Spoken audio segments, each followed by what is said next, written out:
So let's go. To begin with, things like character development, pacing, cinematography, how the show is able to spread its story over a set amount of episodes. Things like that are where you should really critique when looking at a TV show, not things like this. But of course, Loki isn't the only Marvel TV show that the anti-woke drifters haven't gone after. Not by a lot. WandaVision. They've also gone after She-Hulk, Daredevil even, and more recently, they've gone after Ironheart, the most recent Disney Plus Marvel. Hello, so yesterday this huge, oh my god, I just hit myself in the eye. But this absolutely huge, I'm not even joking, like guys, this is huge box of Alphalete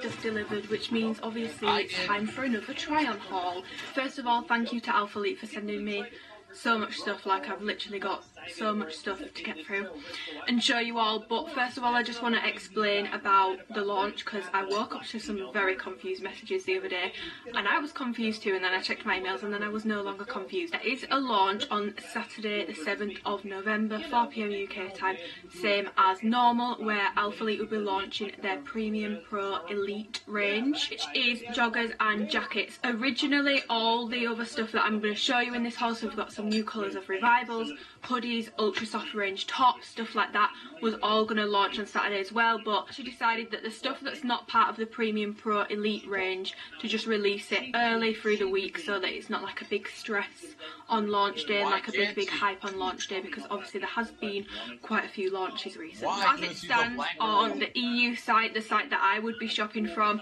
the hoodies are on there, the tops are on there, the dresses are on there, and the OG Revival leggings in the new colourways are on there. The only things that aren't on there is the Premium Pro Elite range, which is dropping on Saturday. As usual, I do have a support code with Alphalete, so if you are shopping with them and you find this haul useful, or you just want to support me, it's just Amy. You just pop it in at the checkout, and if you do use it, make sure you message me so I can say thank you. Always take time to clear through my DMs and say thank you to anyone that uses my code. I think in December I've decided that I want to do like a really big giveaway for people that have used my code throughout the entire year. I think that's what I want to do anyway, so I can actually give something substantial, but I'm not 100% sure. I'm not 100% decided on that yet, but I will let you know closer to the time. Yeah, if you are shopping with Alphalete this week, launch day, anytime, and you want to support me, my support code is Amy. It does mean a lot to me. It helps my relationship with the brand, and it also means that I can give back more to you lot, which I really like doing. So I'm just going to shut the hell up and get on with the stuff. But the first thing I want to talk about is the OG Revival leggings, which have launched in new colours. I don't have every single colour here. I have Bordeaux, which is like a burgundy colour, and I actually wore this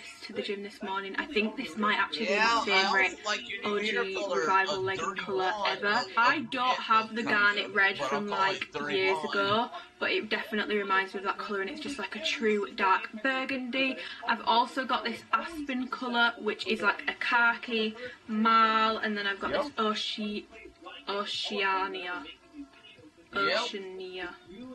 I don't know how to say that, but I've got that colour as well, which is like a blue, and then I've got Silver Sky. Silver Sky colour though has been on the website for quite a while now. One of my online coaching clients actually bought this like a month or so ago. I can't exactly say how long ago it was. It's been on the site for a while already. I'm not 100% sure, but I know that one of my coaching clients has had these leggings for like at least a few weeks now. I am an extra small in pretty much everything in this haul. If I'm not an extra small, I will let you know. 32 double D bra size for reference, although it is a fake boob bra size, which does actually make a difference, because a natural double D would be much bigger than my double D situation, so bear that in mind. My waist is like 23 to 24, I don't know, I've not measured it in a few weeks. Glutes are about 39 to 40, height wise I am 5'6", and the inseam of my leg, if anyone cares, is 28 inches. I just have a very long stomach. Sweatproofness, these will all pretty much be sweatproof. I wore the Bordeaux colour to the gym today, and it was my final gym session for at least 4 weeks, because the UK is going into another lockdown. So I kind of went ham in the gym today on my final leg day, and these held up really well. They didn't show any sweat at all. I would have reservations about the silver sky colour being sweat proof, but with every other colour that's launched, you will be absolutely fine. I don't think they're going to show any sweat. Camel toe wise, these leggings personally do not give me a camel toe, and I do, as people have commented on, like to pull my leggings up quite high. I just think they look better when they're pulled up a little bit further. I think they look more flattering. That's just how I like to wear my leggings. I have an extremely long torso, like I said, so naturally I have to pull things further up anyway. So if anyone's going to get a camel toe, it's going to be me, and these do not give me a camel toe. The only thing I sometimes get, which I think you can see in the silver sky in particular, and maybe some of the other colours, the gusset can come too far forwards, which I literally just pull it down, pull the material back up my bum, and then it's gone and you can't tell. But yeah, the gusset can come a little bit too forwards and give you like a little bit of a one hump, but there's no camel toe situation. With Revival leggings, because of the panelling they have, I'm sure you are all well aware of this by now, because the Revivals have been back for a little while now, but because of the panelling that they have under your bum, in the bottom of a squat, the panelling on pretty much every single Revival legging does pull sheer. The actual material over my bum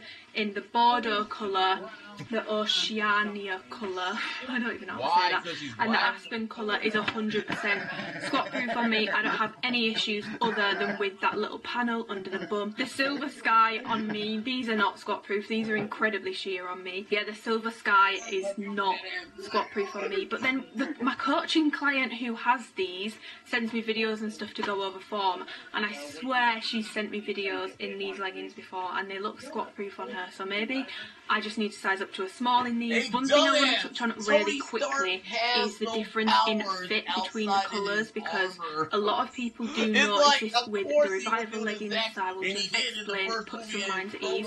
So out of the colours I have, the Bordeaux colour definitely feels the toughest, it fits the tightest, but it also fits my waist the best. Like, this feels like it really does fit nice and tight on my waist, and I would say this is like the most compression in the waistband in this colour, but it's not huge differences between the sizing to the point where I would say you need to size up, you need to size down, just slight differences depending on the dye that's been put on the leggings. The Silver Sky by far fit the loosest, but, and by loose I don't mean loose like the waistband isn't coming away, it's not like peeling away at the back or like gaping or anything like that. It just feels a lot softer and a lot stretchier in this colour, and I also find that the Oceania colour I get with that too, like that feels like it's got a bit more stretch to it. And then the Aspen colour is kind of like in between the Bordeaux and these two for me. So the waistband fits like the Bordeaux waistband, which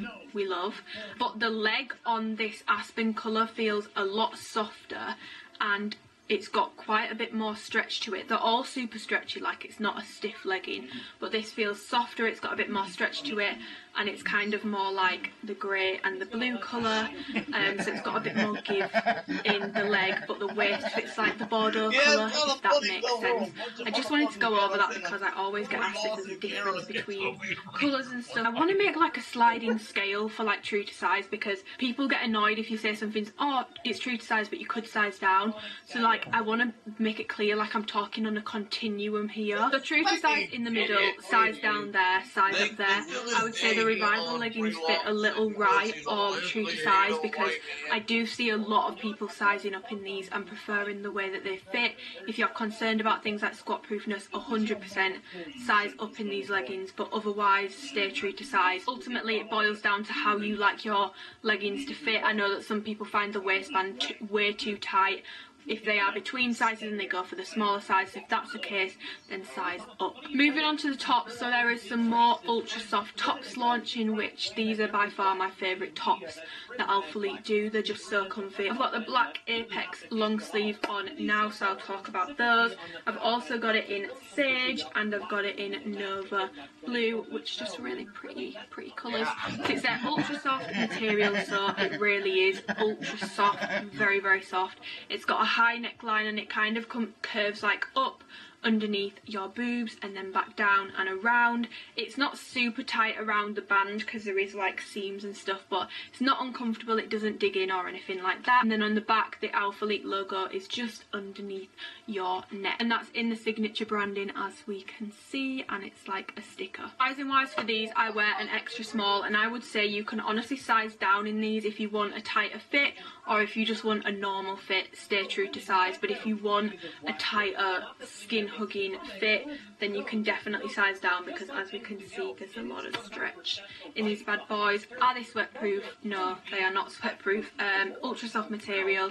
These do show sweat, so if you are a sweaty person and you don't like people to know that you're sweating in the gym, you will want to bear that in mind. For me personally, I really don't give a shit. I'm there to sweat, I'm there to train. And at the end of the day, no one cares if Brian is dripping his sweat all over the floor, so why should I care if someone can see a little dark patch underneath my armpit? I'm there to train hard just like Brian is. That's my 2 cents on the sweat situation. And also asked me if this Sage top is a direct match for the Alphalete Sage range. Annoyingly, my sports bra and leggings are in the wash because I've been wearing my essential leggings to death recently, so I cannot confirm or deny, but looking at it, it does look very, very similar. If you want to see any like colour comparisons or stuff like that, please just message me on Instagram and I will send you over what things look like together. If you want to see, would this go with that, send me a message, I will send you it over if I have the items to pair together. Yeah, those are the Apex long sleeve tees and they are already on the site. Then we have the Ultra Soft Thrive Tank, which I have in Canteen, which is this khaki colour,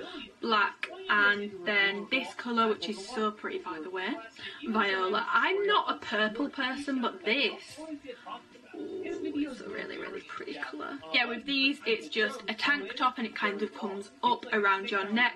Logo wise, the logo is the same as with the long sleeve tops. It's a printed on sticker, but this time it's on the front at the left hand side of the top, which will mean, by the way guys, that when you are washing these, I would personally hand wash these or put them in the washing machine if you absolutely have to, on a very, very low heat and a very, very low spin, and do not iron over the logo, otherwise it will go absolutely cooked. But yeah, I actually wore the black one of these with the Bordeaux leggings to the gym today because, honey, we've got to go out with a bang. We've got to get that last gym session in looking good. Now with this, because of the neckline, when you are wearing a sports bra, because it's a racer back at the back, you are going to see the sports bra straps from the back, but from the front you can just basically, what I do is I just go like that and pull it like up so it's hidden, and you can very much hide the sports bra straps from the front. So if that's something that bothers you, don't worry, because you can hide them 100% from the front. And sizing wise in these, I would actually say to size down. I could definitely wear a XXXS. And with this whole like ultra soft top range,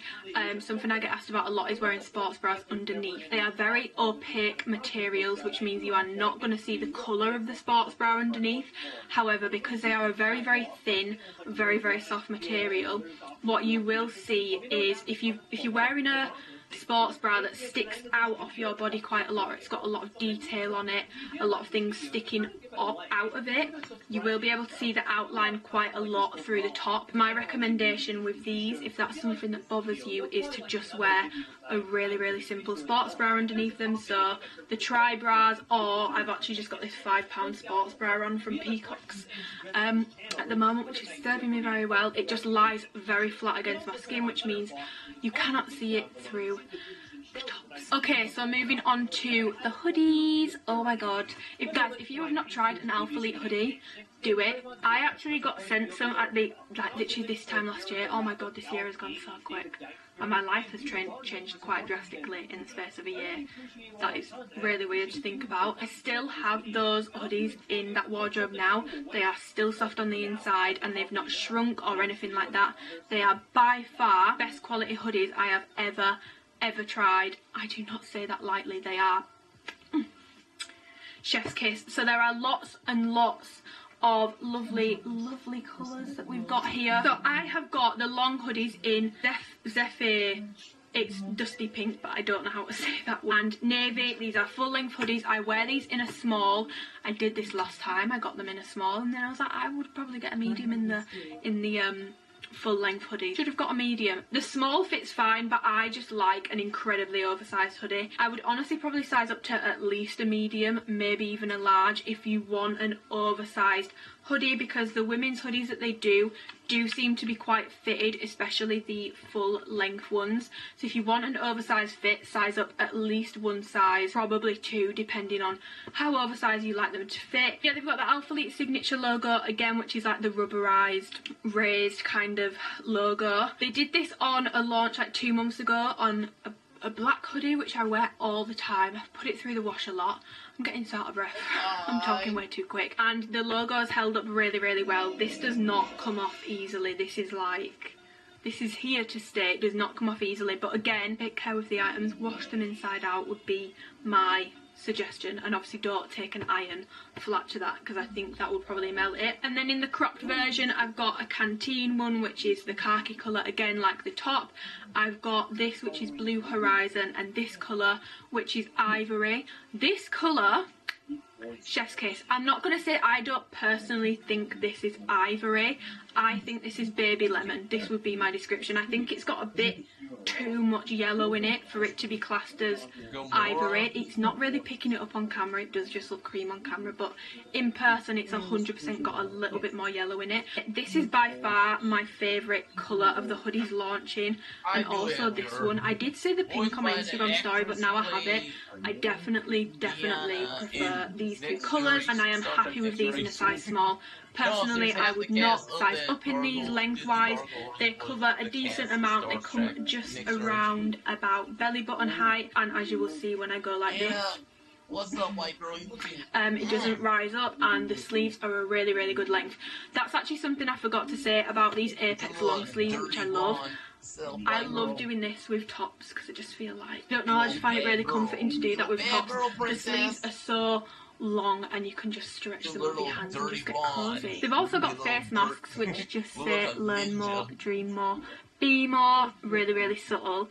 And I know it sounds really, really stupid and people are going to think, shut up Amy, get a grip. You literally just get a grip. But genuinely, like, I keep on losing masks, but this is like such a good quality mask. I know it's just a mask, guys, like I'm not going to sit here and hype it up loads, but like genuinely this is a really good quality mask. And it also has the like wiring in the side at the top, so you can put your mask on correctly and squeeze it around your nose. Yeah, they're also launching masks. These are coming in single packs and 3 packs, I believe. They also sent me some aero bras, which I don't believe are anything to do with this launch, but I just thought I'd mention them anyway.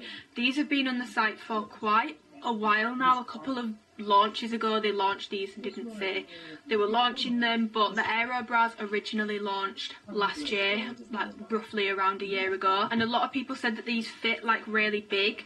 I've got these in an extra small again, and I must say, compared to the last aero bras that I had, these 100% do fit tighter, and I do feel like these fit more true to size. With Alphalete sports bras anyway, I do always say size down in them because I do think they fit big, but these are definitely a tighter fit than the extra small that I have from last year. Medium support, I definitely find this more supportive than like the strappier ones, the tri-bras and stuff like that, but definitely still not super high support. Like you wouldn't want to be like sprinting, especially with natural boobs, because I am aware that when I talk about support I've got a very limited understanding. Okay, so next we have their Allure dresses, which they've never done before. I saw these, did I see these on? I saw these on someone like a month ago and I was like, I didn't know we were moving into the dress realm. I won't lie, when I first saw them I was confused. I was quite confused. Details wise, really simple dress.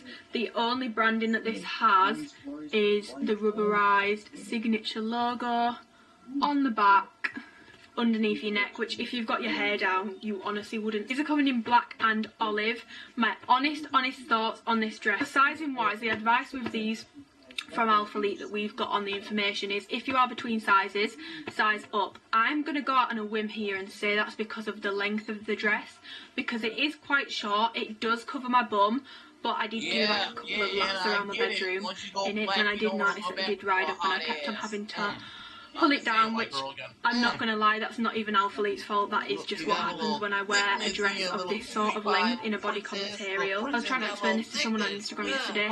It's like jersey, really good quality jersey, like it's thick, it's not see-through at all. Like I can put my fist through it and like you can't see anything coming through there. It's also got this like, oh my god Hannah, I don't know how to explain it, like it's borderline got a sheen to it. It's not like a big sheen, but like it's almost got a sheen to it. I don't really know how to explain that. Yeah, the advice from Alphalete with these is to size up if you're between sizes. However, as you will see in the try on clip, on me, I wear an extra small, and this is not figure hugging on me. I am aware that like I do have a very small waist. Like it is, to be honest, very rare for me to find a bodycon dress that fits everywhere perfectly, but like this is quite loose around my waist. I wouldn't say that this is like figure hugging on me. I don't know if I could size down in this, but I think I would be intrigued to see what a size down in this would fit like on me. But in terms of like the turtleneck, because this is something that always concerns me, because like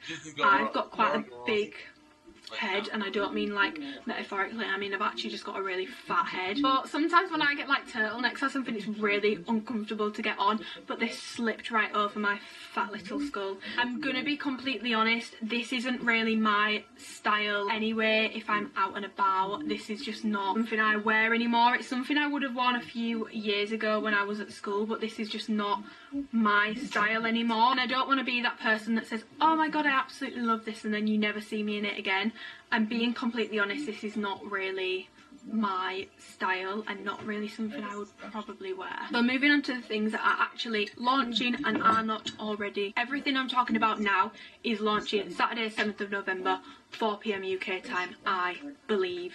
I don't know if that's changed actually because the clocks have changed. I will double check that and update a pinned comment. So we have the Premium Pro Elite joggers. The material on these, the only way I can describe it is it's that material where whenever you touch it, it's always cold. I have these in burgundy, urban chic, this camo, which is like a greeny browny kind of camo, and this colour, which is called Mystic. These are a very stretchy jogger. Like look at that.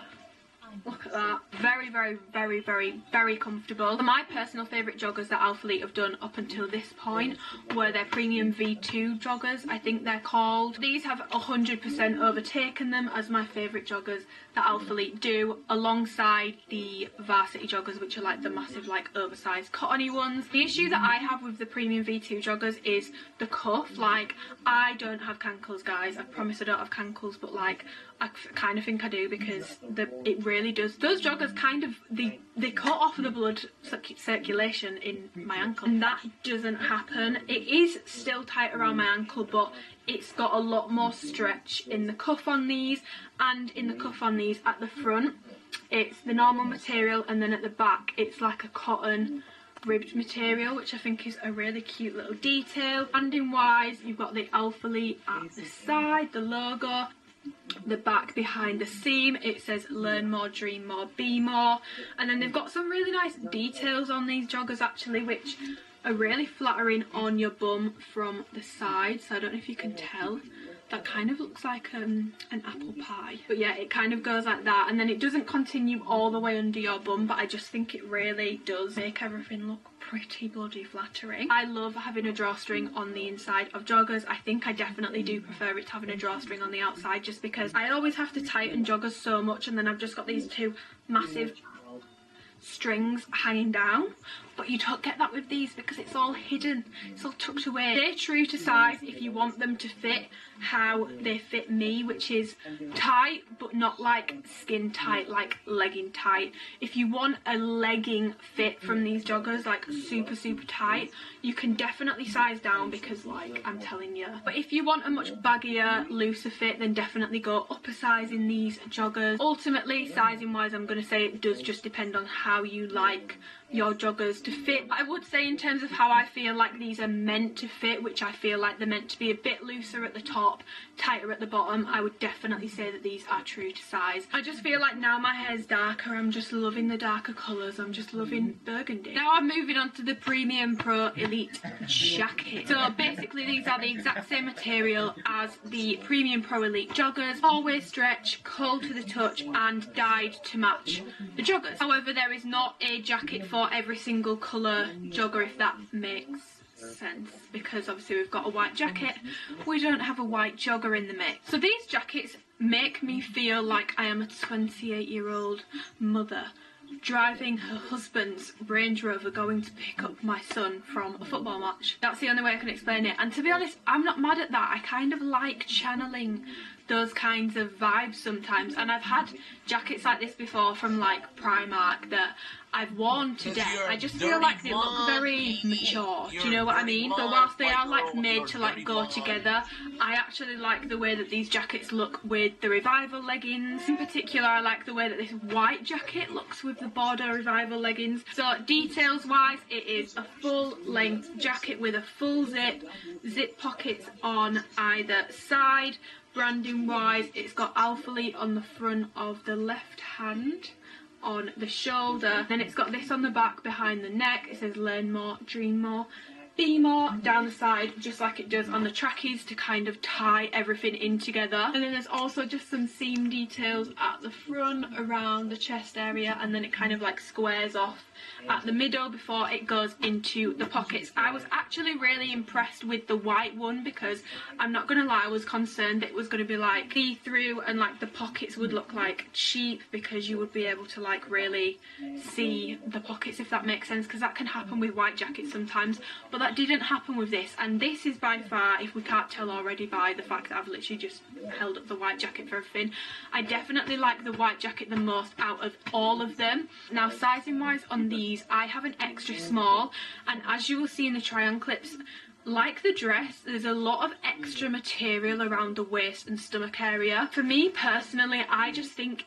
jackets like this, when they're fully zipped, they need to fit tight around that area, because what happens with this jacket on me is, because I've obviously got my balls of silicone in my chest, it's like tight, not like uncomfortably tight to the point where I need to size up, like it fits fine, but it fits like nice over like my chest, and then it's just quite loose around like my stomach area, and I just feel like for me it kind of ruins it a bit. Actually order the black one on Saturday in a double extra small, if they have it in a double extra small, just to see how that fits around my stomach, because I do really like these jackets. The stomach and the way it fits around my waist is just something that really is irritating me. So something to bear in mind if you do have a smaller waist, a smaller stomach, you might want to try sizing down in these jackets if you want a tight fit. If you're not bothered and you're going to wear it like unzipped, or you prefer like a looser fit around the stomach area, then definitely stay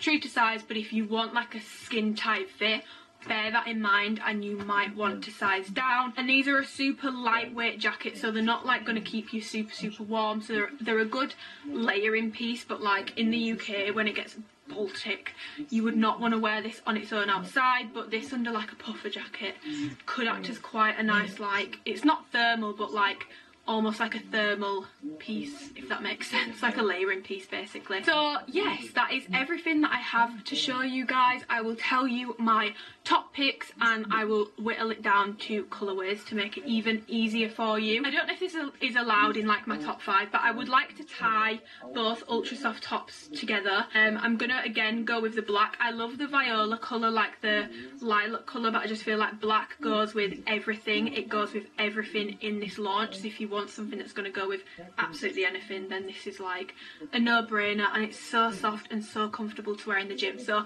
I'm tying these two tops together. OG Revival leggings in Bordeaux, the hoodie in Ivory, and the Premium Pro Elite joggers in Burgundy, because apparently I'm just obsessed with burgundy. I also just want to say really quickly, obviously I don't have any of the men's items, but oh my god, girls, or any men if you're watching this, men if you like tracksuits, the tracksuit for men, which is pretty much this jacket but like a men's version, and joggers in a men's version, looks absolutely insane. The boys, if you're watching, I do recommend taking a look into that. Or girls, if you're watching and you've got a man, you might want to get him one for Christmas. Anna, you're so fucking cute, white girl. So fucking cute. Okay, I got mad respect for you. I just feel like the men's tracksuits look so good that girls, if you're buying it as a present for your man, you're also buying it as a present for yourself, because then you can just look at them and be like, dirty blonde.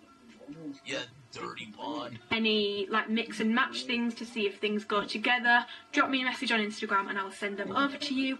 Support code is Amy if you want to use it.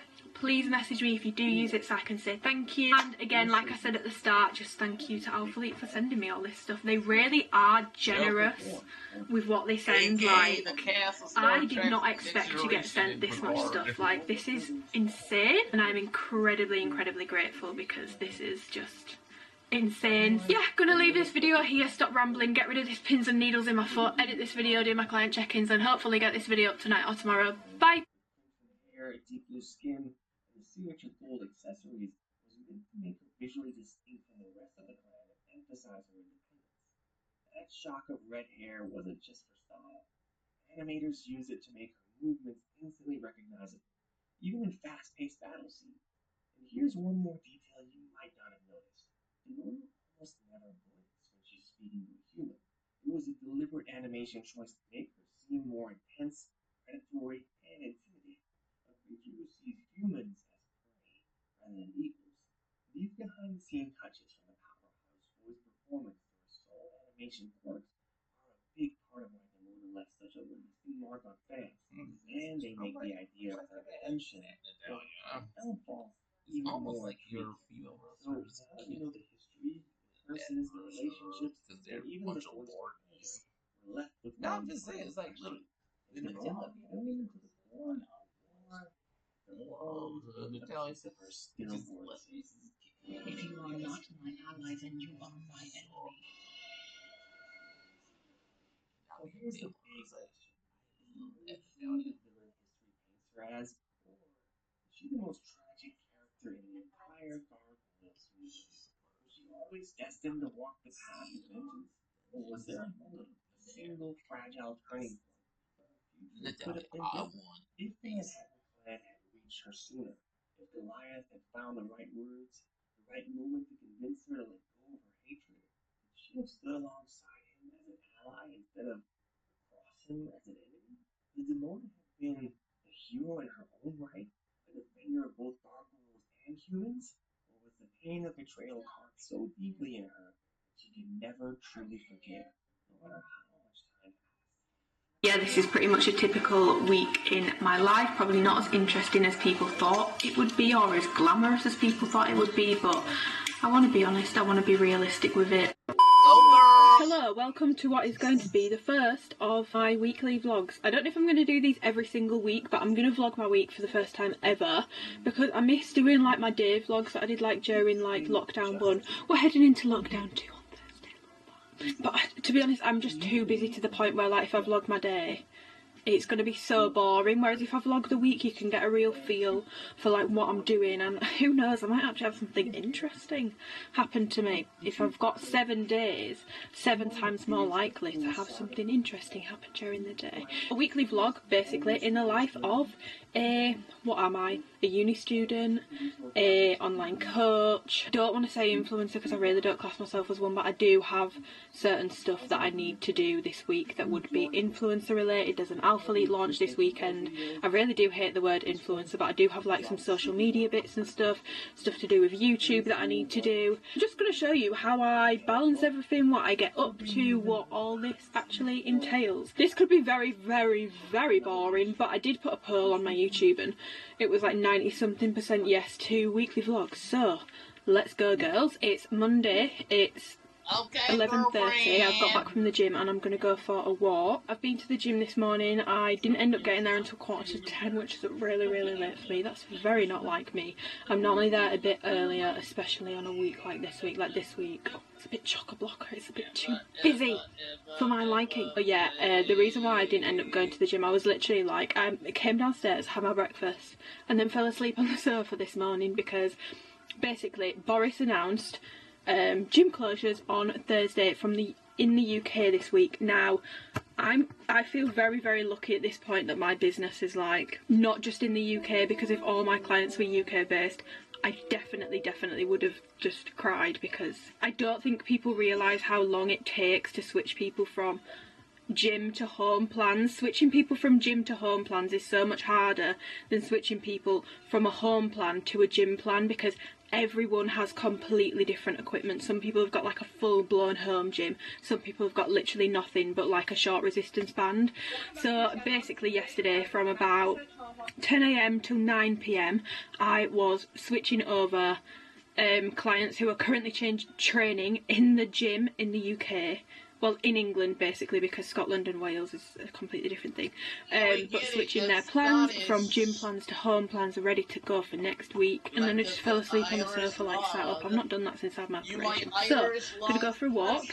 And yeah, welcome to my little weekly vlog. Whilst I'm on my walk, this is a podcast I'm going to listen to. I'm not going to watch the YouTube video because I don't have unlimited data. But it is a podcast, but he uploads them to YouTube as well. It's Stephen Bartlett's Diary of a CEO. He uploads new episodes like every Monday, and they're really good. Highly recommend them. So I'm going to listen to that on my walk, reply to some client messages, and edit an Instagram post. Enjoy, bitches. I am back from my walk. I've showered. I have put pyjama bottoms on, but I've put a normal top on. I said that I wanted to, let me just put you down. I said that I wanted to start like dressing like properly for the day, but today it's like 1 PM already. I don't have time to put a look together. But yeah, I went on my walk and I edited my Instagram post that I want to put up later. Particularly at the moment, I'm just taking my Mondays to just blast through as much uni work as I possibly can. Now this is gonna depend on how your uni is doing stuff. I have pre-recorded lectures, and then I have like some lectures that are live and some like seminars and stuff like that. For me, because I have like other things I have to balance with it, I prefer just doing it in my own time. I'm not going to recommend that everyone does that, because I know for a fact that some people, I've got friends like that, if they don't do something when it's like in their timetable, or if they don't watch a lecture live, they don't have it in them to like go and watch it in their own time. They just won't do it. So I'm not going to tell everyone to do that, but for me personally, that is the only way I can balance everything that I have going on. On my to-do list, I have split into uni and coaching, because if I get my uni stuff done in time, there's a little bit of things to do with my coaching that I want to crack on with. So, coaching tonight, so I'll do this probably right just before bed.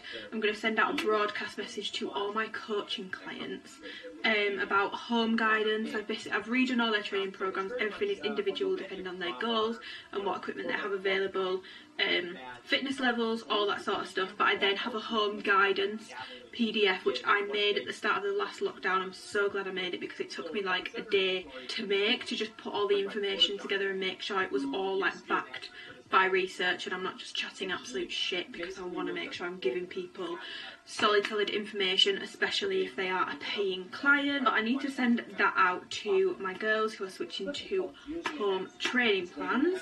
I need to quickly look at my accounts for November payments that I've got due, when they're due, because I think I've got quite a few payments that were due today, so I need to check if I've got those. Then I have one definite, maybe 2 more home plans that I need to do, but there's no way I'm doing that today.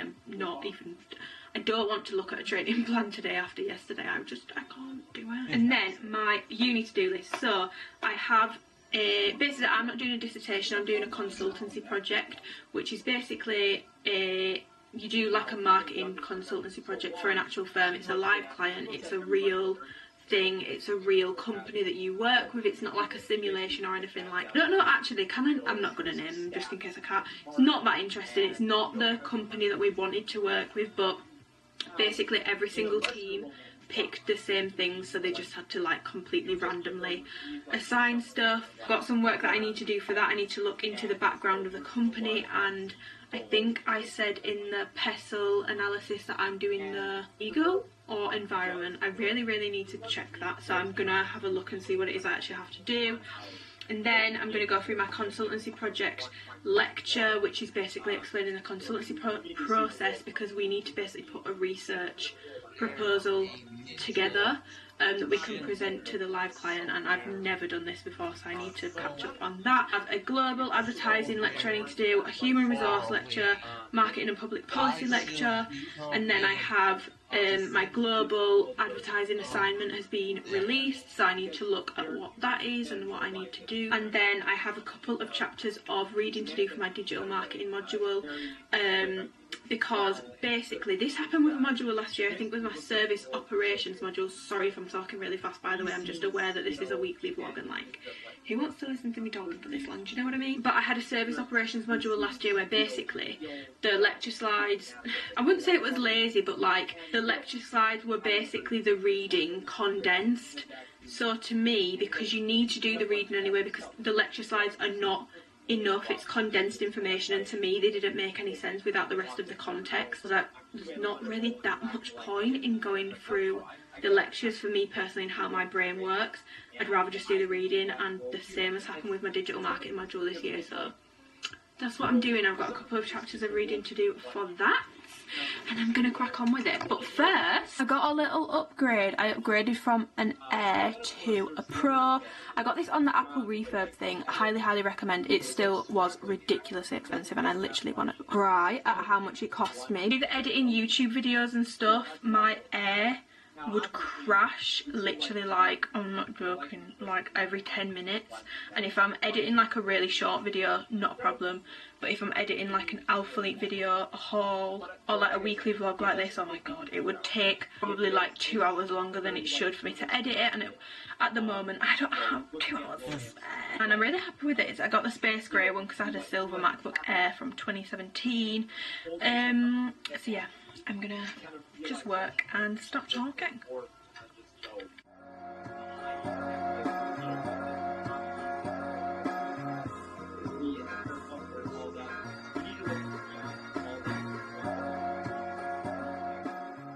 Good morning. So I've just come out of the gym. It's now Tuesday. It's the next day in the week. Obviously that comes after Monday, innit? I'm trying to stay positive and be like it's only a month, but like they said 3 weeks last time and it was like 4 months, so I don't know. I don't actually think I've shown you my nails on here because I don't think I've done like a normal vlog since I got them done, but I got some gel nails, like chocolatey vibes, different colour on every nail, and I absolutely love them. The girl called Hannah who works in Huddersfield who did them, I will leave her thing in the description box. Obviously she won't be able to work from Thursday, which is fucking shit, but when she can go back to work, if you are around the area, she's really good at doing gels, and we can be matching, we can be twinning, because I'm definitely going to get these done again. Oh yeah, okay, so they're like matte and then they've got like glossy tips on the end. Yeah, I've just sprayed a load of this and other stories. Our Best Wood Body Mist. This is so nice. This is basically my car scent and this little froggy thing that I get when I get my car cleaned, because I never do it myself. I highly recommend these, and they're really affordable, and they smell expensive. Like they smell really good. It smells, it's kind of like lemon. Like I don't get wood vibes from this. It's like lemon. It's like a very fresh scent. Highly enjoy this. So that's my little the only uni-based thing that I didn't get done yesterday that I need to get done is my environmental analysis part of the pestle thing that I need to do for my consultancy project. So I'm going to go home and do that now, and then today is going to be primarily a coaching day. All girls, I think, starting on Monday the 9th, so I need to get their plans sorted today ideally. So I'm going to try and do that today, and then I need to send some check-in reminders because Wednesday and Thursday are check-in days for my coaching clients. So I always send a reminder just to remind people, because I'm not gonna lie, I have a coach myself. I don't get reminders. I don't think it's something that a coach has to do, but sometimes I genuinely do forget. I need to send out that home guidance PDF that I said I was gonna send. Also, I'm gonna, ooh, my car like fully shakes when I wobble, right? Look at that. Am I fat, or is my car just really light? Bye. That's very hectic morning. And yet again, I wanted to start work at 12. It's 1:45. Why do I get so out of breath from coming up the stairs? Actually ridiculous, but basically what had happened was my Alphalete package came like an hour ago, and whenever it comes I just like to just get some pictures to put on my story. And then I went in the shower obviously and I've washed my hair, which actually I've been using the Maria Neela conditioner and shampoo. I don't use the mask all the time, I use this like once every 2 weeks, but since I dyed my hair back brown I've been getting a lot of compliments on like the health of it, and obviously dyeing it brown has definitely helped it look healthier again. But these have maintained the colour really well, and also just my hair feels incredible. Highly recommend. Not sponsored or anything like that, I bloody wish. This is actually really expensive. I spent like £60 on that stuff, but it's what my hairdresser told me to get, and I didn't want the brown to fade or start going a weird colour. So this is my Alphalete package that came today. I mean, for reference, like, it's absolutely ridiculously huge, and this is what is in it. I'm not going to bother like showing you everything because my haul will definitely go up before this vlog, but I've got so much stuff. I didn't normally we get to like choose what to get, but I didn't get to choose, but I saw on the pictures this colour hoodie and I was like, that's definitely a fave from this launch, so I'm glad that this is in here. I feel like that's fate. But yeah, so much stuff. Some of this is already on the site, some of it's launching on Saturday. Yeah, I need to film that haul, but I'm going to do it tomorrow. Definitely my favourite things from the launch, if there's still stuff available and you've not got anything, would be this hoodie, the hoodie I've got on now, which is the full length version of this, but in pink. Where are they? I really like this colour of joggers. I think it's really nice, and they fit really nice. I've tried those on this morning. This colour revival legging, which is called Bordeaux, absolutely love that. That's definitely another fave. And the Apex long sleeves, but I can't find one. It will probably be in the bottom of there, but you'll see all that in my haul anyway. I really don't know why I'm bothering with this. Yes, I'm going to film my haul for the Alphalete launch tomorrow. Normally when I get an Alphalete package I lose all self-control, my plan for the day goes out the window and I'm like, right, I'm filming my haul, I'm really excited, but genuinely I've got way too much to do this week. If I go off schedule I am screwed. Absolutely screwed. So the plan is I'm going to just put this in the corner of my room and not think about it today. I'm going to get on with some stuff. I'm going to make some lunch first though. The plan is I'm going to blast through some coaching work today and some uni, just bits and bobs, stuff that I need to tie up that I didn't do yesterday. Then tomorrow morning, final leg session in the gym, come home, film my Alphalete haul, do my client check-ins, edit my Alphalete haul once I've done my client check-ins, and then post it. This is ambitious, maybe tomorrow, but latest case scenario Thursday. Hi, so it's now 5:30 and I did my personal analysis for uni, so I did my environmental thing about the company that we've got to do like a marketing consultancy thingy for, the group work thing, and I had to do the environmental part. The other thing I wanted to get done today, I'm going to make this as like as realistic as possible because sometimes my plans don't always go to plan. My days don't always go to plan. So today I wanted to get my girls who are starting on the 9th of November all set up, all sorted, nutrition and training.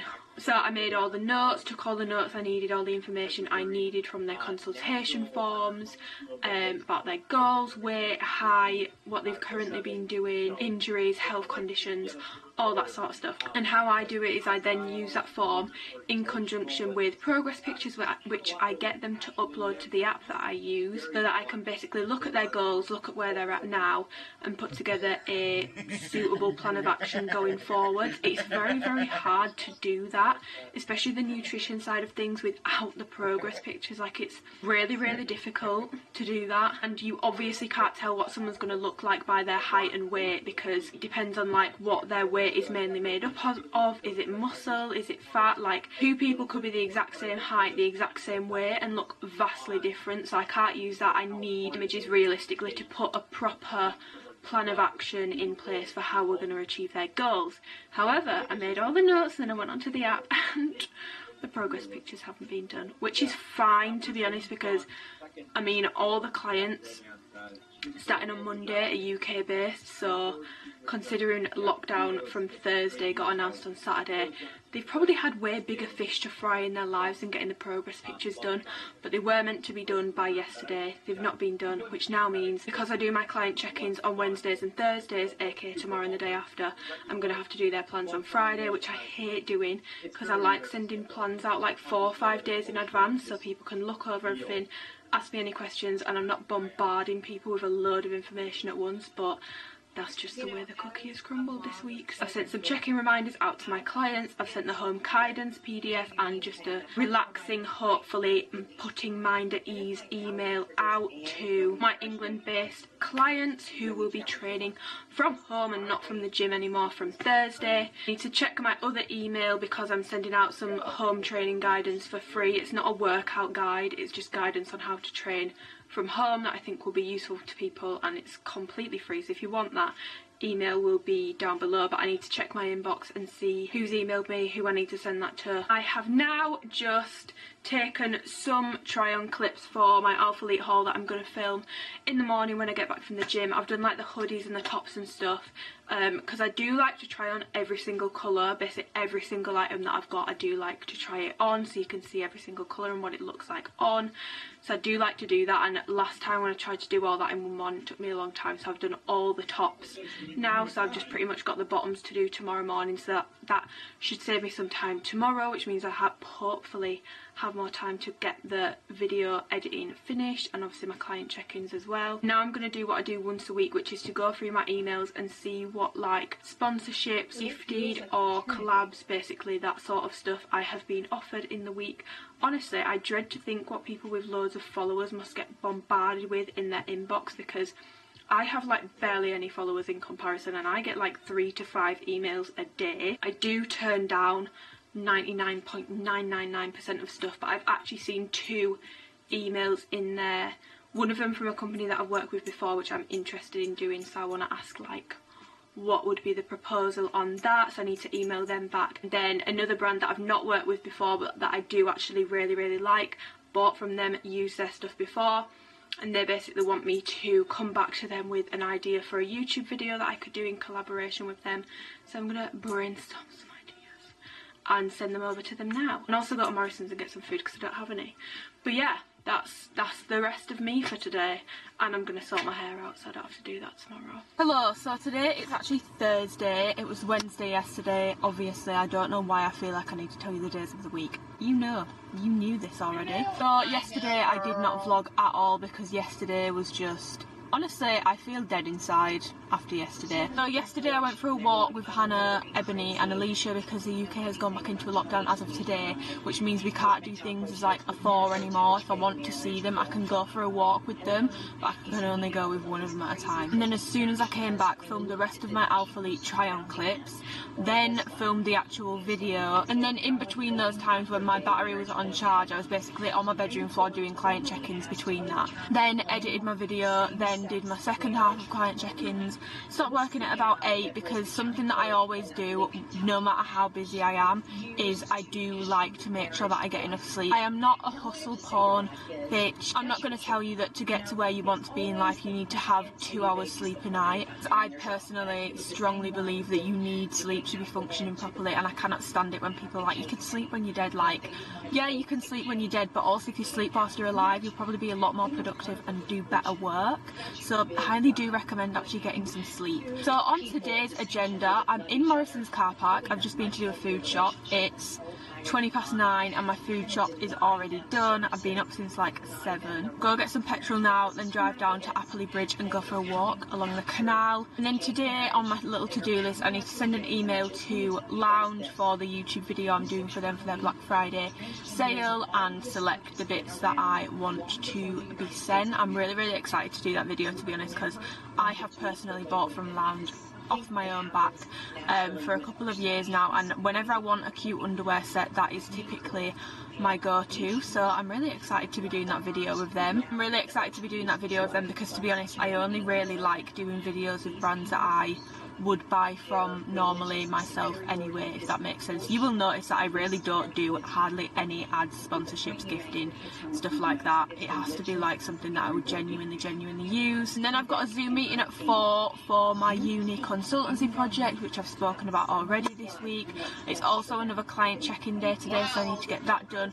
And I also have 2 girls' home plans that I still need to get done, so I'm aiming to do those today as well. But yeah, a little bit more of a chill day, thank Jesus, but still plenty to do, so I will take you through the day again and let you know what I'm doing. From Morrison's, I've just bought this. I always eye it up. It's Heavenly Weight, Food Heaven, dairy free, foam cream. It's a lot sweeter than normal foamed cream, but oh my god, you can get this from Morrison's. I think it was like £2. It is expensive because we all know that these don't last long. Okay, I'm gonna go get my petrol, go for a walk, and then I'll make my iced coffee with you, so this week isn't just me sat at my bloody laptop being a boring little bitch. We've got the coffee. You're supposed to just give marriage certificate. The entitlement to Ooh, look at that, artsy. this woman knows better for somebody else. It makes me crazy. Well, and they run it both ways. You know, before MAGA, they were like, it's a free country. Delicious. I'm going to drink this, do the client work I need to do the email sort of stuff, and I'll speak to you later. Hopefully I have something more interesting to say, for sure. Political movement. It requires this blind obedience. You have to worship. You can't do nothing right. You can change your mind.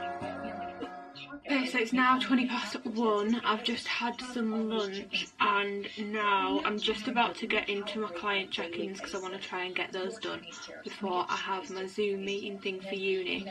But very quickly, something I do like a couple times a week is I check my online coaching form that people can apply through for any new applications and send out an email. I do that like twice a week. Yeah, then it's going to be client check-in time, and then I've got my Zoom meeting for uni.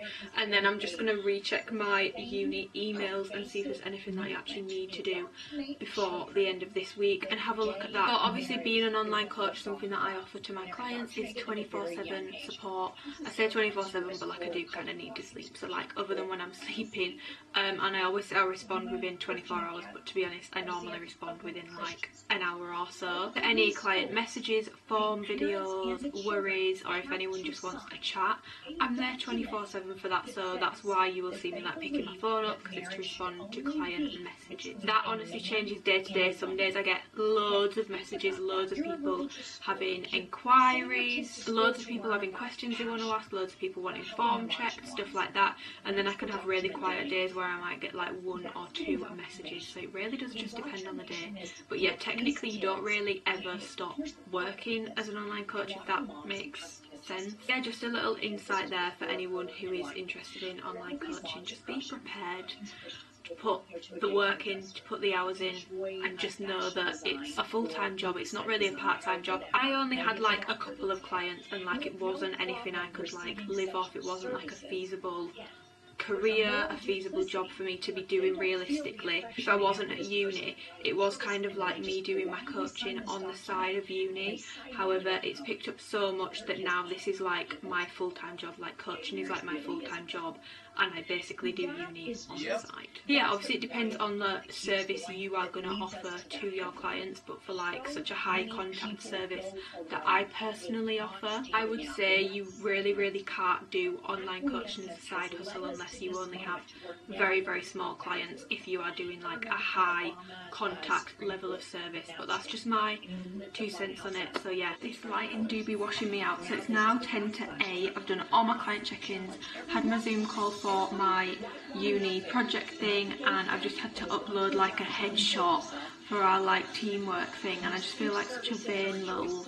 I don't have any normal pictures of my face other than my passport picture that aren't like me, with like my hand on my face, and I just think I look like an absolute cunt, to be completely honest. You can never take yourself too seriously, and we also have to do like 3 like key facts about ourselves to like attach to this document, and I hate doing stuff like this because I always feel like there's actually nothing interesting that like I do.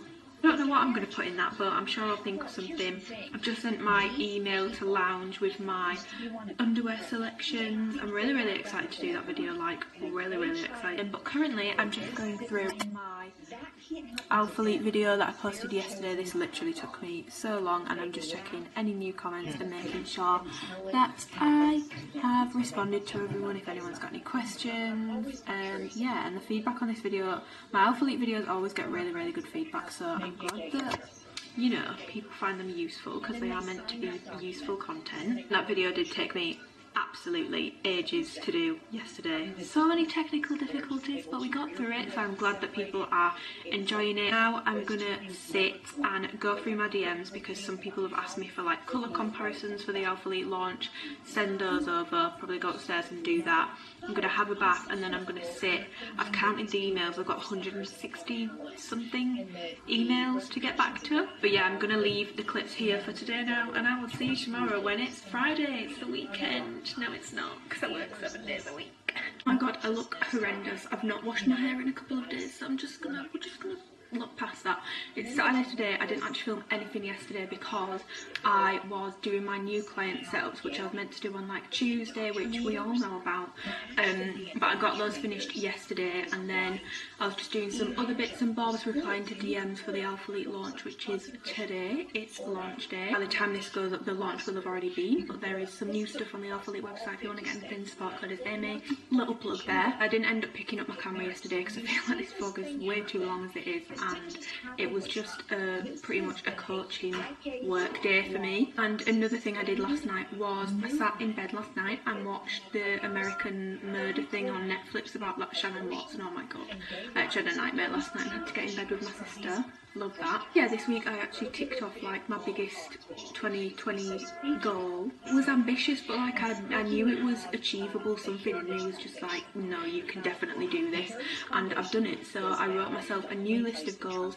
I'm not someone who prescribes to the whole writing your goals down and then they'll just come true like magic.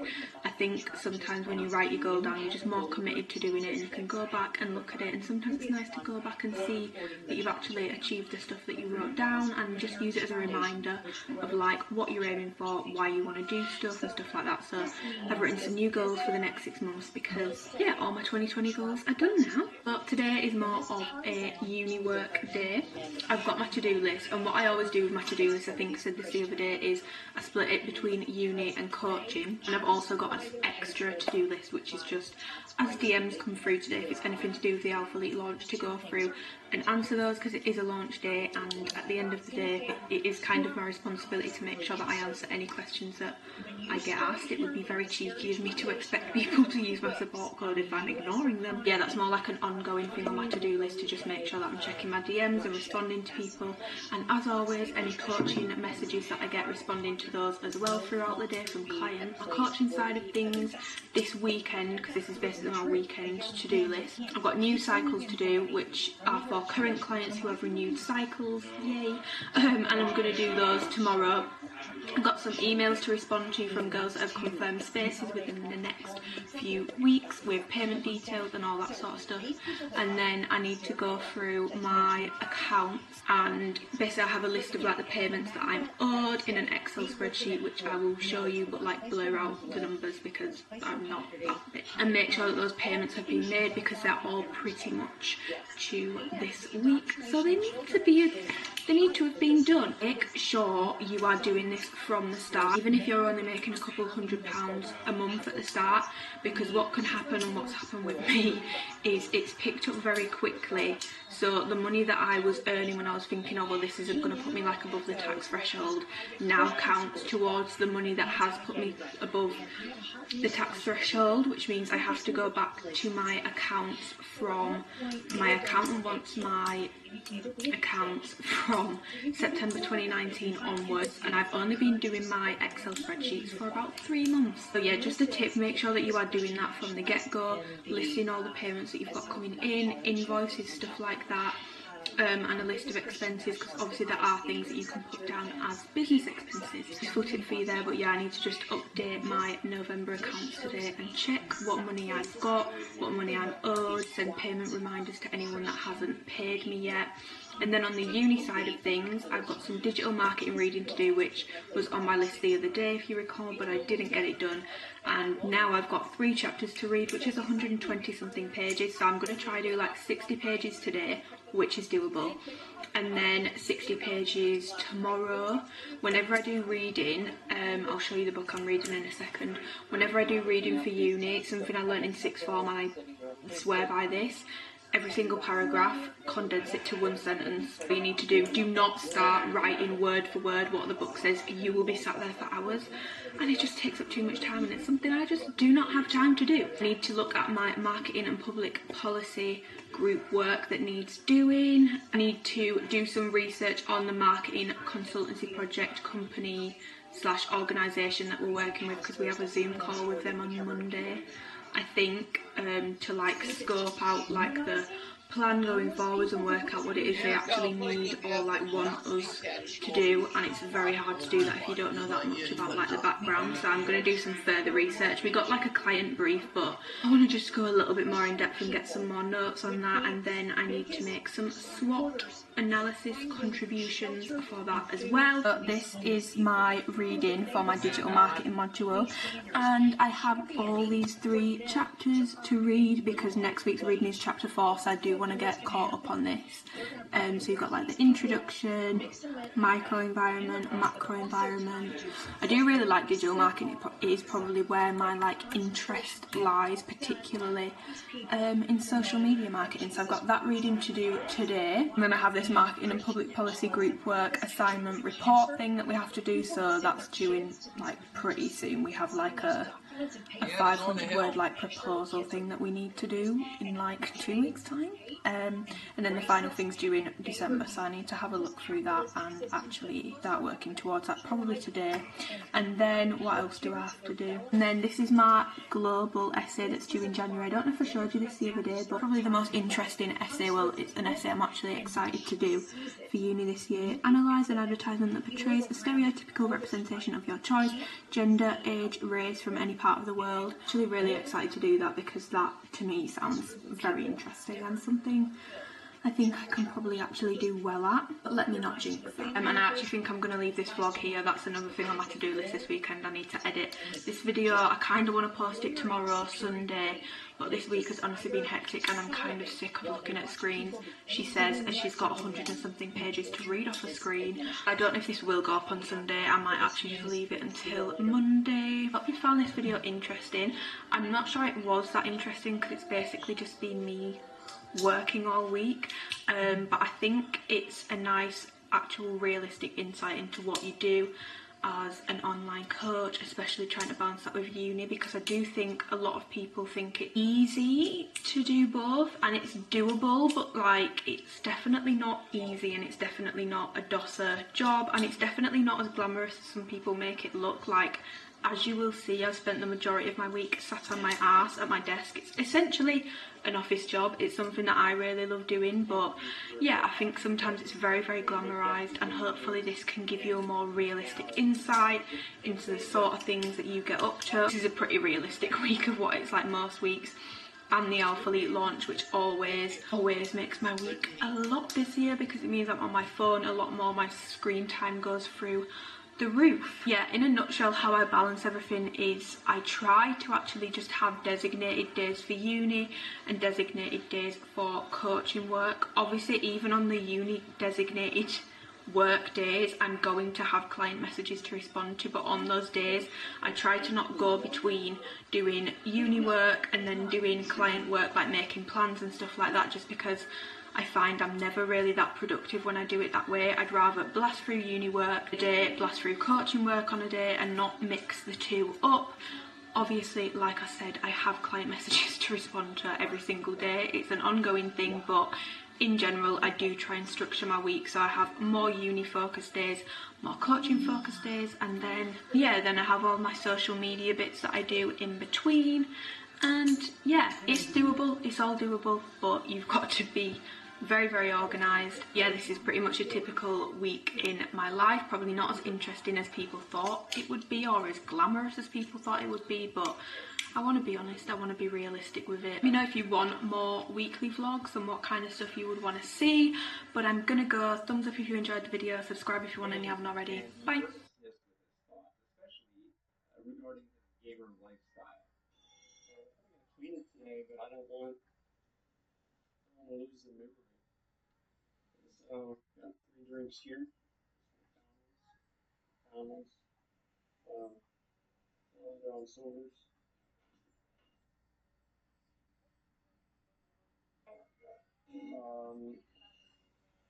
Here's my desk. Shit everywhere. Yeah. There's shit everywhere!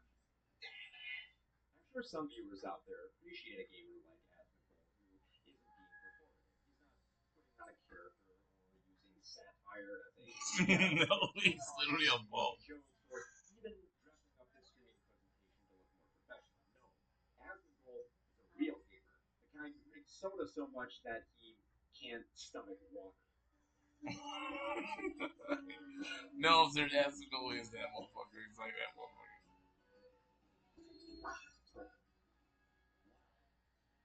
Who the fuck drinks this shit? Yeah, just, okay. We're gonna water the first one, okay, guys? But don't let his place and palate fool you. The man has become such a success that he co-founded 2 companies, Starford Systems and One True King. He's not just a streamer, he's the businessman.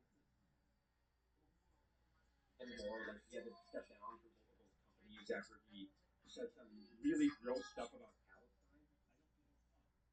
They're terrible people. It's not even a question. These people are not your allies. They are not the same as us. They call us directly antithetical to everything Western values stand for, and it is an inferior culture in all ways. And, yeah, that's pretty much its full brand. Now, look, there's a lot to criticize and mock with Asmongold, including his most infamous story involving a rodent corpse. The thing is, I used to use a dead rat as an alarm clock, stream. Because basically what happened was, whenever the sun would come up, it would start cooking the corpse of the what rat, I eat in a day. and then the smell would wake me up. I'm gonna say, damn, my girl, you got a nice body. And look, all that, but for this video in particular, I want to focus on what Asmongold has said about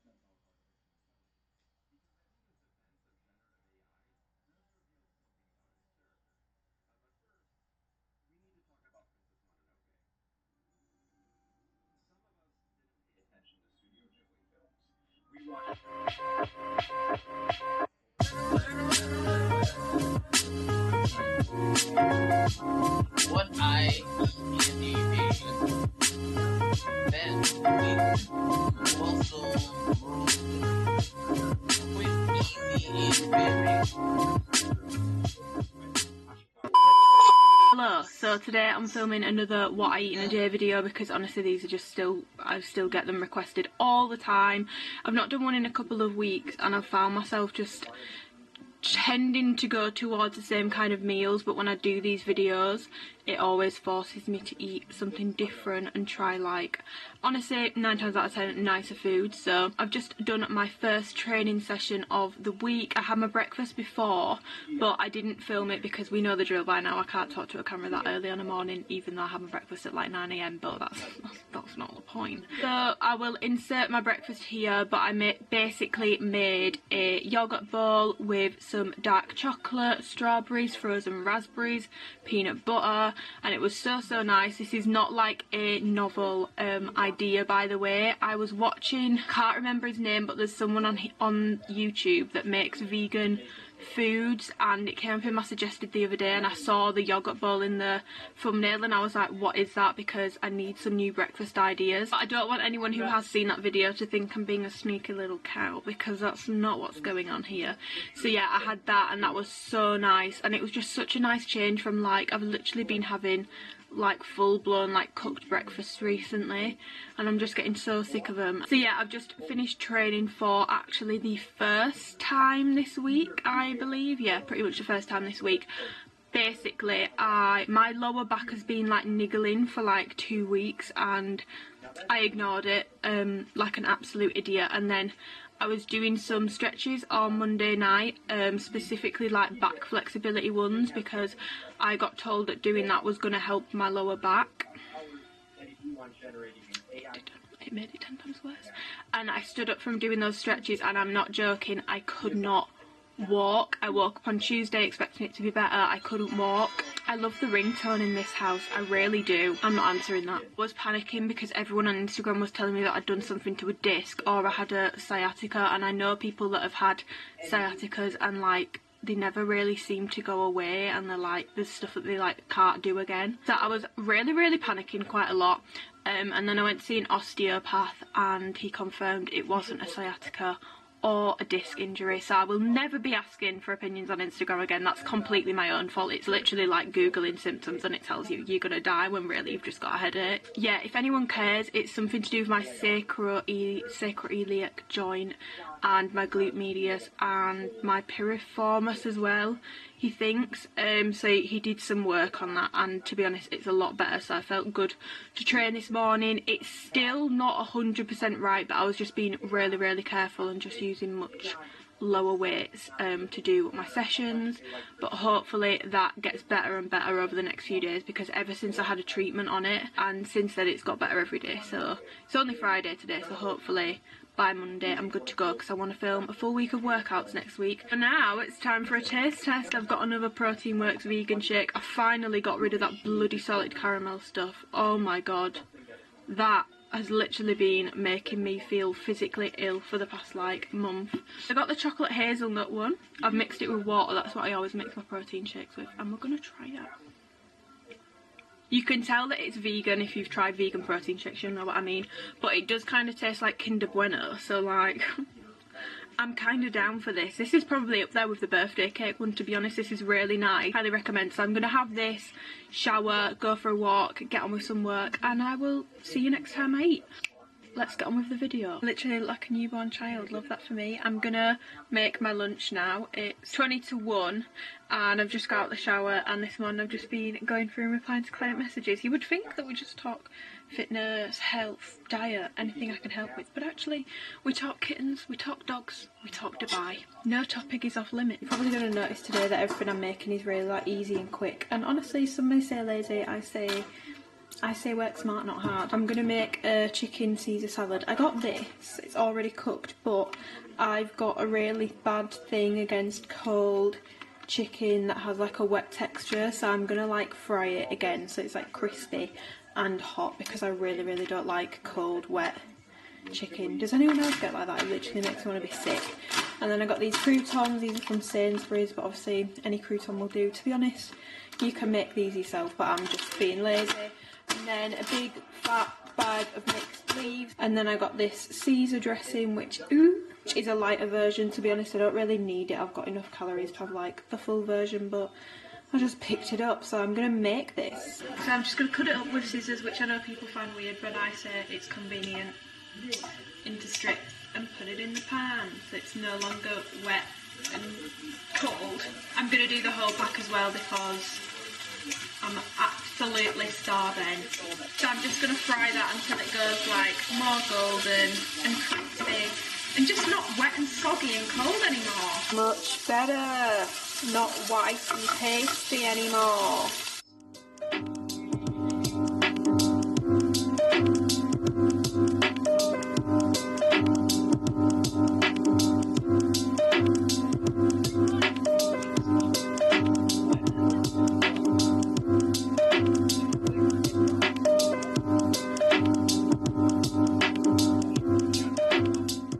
Wow, sorry, but how good does that look? So I've got a big salad, lots of chicken, some croutons, Caesar salad dressing, about half a bag of the mixed leaves, and I'm going to eat that now. Super quick, super easy, high in protein. Yeah! Not gonna lie, I'm not really a salad person. I like a heartier meal, but when I can make like a big fat salad like this, I can get on board with a good salad, and I do like Caesar salad. Yeah, I'm gonna go and eat this, and then I am gonna get dressed, by the way. I'm not staying in my dressing gown all day. Don't you worry. I'm just gonna make a quick coffee. It's like 1:30 before I go for a little walk. But I actually did a massive coffee order the other day, so let me show you the pods that I got, because obviously I've got my coffee machine, which is an Espresso Virtuo Next or Plus, I don't know which one it is. It's a smaller one. It's still big, but like it's the smaller one, because I always get asked which one it is. That's what it is. These are the pods I got. So that one, that one, that one and that one are from the Christmas collection. It was like a 50 capsule. Wait, no, that doesn't make sense because that's only for, oh, and this one, it was like a 50 capsule Christmas collection for like £27. I did spend quite a lot of money on coffee, to be fair. I've had this one. It doesn't taste like pecan or biscotti, so I wouldn't recommend. I'm going to use an amaretti one today. These ones are really good, but they are like a strength 11, so they're really, really strong. And I've had these before, and these are really nice, just like a lighter coffee. And then I picked like my favourite ones that I've had before, which are just from the normal range. I'd say this and this are like my favourite ones. But yeah, I've got a little nice coffee stash.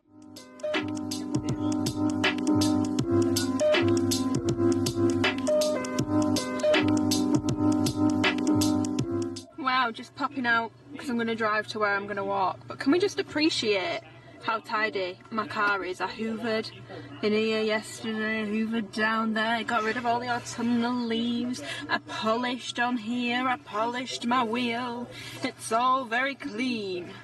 But yeah, I'm going for a walk, but I'm going to drive to where I'm going to walk, and I'm going to go for a walk with a friend. But I've got some peach and black tea juice. It's not really juice, it's basically iced tea, but it's not iced because it's lukewarm, because it's been in my kitchen since last night. From Sainsbury's, which is sugar free, so lower calorie, and just so bloody good. And then in my pocket I've got a little treat for myself for after my walk. What am I, a bloody dog? I've got a Trek Power Peanut Butter Crunch bar. These are plant-based vegan, so they're okay for my stomach. I already know that someone's going to comment on the Caesar dressing that definitely had dairy in it.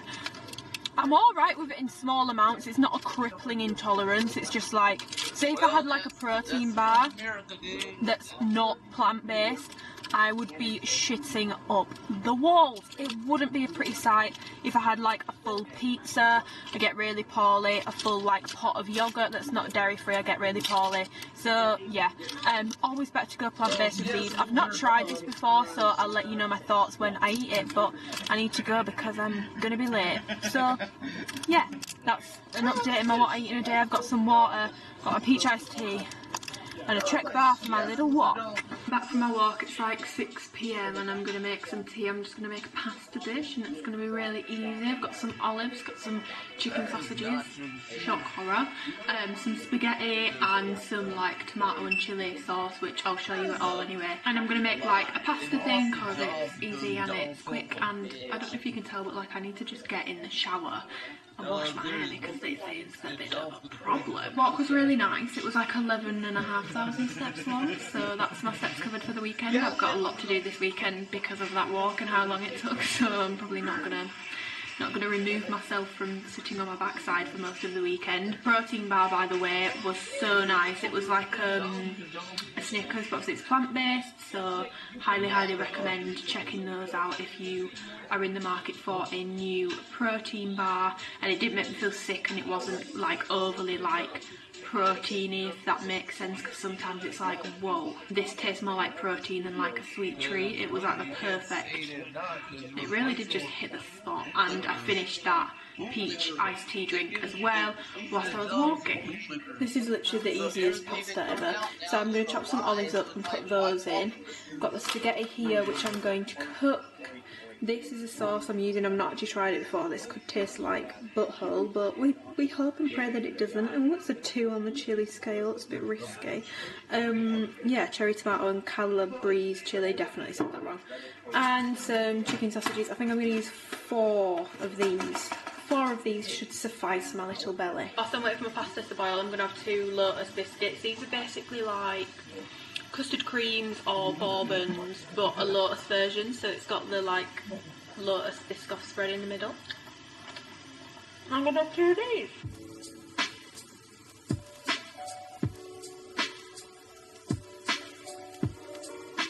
So I've just mixed it all together in the pan and now I'm going to put it in a bowl. That actually looks really nice. It could taste awful because I've never tried the sauce before, but we'll see.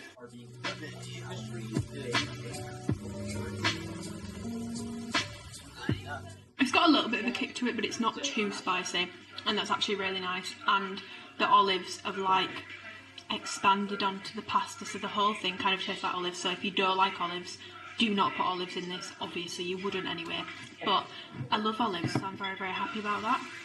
I'm very, very happy with this. Yet again, another experimental dish gone right. I'm going to eat this now and I will probably see you before I go to bed. Not like a wet version of what I did before I went in the shower, but I've washed my hair, plaited it. It's now like 8:30 and I've just got a little bedtime snack. I don't track my food through the day. I basically just put it in like pretty much after I've had my tea to see what I've got left, and then just fill the rest of my calories with whatever I fancy. That's how I prefer to track personally. And because I had a salad for my lunch, I was expecting my calories to be much lower than they actually were. My calories were like pretty much the same as normal. I had like about 100-200 more than I normally have left at the end of the day, but it's nothing crazy. So for my last little snacks of the day, I've got an orange because I really, really fancy an orange, and this winter so like vitamin C. And I've got a bowl that's just soy milk with some granola in it. Normally not a fan of doing that. I think granola with milk is a bit weird. I don't view it as cereal, I see it as a yoghurt topper, but everyone will have their own thoughts on that one. But yeah, that is what I'm eating today, and I'm going to try and drink like a litre more of water before I go to bed. Bit ambitious, but I'm going to stay up and edit this video so then it's done. And I can do like client and uni work all weekend because I've got a lot to catch up on. Yeah, something that I just want to talk about really quick before I leave this video is the topic of tracking, because I feel like tracking has become a very controversial thing to do, or controversial thing to admit that you do. And I do personally track. A lot of my clients track, not every single one of them, but I would say 90% of my clients do track their food. And something that I've noticed is people branding everyone who tracks as having an eating disorder or displaying disordered eating. Obviously, if you have a history of eating disorders or disordered eating, I wouldn't recommend for you to track, but I also don't think that everyone that tracks their food has an eating disorder or is displaying disordered eating. I've noticed this a lot on TikTok. There is a lot of TikToks made by people who must have had eating disorders or problems with food in the past, basically alluding to like MyFitnessPal and disordered eating and stuff like that, which it can encourage and be disorderly for some people. I'm not saying that it's completely okay for everyone to do, because obviously it's not, but then in the comments people saying like this app shouldn't be allowed, like everyone needs to delete this app, and I don't agree with that either. I think there's a middle ground. I don't think tracking is for everyone. I don't think everyone that tracks has an eating disorder or displays disordered eating, and I don't necessarily feel that people who don't want to track or fear that tracking may encourage them to eat in a disordered way or a restrictive way should be encouraged to track either. I personally believe that ultimately it boils down to the individual and should be dealt with on a case-by-case basis. And like you've seen from my what I eat in a day videos, I have a very, very balanced, very, very normal, realistic diet.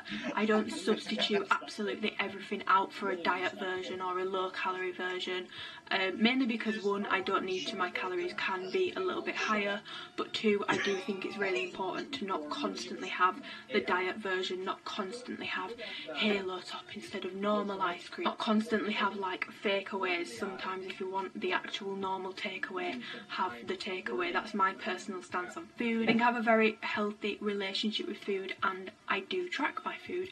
I know that some people won't agree with tracking full stop, and that's fine, but I just thought I'd sit and chat about it because it's something I've seen a lot of on TikTok, and I don't think the blanket statements are fair either way. And I've seen a few people talking about it on Instagram recently as well, and I do find it a very interesting topic, so do let me know your thoughts, but that's just my 2 cents on the situation. So I'm gonna finish my food, eat these now, and edit this video and get into bed. Hope you enjoyed the video. If you did, give it a thumbs up, subscribe if you wanna and you haven't already, follow me on Instagram if you're not already, and and yeah, let me know your thoughts on the entire tracking situation. Also, I just want to apologise in advance because the next, I think this is going up on Sunday, the next 2 weeks are going to be a bit haul heavy.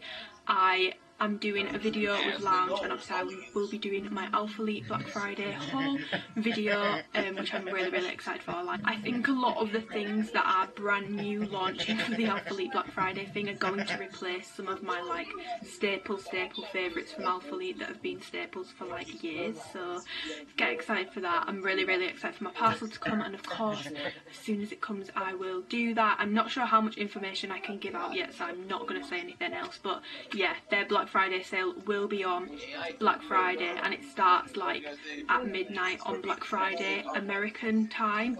I know that there's different coast times and I'm not 100% sure which time it is, but I just know that my UK people will need to be up bright and early. Yeah, Black Friday is 2 weeks today, so my Alphalete video should be up next week. Fingers crossed, whenever I get my parcel, I'm going to go over everything, review all the new bits, give you my top picks from like the new launches, but also the entire site, because everything will be on sale, discounted 15 to 75% off. Obviously my guess would be the newer items will be lower, the older items that have been on there a bit longer will be higher discounts. And I'm also going to give you my tips, because obviously I have actually shopped the Black Friday Alphalete sale for the past 2 years in a row, so I've picked up a lot of tips and tricks, and I've always got what I wanted and never had things taken out of my basket. So yeah, I'm going to stop rambling.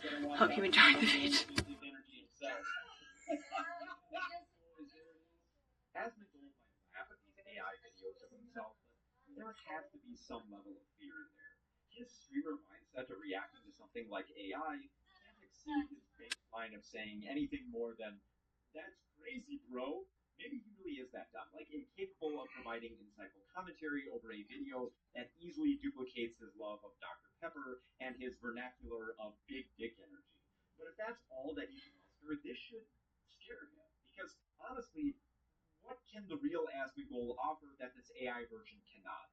What work does Asmongold put into his videos that make these AI ramblers any less entertaining? He usually does the same level of inane banter and stupid stumblings while talking about video games. Asmongold should worry far more about AI taking his job than the jobs of artists, because with artists, their proof is in the pudding. You can tell the difference between someone who made their own technique and style and expression, and someone who just fed a bunch of prompts into an AI bot that shot out something that looks like a janky animated film. Quality filmmaking can't be so easily replaced with AI, but someone who just turns on... Hello, so welcome back to another video, and it's a really exciting one. You can literally tell by the smile on my face. I feel like when I do hauls, you can tell like when I'm actually like really excited, and I feel like the last time I was like really excited for an Alphalete launch was the August launch.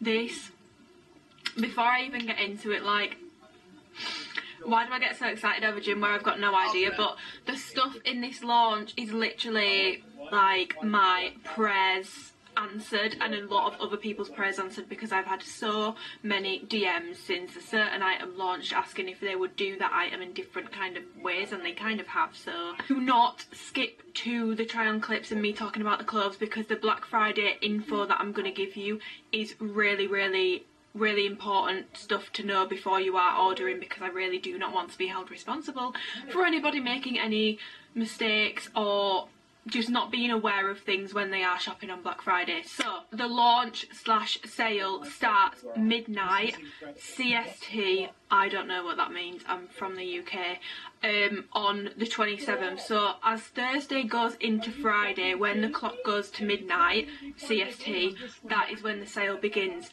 UK people, you're gonna have to be up at 6 AM. It's a 6 AM start, but you don't need to worry, because I've already decided that I'm going to pull an all-nighter and I'm going to watch the Grinch like the normal Grinch. I don't know why I'm telling you this, but I'm going to watch the Grinch like the normal Grinch and the cartoon Grinch like alternating, so that I can, like, my brain stays like stimulated and I don't get too tired. Just back to back and do some uni work and stay up and make sure that if anyone has any questions, you can DM me at 5:45 in the morning. I will be up to respond to that. So I would recommend setting your alarm for like 5 to load up the website, and then you can refresh it at 6 AM. Discount wise, I have been getting asked all week, what percentage off is this item going to be? We do not know. The discount ranges from 15% off to 75% off.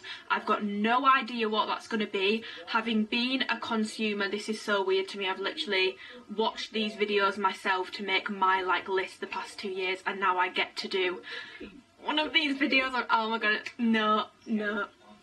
Let me stop before I just get too excited. But from my experience with Black Friday with Alphalete, the longer something has been on the site, typically the higher the discount is going to be. The newer items will probably, in my opinion, be closer to that 15% off mark. I remember last year there was some of the new items that actually had like a pretty decent discount. So yeah, we don't know the specific discounts for specific items, but 15 to 75% off site-wide, literally everything is going to be discounted. Even the new launches, everything, nothing is excluded, everything is discounted.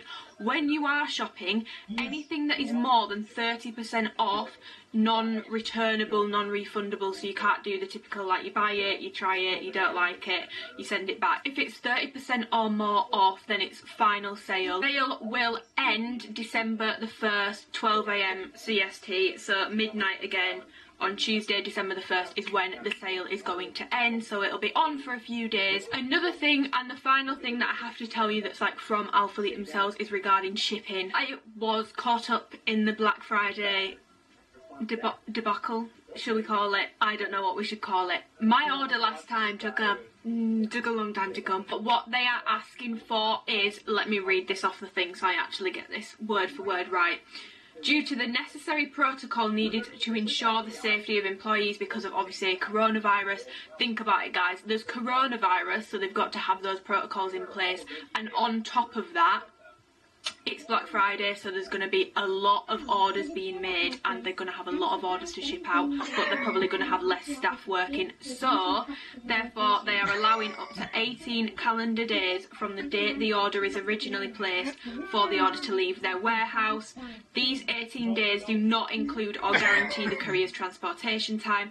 That's out of their control, and they've been told to expect some shipping delays from like the actual shipping companies just because of coronavirus. And obviously with it being Black Friday, lots and lots of packages flying around in the mix. Essentially what they are asking is that you give it up to a month for your order to deliver, so it's not going to be like an instant gratification kind of thing. When you're ordering, you could get it within a week.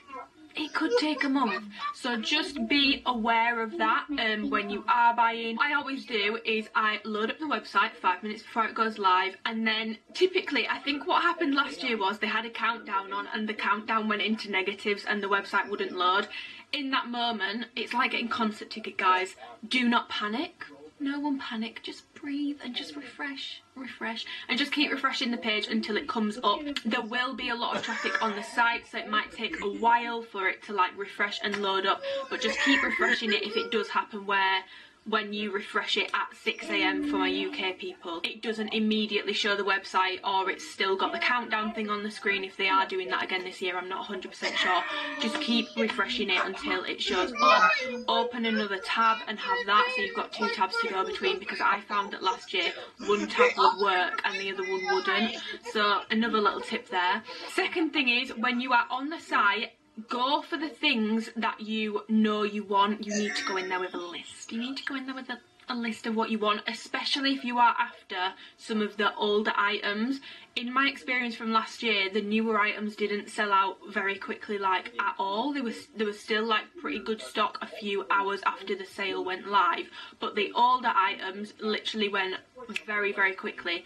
So if you are wanting older items, I recommend you get those first if you really, really want them, and then go back for the newer stuff, because the newer stuff tends to take a little bit longer to sell out, probably because they've got more stocks of it.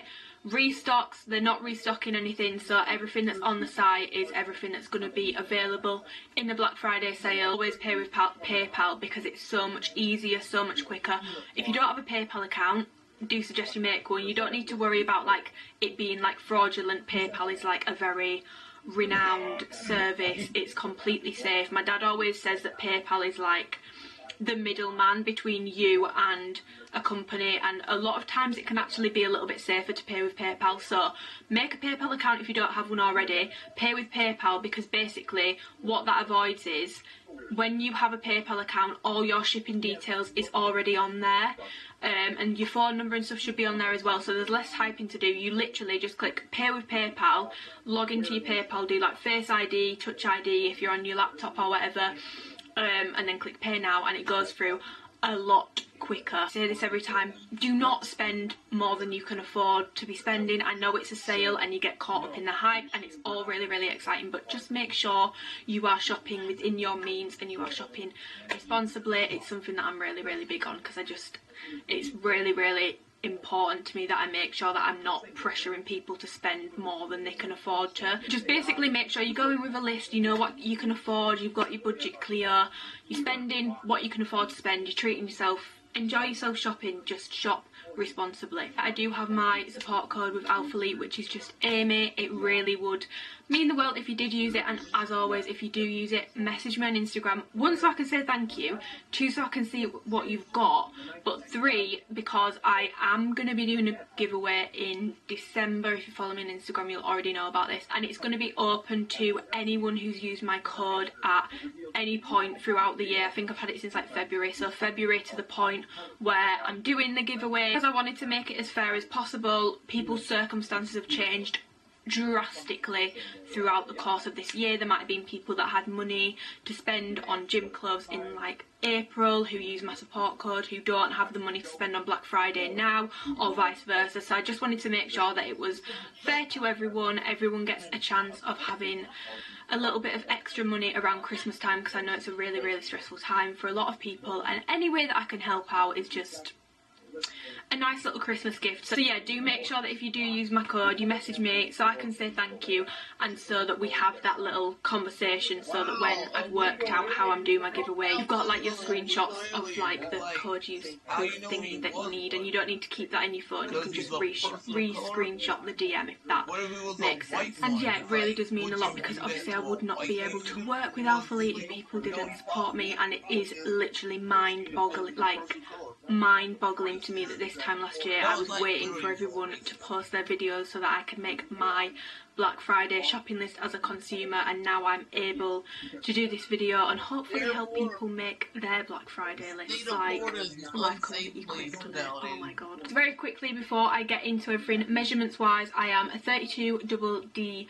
bra size. I have a 23-24 inch waist, and my glutes are around 39-40 inches, 5'6", 28 inch inseam on my leg. I'm going to start with the new collection that they are launching, which I'm not even gonna like do any suspense. This is my favourite collection that Alphalete has ever done. Been buying for them for 3 years. You know, if you watch my hauls, I don't say it about every launch, because there are some launches where it's just not my personal cup of tea. I have a very specific type when it comes to like leggings and stuff like that. That is my preference.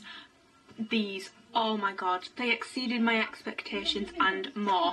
So their new Amplify Seamless collection is launching. I'm going to put on the screen, as I'm talking about different items, all the colourways that they're coming in, but I'm also just going to put on the screen now a quick overview of everything that's launching, just so that you can have an overview of absolutely everything, because I don't actually have everything that's launching, but I have, in my opinion, the most important things.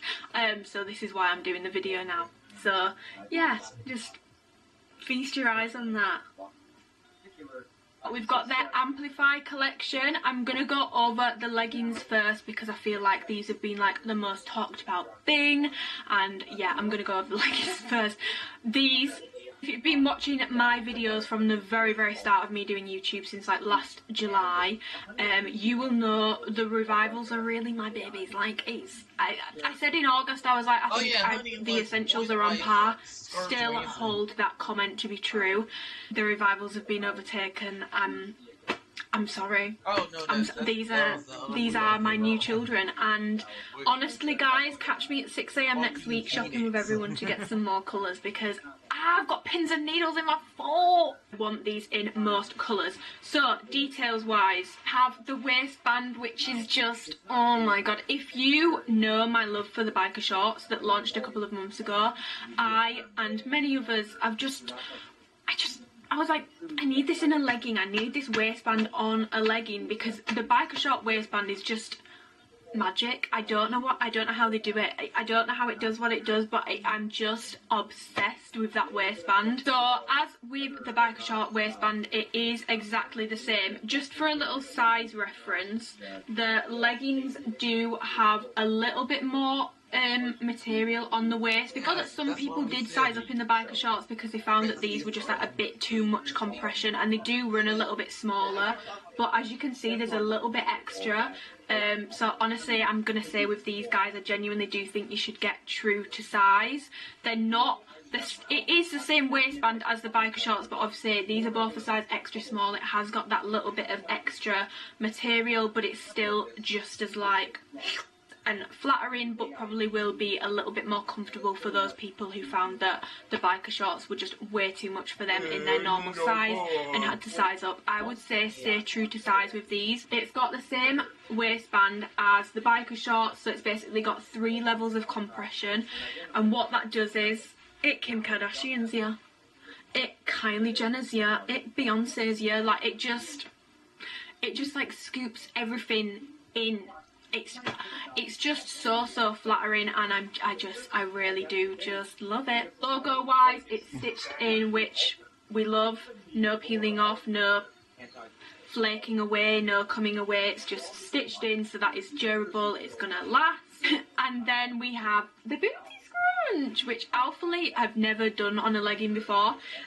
Booty scrunchies have been like a thing that brands have been doing for a while now, and for me personally, not gonna lie, I've got the Gymshark camo, and I've had some other like more baked like booty scrunch, like I'm talking the one where like the material is like seriously ruched around the scrunch, and I do find it a little bit much. And also the Gymshark camo scrunch is just really bad quality. Like mine is unravelled, it's just like a flat line on the back of my ass. I'm like, well, that doesn't look great, does it? When I got these out of the package, I'm not gonna lie, I said on my Instagram, I was like, I'm a little bit concerned because the scrunch is literally like from here to like the gusset, like it meets at the gusset basically. So I was a little bit concerned that it was just gonna look a little bit strange, or like it wouldn't fit my bum, because that doesn't look like a lot of room. But somehow it does, and it's also got this kind of like contour detail that kind of like goes down like here, which like gives like a love heart shape to your bum. And so for me, this booty scrunch does what a booty scrunch needs to do. And another detail is this kind of like mesh paneling that runs down the side and like swoops in. It comes right from the hip, from like the bottom of the waistband to above your knee, which is meant to like accentuate your quads. When I put these on, it does feel a little bit thinner there. It's not to the point where like it's not easily gonna rip, but just do be careful when you're putting these on, and don't go through a nettle bush with these on, because I wore my black ones for a walk yesterday and I got caught in a nettle bush, and I've now put a little bit of damage in the mesh panel. But other than that, these are very good. I actually wore these to train legs in this morning. I used resistance bands, I used the barbell, I used pretty much everything. Like there was a lot of things pulling against the material, and the mesh has held up. There's no like pilling that started to happen. Like they've held up really well, and they were completely sweat proof. In terms of squat proofness on these leggings, I have personally found every single pair to be squat proof on me. I wore this like violet kind of colour today to training, and I'm filming a full week of workouts, so I've looked back at the footage, and these were like surprisingly like opaque. I think that's the right word, that's the opposite of transparent, isn't it? Like they didn't really show anything, and in the try on clips I decided to wear black underwear so that if you are going to see it, like you would see it. So I had a black thong on, and these held up really well. The only colour where I think it pulls a little bit sheer like to say, like say if you were doing an RDL, it would pull a little bit sheer, is the black colour, because basically I've got a mirror here, my window's there, and this morning I filmed like my spot proofness clips, but I wanted to like basically stretch out the leggings as much as possible to feedback. I've seen parts of myself today. Yeah, it's okay to have AI wipers, but you have trans people. I'm like, wow. I've learned a lot about my bodily anatomy today, let's just say that. Basically, I was touching my toes and looking through my legs in the mirror to see how sheer they'd gone, because that is like the most stretched out position.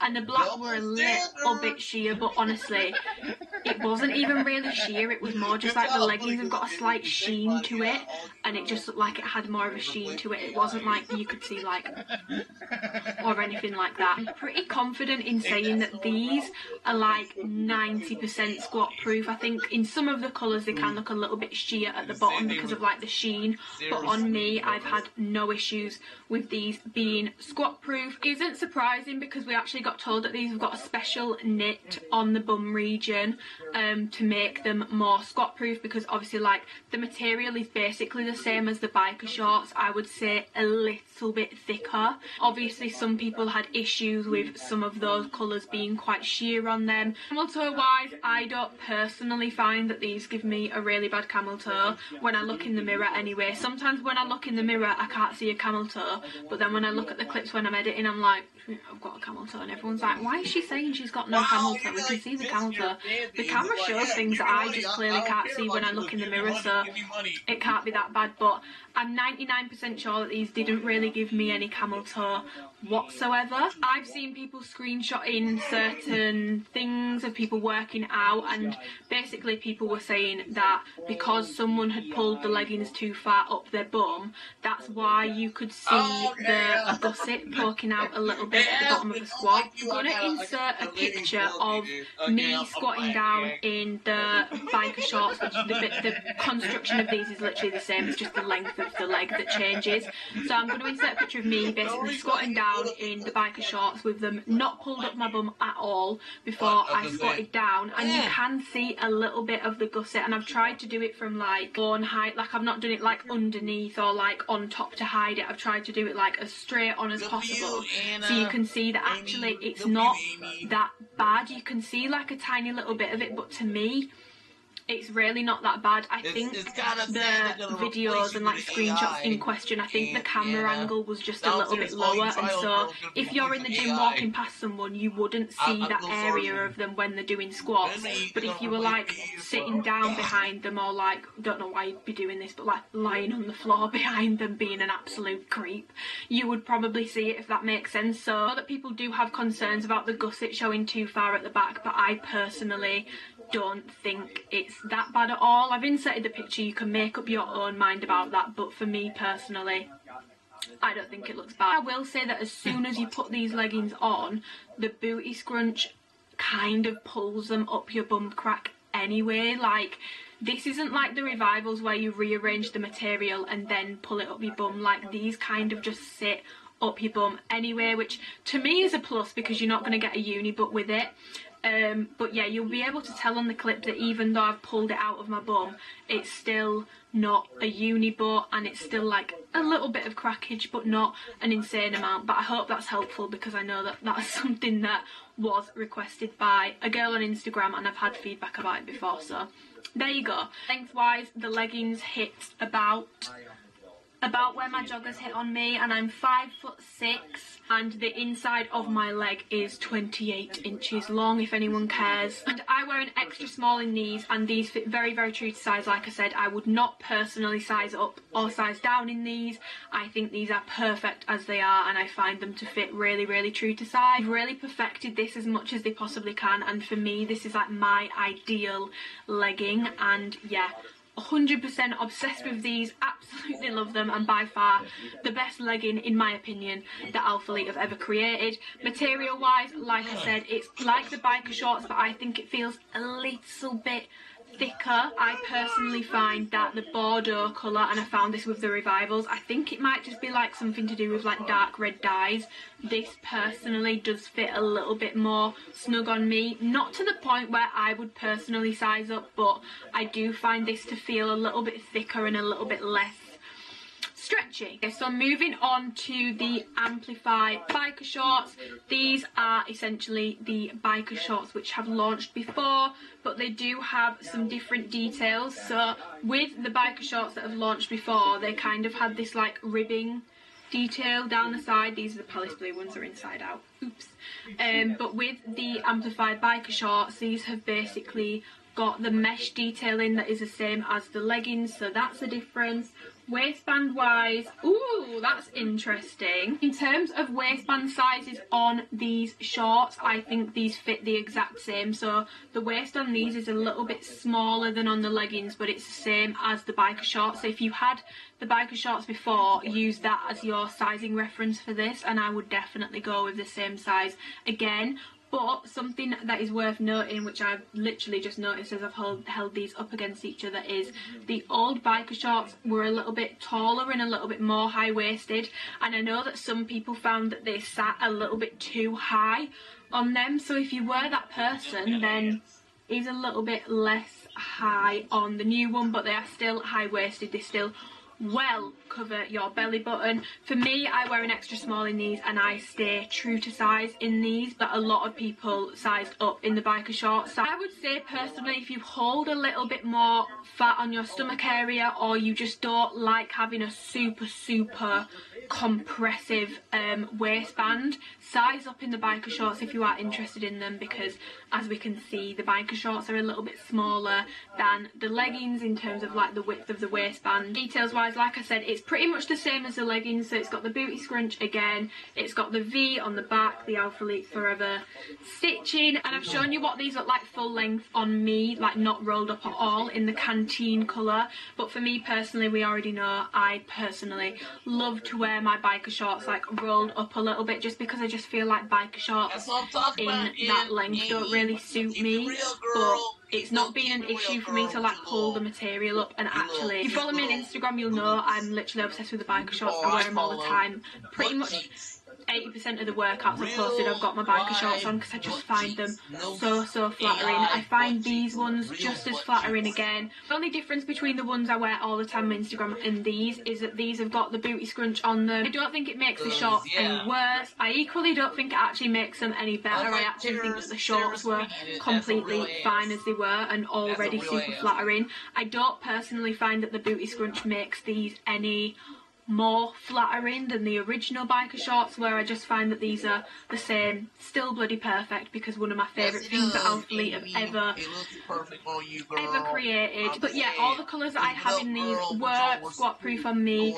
This is also a very sweat proof material, like I spoke about with the leggings. I get a very sweaty crotch, especially when I train legs, and this does not show any sweat on me personally. Material wise, compared to the like original biker shorts, I personally find that these honestly feel the same. They feel the same like thickness.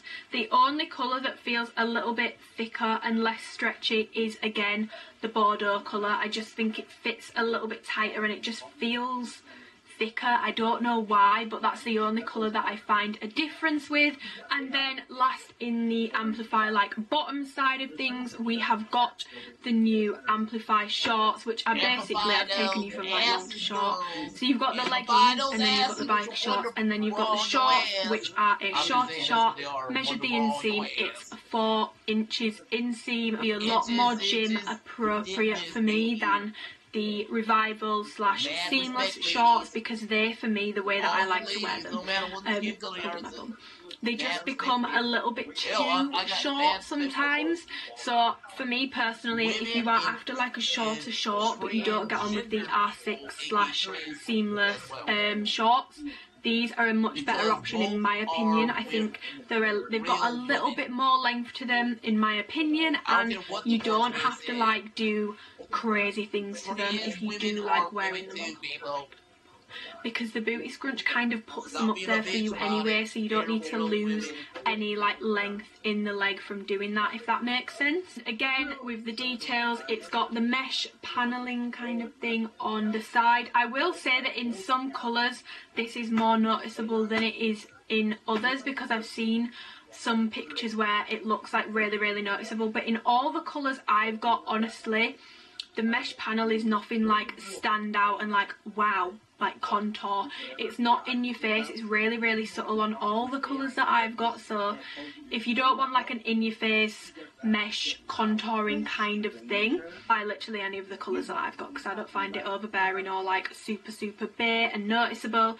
So yeah, it's got that again, it's got the boot scrunch at the back with the V like tailoring into the back. These are what I've needed in my life for like months, because everyone constantly says like, what are those shorts? And I'm like, the biker shorts, and they're like, they don't look like that on me, and I'm like, no, because I roll them up to make them into a short because I prefer how it looks. And to be quite frank, I'm a little bit of an attention seeker, and I want more of my legs out. I don't want to look like I'm going for a bike ride when I'm in the gym. These are insanely flattering. Like, even if you do not like to hike things up your bum, you do not need to do that to avoid having a uni butt, because the butt scrunch just does something in these shorts. It's so flattering. Like, I just, proof wise, all of these are very squat proof on me, other than the silver sky colour, shock horror.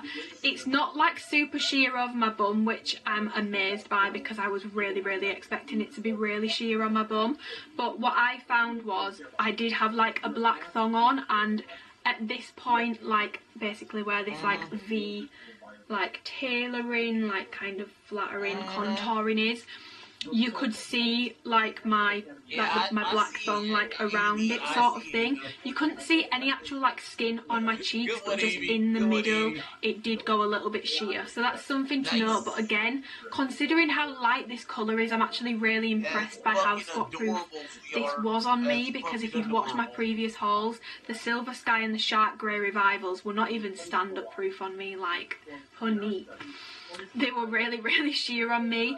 But I'm obsessed with these shorts. They're just so stretchy and so flattering, especially considering you've got the waistband to really like shape your stomach area and like give you that extra compression and support if you want it. I think I might prefer these to the biker shorts. That's a really bold claim, because I've been wearing the biker shorts for months, for pretty much every single workout I've posted. Like, they really are really flattering, but I kind of think I prefer these. Like, these just hit a little bit different. It's the same material, but these just feel super soft and super stretchy. And yeah, absolutely love these. I'm also going to pop on the screen some colour comparisons of the Amplify collection with previous things and label the colours so that you can see some colour comparisons between launches. If you've got a colour and you're thinking, do I need that colour, you can see how similar it is and make up your own mind. Tops wise, there's the Amplify crop top, which I know this is called the Amplify crop top, but it's literally the same as like the seamless crop tops that launched with like the revivals and the biker shorts before. I've just got it in this fireside colour, so I'm not going to spend too much talking about it, because I've spoken about this before in like 2 separate hauls. But the Alphalete logo is on the front. It's not stitched in, it is a sticker, but I actually wear mine quite a lot just to like chill around the house in, so they've been through the wash a few times, and I personally haven't had an issue with it peeling off. But with anything that's got a sticker on it, just make sure that you're being careful when you wash it. Don't put it in the tumble dryer. In my opinion, I don't think it should go in the tumble dryer. Obviously don't put an iron over it. Colder wash, hand wash if you can, and I've not had any issues with this. But yeah, these are just their crops. Really comfy, really soft, thin, stretchy, breathable. True to size, I wear an extra small in this and it fits me absolutely perfectly. It's not like a high support crop top or anything like that, so if you want to wear it to training, then definitely wear a bra underneath it for extra support. But other than that, yeah, it's called the Amplify crop top now, but I swear it's the same as the seamless crop. I've just pulled out a seamless one and there's literally no difference between the two. So, and then we have the Amplify long sleeve, because obviously it's winter and not everyone wants to be in short sleeves. So I've got this in black, because I was just like, the black leggings with a black long sleeve top, I think yes.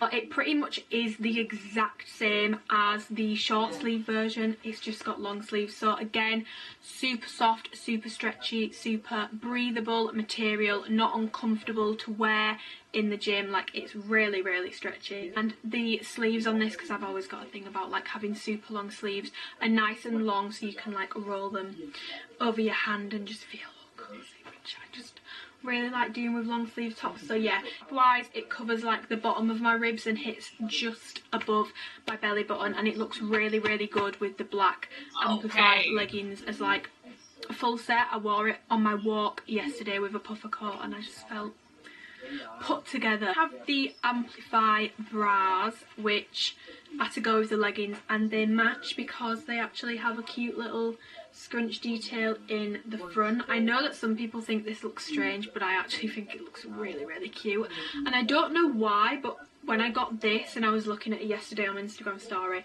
just reminds me of a ballerina. I don't know why. Come with padding, which you can remove through the side there. And then it's a halter neck sports bra, which I always find halter neck stuff to be really flattering, and it always makes your shoulders look really nice as well. So happy with a halter neck sports bra. And then at the back it crosses over like this, and then it's kind of got like a little keyhole in the middle between the straps crossing over. Alphalete in the like forever stitching, so it's not going anywhere, it's staying put. So yeah, I wear an extra small in this and I find that it fits very true to size. I think it's really flattering, like it really does just push everything into the right position. Support wise, I would say this is like more of a medium support. A lot of Alphalete sports bras are very light support sports bras with like spaghetti straps, but because this has got like the thicker straps and because it is like a very tight fit and like it really does like push in and up on your boobs, I would say this is more like a medium kind of support. It's still not super high support. You would not want to be doing like a long sprint in this, but it's more supportive than most of their bras is. So if you're in the market for a more supportive bra, then I do really recommend this. Take what I say about support with a pinch of salt, because I'm completely aware that I have no idea what it's like having naturally bigger boobs, but I do have bigger boobs, and even though they are fake, they do move around and it can get quite painful when you're doing cardio sometimes. So for me, I find these to be a medium support. But then another thing that is launching in new colours is the seamless jacket, which is now called the Amplify jacket. But I'm looking at it on this picture here and it really does look same as the seamless jacket that launched a couple months ago with like the seamless shorts, if you remember. I don't actually have any of the Amplify jackets, but looking at the picture I'm 99% sure that that's the same thing, especially considering that they've renamed the seamless crop to go with the biker shorts to the Amplify crop. I'm pretty sure that the Amplify jacket is the seamless jacket, so I wear an extra small in that and I find it really comfortable. I would say those fit true to size, but if you want a little bit less of a tight fit, then definitely go up a size, but they are really flattering. I'll pop a picture on the screen with all the colours that's coming in. But yeah, and I actually said when I reviewed those seamless jackets the first times that in a jet black they would be like ideal. We've got a jet black, so that is a complete staple in my opinion for running errands, going to Morrison's, going to Tesco's, going to the post office. Anything that is just like a complete staple in my opinion. Okay, so then moving on to the Alphalete collection, there are 2 items dropping from this collection. Obviously they've done the Alphalete collection before, so I'm going to try not to talk too much about it because this video is literally going to be like an hour long and it's going to be really difficult to watch. We have the tri bras. I've got this in white and gold, eternal rose and wren, which is this really nice like dark khaki colour, which I think is really pretty. So yeah, in terms of like branding on these bras, as we know, it's got the Alphalete logo and then Alphalete in italics underneath in like a rubberized kind of thing. If you follow me on Instagram, you know I wear these sports bras all the time and I have yet to have an issue with the label peeling or coming away. So like I said before when I was talking about like sticker logos, follow those washing instructions and I'm 99% sure that you will not have an issue with the logo. The white bra, it's got the like gold detailing with Alphalete in white underneath. And I have the eternal rose colour, which is a really nice like rose, like blush, darker blush pink kind of colour. Really flattering and like colourful, but like autumnal colourful, if that makes sense. So yeah, these are the tri bras. In terms of support, I would say these are like light to medium. I wear an extra small in these. I've tried a small in these kinds of bras, and I'm a 32DD, and I just find that the band is way too big on me in a small, so I have to wear an extra small in these. I do find that my boob kind of sits a little bit out at the side, but for me personally, I think I'm just used to it now, so I don't actually mind it at all. Light to medium kind of support. If anyone is in the market for a white sports bra from this launch, this would be the bra that I recommend you get, because it's just... Dry bras are probably my favourite sports bra from Alphalete. I've said this before in like multiple hauls, but I really do like this. I just like how simple it is.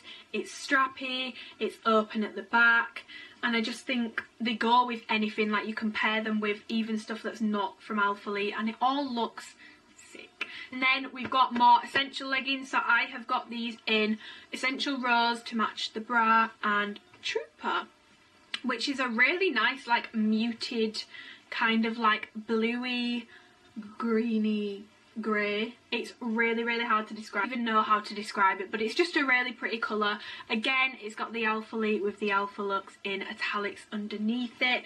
These leggings have got no front seam, and when these dropped in August, I believe it was, I made a pretty bold claim. Up until that point, the revivals had been like the only leggings that really had my heart, and like no one else was coming close, do you know what I mean? And then these entered the chat and I was like, ooh, well, I don't know now.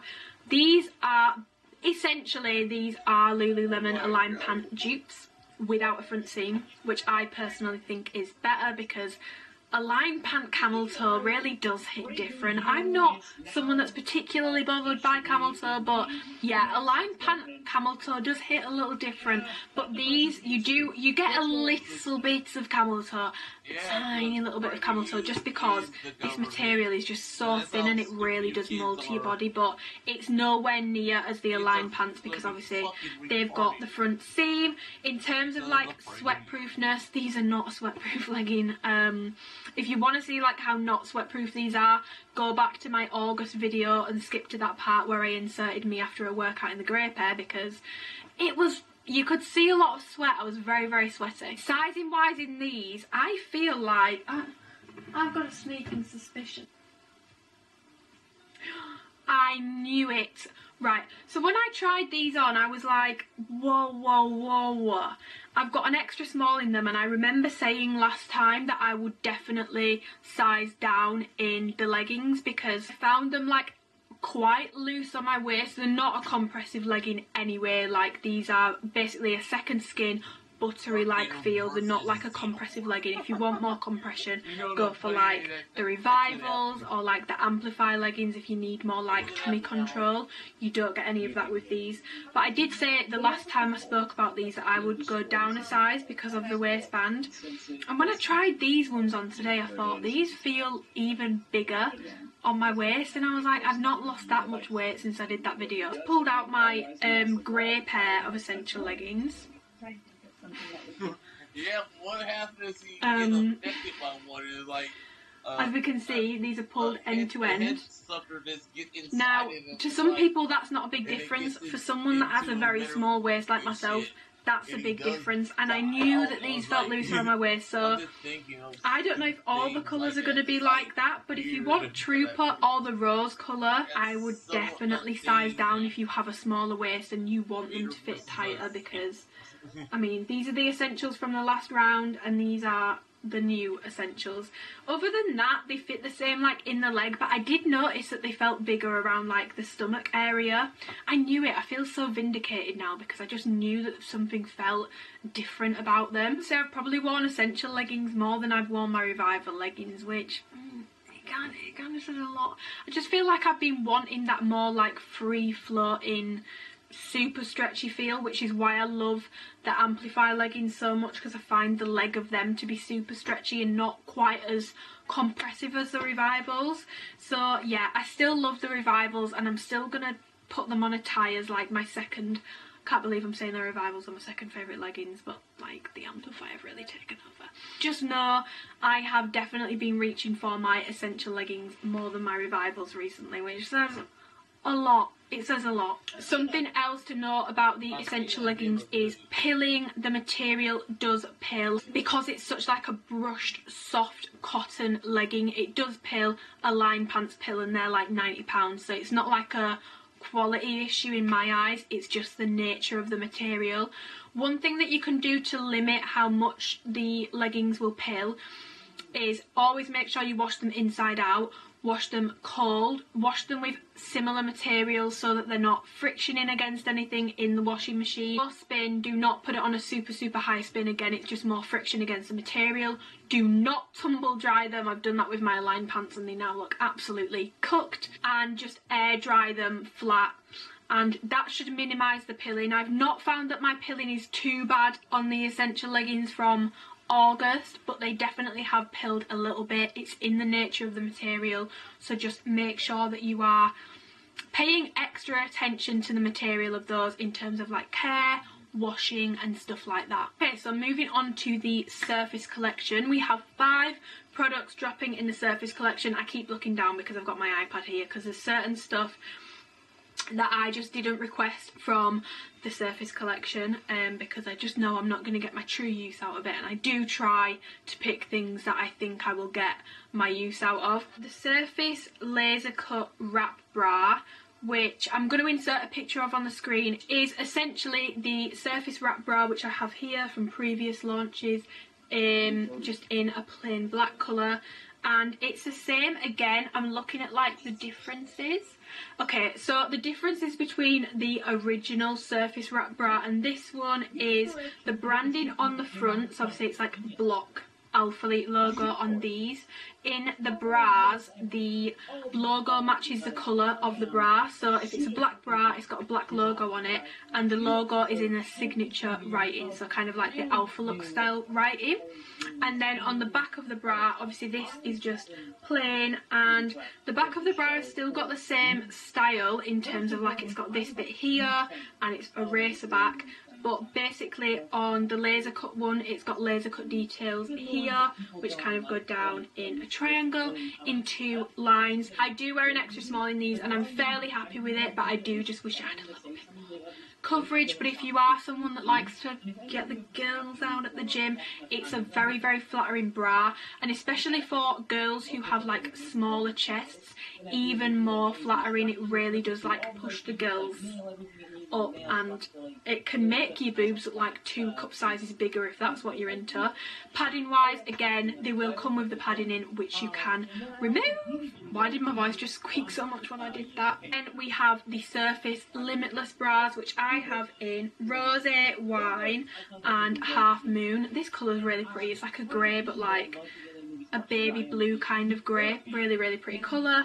And the Rose Wine is like, I've picked this because I thought it's something a little bit different and I actually really like it, especially with my brown hair. With the Limitless bra, these have launched before, so it says Alphalete on the front in the signature logo, like what they've got on the wrap bra now.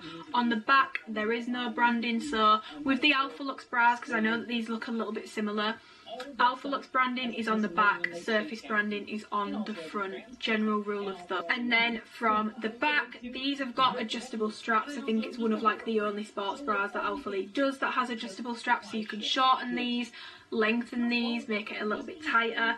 And obviously the shorter you make the straps, the more support this bra can give you, but it's still a very low support bra. It is a very low impact bra. It's not going to be like cardio appropriate or like HIIT training appropriate, but for weight training you are absolutely fine with this. But if I had to pick between these Limitless bras or the Alphalete tri-bras, because I don't think it's fair to compare it to the Amplify bra because it's a completely different material and just a completely different style bra, whereas these are both like a bit strappier and a bit more similar.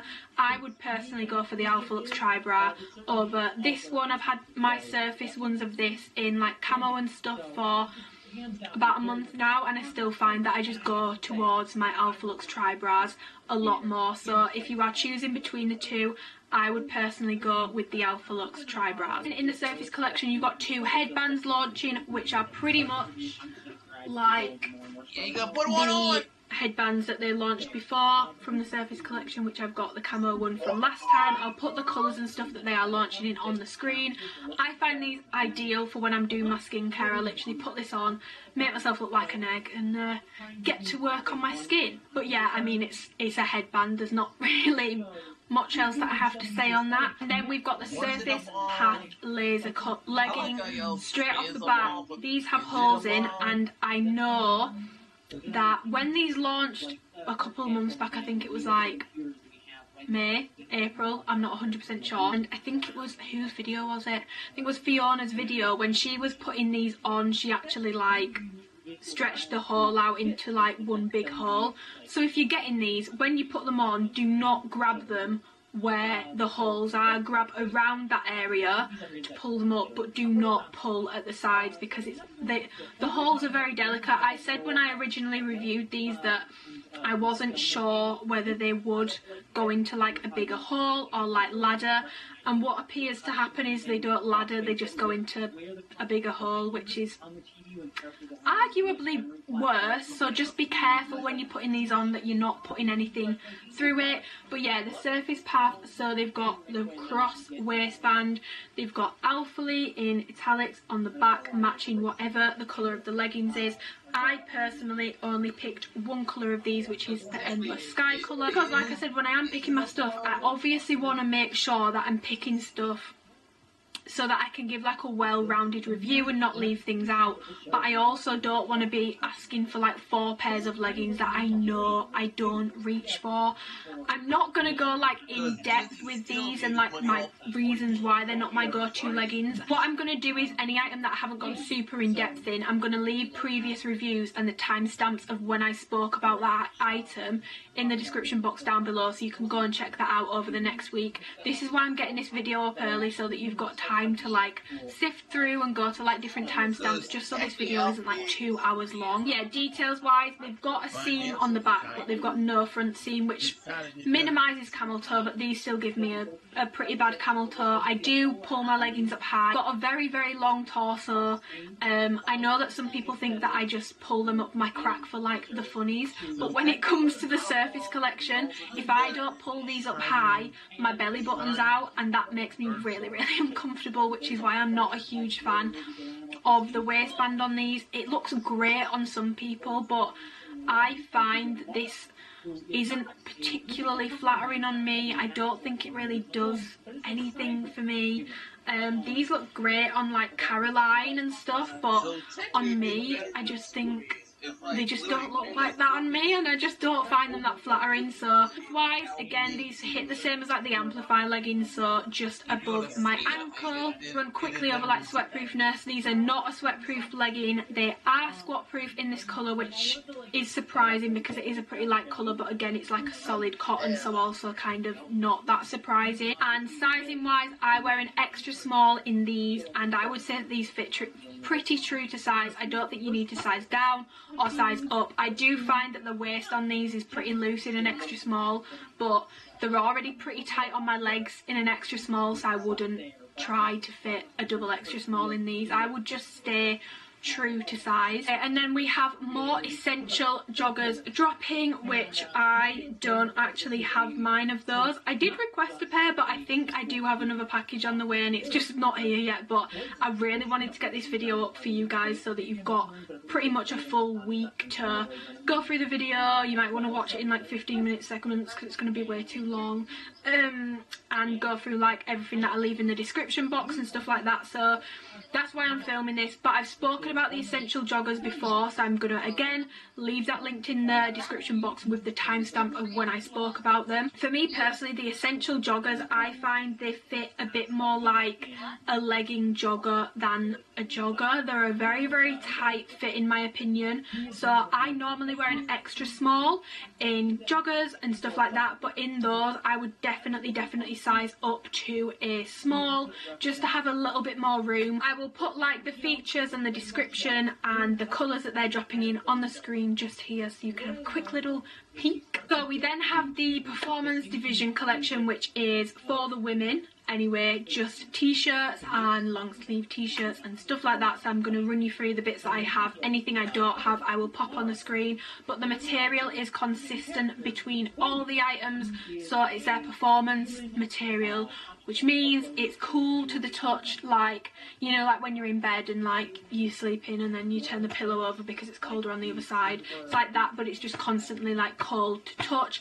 It's very, very stretchy. It's good quality material. It's not that shitty jersey from Pretty Little Thing, misguided, fast fashion, all that sort of stuff. And I've just read material wise, it's a cotton and polyester blend. I do not know much about materials, I just know how it feels on my skin, and it feels pretty nice on my skin, so I'm happy with it. So my personal favourite top from this little part of the Black Friday launch is these tops. I've got the white version on now, so it's a more fitted top. So if you had the like signature crop that they launched 2 launches back, I think it was with the Surface Power collection that they launched that, or the long sleeve one, these fit pretty much the same as that. It's not completely like skin tight on me in an extra small. If I wanted it skin tight I would go for an extra small. I would personally size down, but for me I actually like how this fits in an extra small.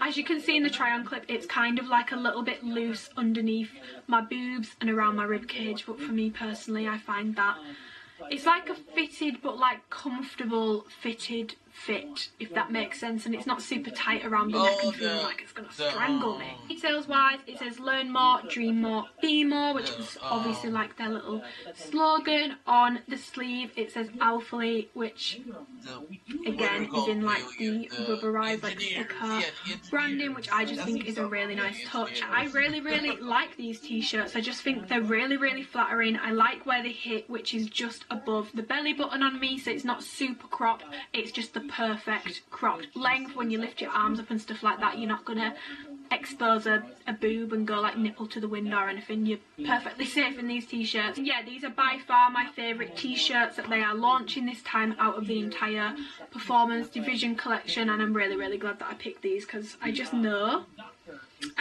I'm getting a lot of wear out of these. So then there is the signature fitted crop, which fits the same as this, which is coming in some new colourways, which I will put on the screen. So fit wise, same as this again. So I would say stay true to size in this. If you want a skin tight fit, size down, and if you want a more like oversized baggier fit, go 1 size up, maybe 2 if you do want like an oversized fit from this top. There's the Legacy oversized long sleeve crop, which again I didn't request any of, so I'm just going to pop it on the screen with the colourways that is launching in. That reminds me of, I don't know if people remember, a couple of months ago they did like towards the start of the year they did like a military like mini launch where they donated like some of the profits to charity, and they had a long sleeve crop in that. That's what the fit of that reminds me of. So it's an oversized boxier fit. I have an extra small in those tops, and I would say with an extra small in those tops, the sleeves, as Alphalete sleeves always are in a long sleeve, nice and long so you can cozy up and get them over your hands and just feel all cozy in the winter. I'm just going to try and read what it says on the front of it. It says, and my voice is really going, an Alphalete is an individual who inspires others to learn more, dream more and be more. So that's what it says on the front of the t-shirt, because you probably won't be able to read it from the clip. And then it's got the Alphalete logo on the back below the neck. There's 2 lots of proud but never satisfied tops. There is a long sleeve version and a short sleeve version. I have personally got the short sleeve version. The fit of these is the same as the signature crops from the August launch. Look at my brain, look at my memory doing bits from the August launch where they launched them in like loads of colours and it had the signature on. So it's more like a boxier oversized fit. Again, I've got this in an extra small and I think I'm happy with how that fits. If you want it super oversized, you could go up a size, but I would honestly just stay true to size with this. On me, it's oversized as it is. Again, it's a really nice length. It's the exact same length as these fitted crops, but obviously it's a boxier fit, so it's not skin tight. The reason why I picked this colourway in particular is because it's black on black. and for me personally that is my preference. If I'm gonna have like writing on something in like big letters, I want it to be like subtle in colourway, if that makes sense, and not super contrasting, and I think the black does that pretty well for me, so I'm happy with that. I wear the Alphalete like signature ones, which are basically the same fit as this, all the time. I wear them around the house, I wear them to bed, I wear them to Morrison's, I wear them to chilling with joggers and leggings and stuff all the time. So if you are looking for like a comfy, oversized, chill crop top, I do recommend getting these if you don't have like the signature ones. I've got the chapter 3 oversized crop top, which is the last thing I'm going to talk about because my voice is going, and luckily it's the last thing I have to talk about. So you've got the Alphalete logo on the front. This needs ironing, it's fresh out of the packaging. Alphalete logo on the front in the signature style, again rubberized like sticker sort of thing, so again ironing and stuff, washing, just be careful, wash with care, do not put an iron over this, it will peel off. And then on the back it's obviously got this, which I'm pretty sure Christian posted a picture the other day, and they've got like basically this is a mural that they've got on a wall somewhere, which I'm assuming is Alphaland, because I mean that makes sense, doesn't it? Just says Alphalete Athletics, established 2015, and then it just says learn more, dream more, be more, wrapped around like a globe, and obviously that's on the back. So from the front it's super plain, from the back it's got a bit more detail in it. Fit of this is the exact same as the Proud But Never Satisfied top, so again oversized, boxier fit. I would say stay true to size and it will be a nice oversized fit. So that's it. My voice is going, so I'm gonna try and wrap this video up as quick as I can, but as always I'm gonna just go over some top picks. I've decided how I'm gonna do this is 5 top picks from this new launch and 5 top picks from just my top picks in general from the site that you can get in the sale that are not part of this launch but are already on the site. So top 5 picks from this actual launch would be, you gotta get a pair of Amplify leggings. Number 2 would be, you've gotta get a pair of Amplify shorts. And number 3 would be, you've gotta get a pair of Amplify biker shorts. And I'm perfectly confident in taking up 3 of the top 5 spots in suggesting these. Everything I would want in a legging. It's got the tummy control there, it's nice and breathable in the legs, super stretchy, doesn't flatten your bum. Feel comfortable working out in it as well. When I trained legs this morning I didn't feel like the bum scrunch was going to like rip at the bottom of a squat. I didn't feel like I had to constantly pull them up. Like these stay put, and I really love these.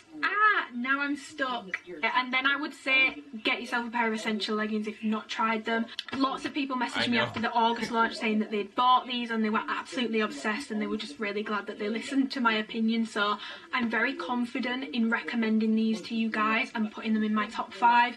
I absolutely love these leggings. They're different from the Amplify collection in terms of like these are much more like a second skin, not compressive, just a very comfortable legging. The Amplify leggings are comfortable too, but you know what I mean. If you've had like Align pants, you just know it's like a buttery soft second skin naked kind of feel.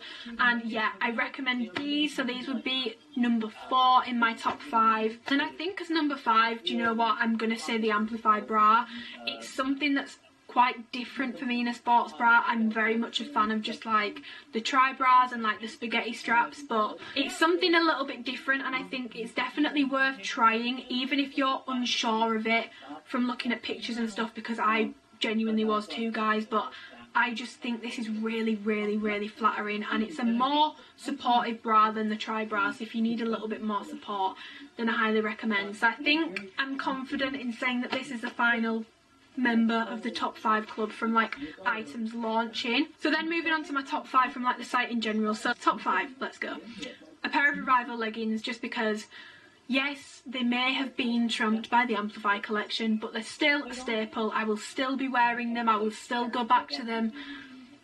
Look, they might have been knocked off the top spot, but that doesn't mean they're a bad legging, and I stand by my recommendation of those. So Revival leggings. Number 2, I'm going to recommend the original biker shorts, because they will obviously be more discounted than the new biker shorts, and in my opinion, other than the bum scrunch, they are pretty much the exact same. They're the exact same level of flatteringness, so, and they will be cheaper than the Amplify shorts. So 3 is a bit sneaky because I think the tri-bras are like out of stock in most sizes from previous launches, but the tri-bra isn't a new item and it has launched before, so I'm gonna say number 3 would be a tri-bra. Kind of cheating, but I can't do a top 5 without putting it in there. Look, this is a very plain, simple sports bra, low kind of support but ideal for weightlifting. Super strappy, super simple, goes with anything, especially if you get white. I'm going to recommend the white. It will go with anything that you get from this launch, from previous launches. It just goes with everything. Cannot recommend the tri-bras enough. So number 3 would be tri-bras. Number 4 would be, I recommend you try a hoodie if you haven't already. Going for a cropped hoodie, stay true to size. If you're going for one of the women's full length hoodies, go 1 size up at least, or maybe 2 sizes if you want a more oversized fit.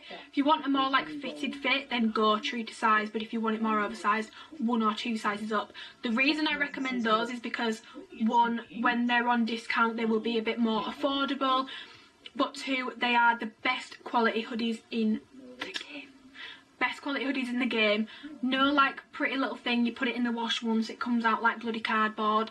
They are super soft, super fluffy, they hold their shape, they hold their quality so well. I've said this before, I've got hoodies from a year ago that are still fluffy on the inside, still soft, they haven't shrunk, they still fit me well. My arms don't look like they're scared of the dark when I wear it.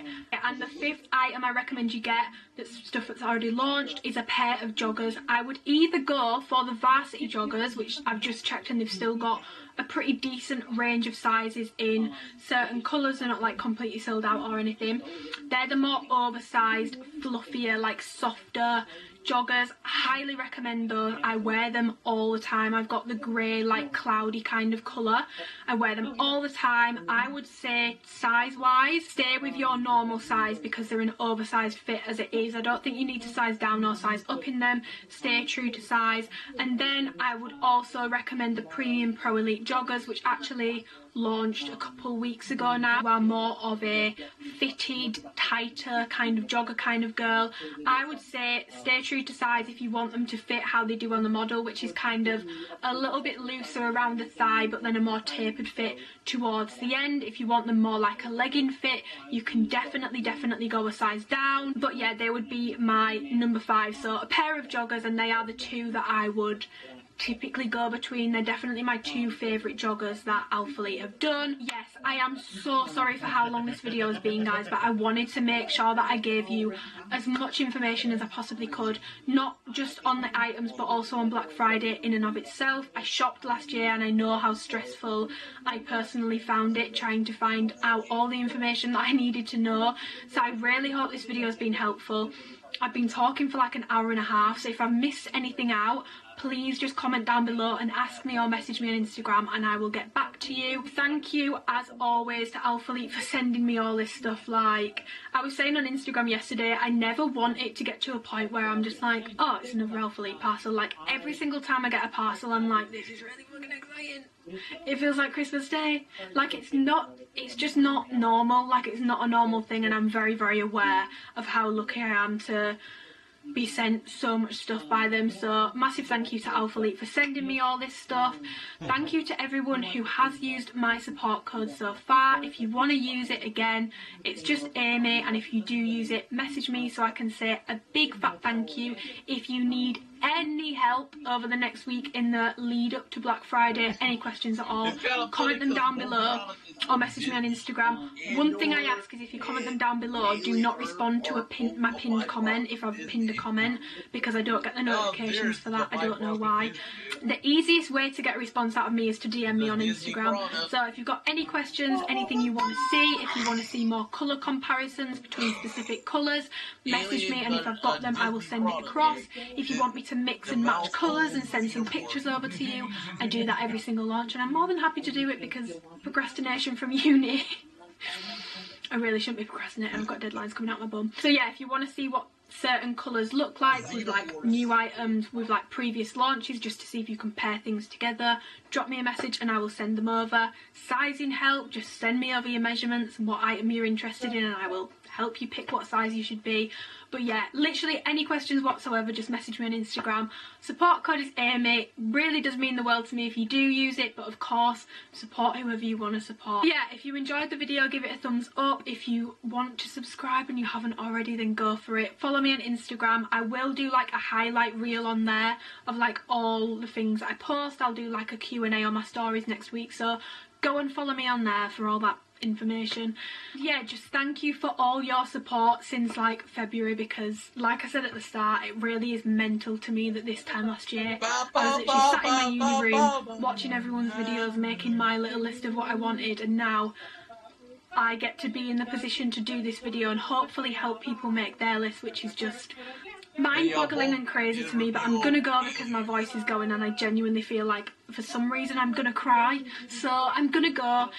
Yeah, hope you enjoyed the video. If I've left anything out, please just comment down below and I will get back to you.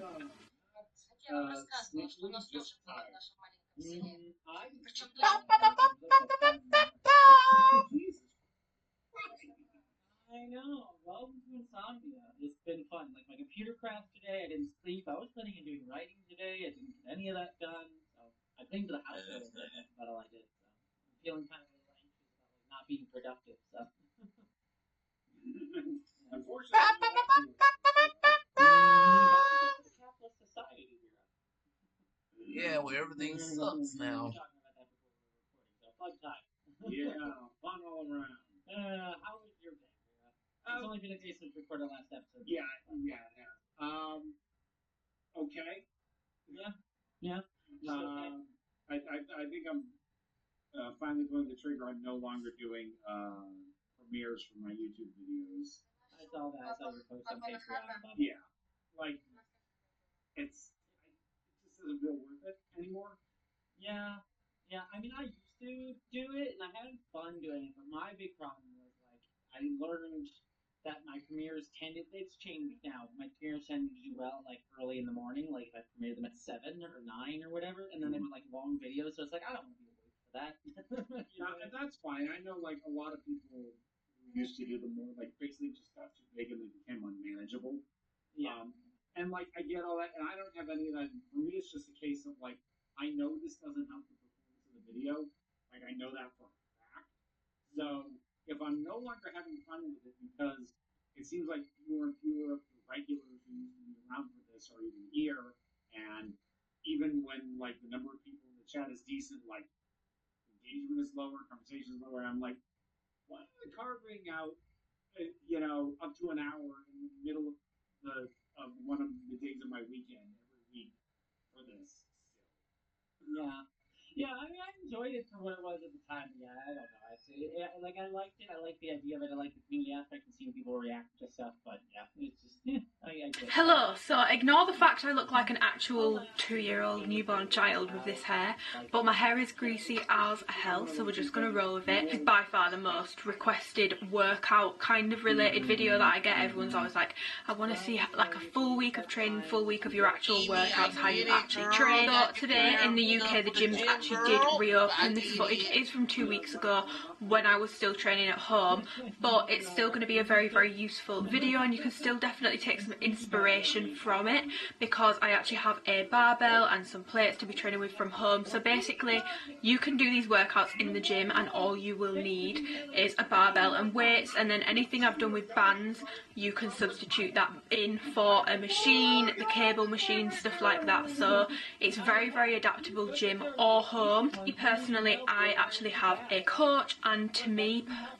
this is just my opinion, but I think it's really quite disrespectful to share my entire training plan that they have spent a lot of time and effort putting in for me, because that's essentially me giving away their work for free, which isn't fair on them. So I actually had a bit of a niggling injury, so I kind of had to adapt my workouts so they're not exact to what my coach has me do, but it's still the training that I've been doing at home for the past 4 weeks, because my injury is only just really left the building. So yeah, this is my full week of workouts that I've been doing at home. Now I'm back in the gym, not much changes, it's very similar, other than I tend to go heavier on things like lunges and squats, because obviously I've got a squat rack in the gym and I can't press like 40 to like 60-70 kilograms over my head. I'm not that strong. So a brief overview of my training before I get into the workouts. I personally train 5 times a week, 3 lower, 2 upper, and this training plan is suited to me, my goals, my abilities, my fitness levels. Do not just take this full week of workouts and say, right, I'm going to do that and it's going to make me look like her. One, you will never look like someone else no matter how hard you try. Become a better version of yourself, yes, but do not follow someone's workout plan expecting to get the exact same results they did. It's not going to happen. And 2, like I said, this is suited to me, my goals, my personal fitness levels. We will all have different goals, all have different fitness levels, so definitely do not copy and paste this. Take inspiration, of course, if you are on like a similar fitness level to me, then definitely go ahead and give some of the workouts a go, but yeah, just a little disclaimer there. I have my laptop and I'm just going to get into the voiceover now. And my first session is glutes and hamstrings. So the first move that I'm doing here is some barbell hip thrusts. I actually bought a step to be able to get the right height for these, but ideally you want most of the movement to be coming from the sternum down, 90-degree angle with your shins when you get to the top of the movement, and you want to keep your chin tucked, making sure you're locking out properly at the top of each rep. So moving on to Romanian deadlifts, I'm doing these with a barbell. Key point here is it's a hip hinge movement. Do not just bend forwards to move the weight. You need to initiate the movement by pushing your hips back. Ideally, you want to imagine that you're trying to press something behind you with your bum. Do give your glutes a squeeze at the top, but do not hyperextend or overdo it. So then moving on to some glute focused barbell reverse lunges. So what I mean by glute focus is I'm actually taking pretty wide strides back just to activate more of my glutes and a little bit less of my quads, although obviously they are still working when I'm doing these. It's important when you're doing a lunge to make sure that your knee is staying in line with your foot. What I mean by this is that your knee can go over your foot, but you don't want it to be wobbling inwards or outwards. You want it to be nice and stable. So then I am moving on to some side lying clam raises. They're a lot harder than they look. You basically want to focus on opening up your legs like a clam, hence the name. And making sure you're getting a full range of motion. Making sure that the non-working glute is touching the floor at the bottom of each rep. Oh my god, the pain. Then moving on to some banded kickbacks. The key here is to make sure that you keep your core nice and braced and keep your spine as neutral as you can. There will naturally be a little bit of a curve in the lower region of your spine, but you do not want any excessive curvature going on here, because what that means is you're actually taking some of the tension off your glutes and putting it through your lower back.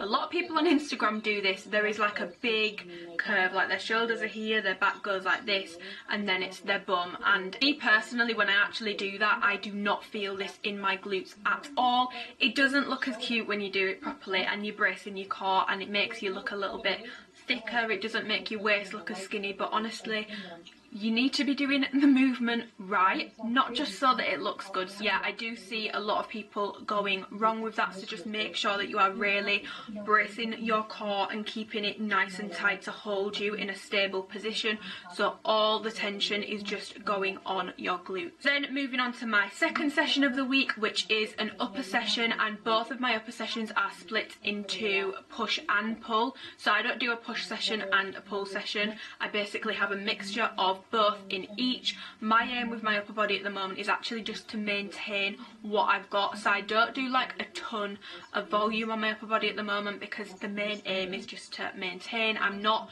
currently interested in building much more muscle on my upper body. I'm pretty happy with how it looks. So sumo deadlifts first, wide stance, feet pointing outwards, and your arms will come inside of your knees. So with a conventional deadlift, your arms would be on the outside. With a sumo, your hands are on the inside of your knees.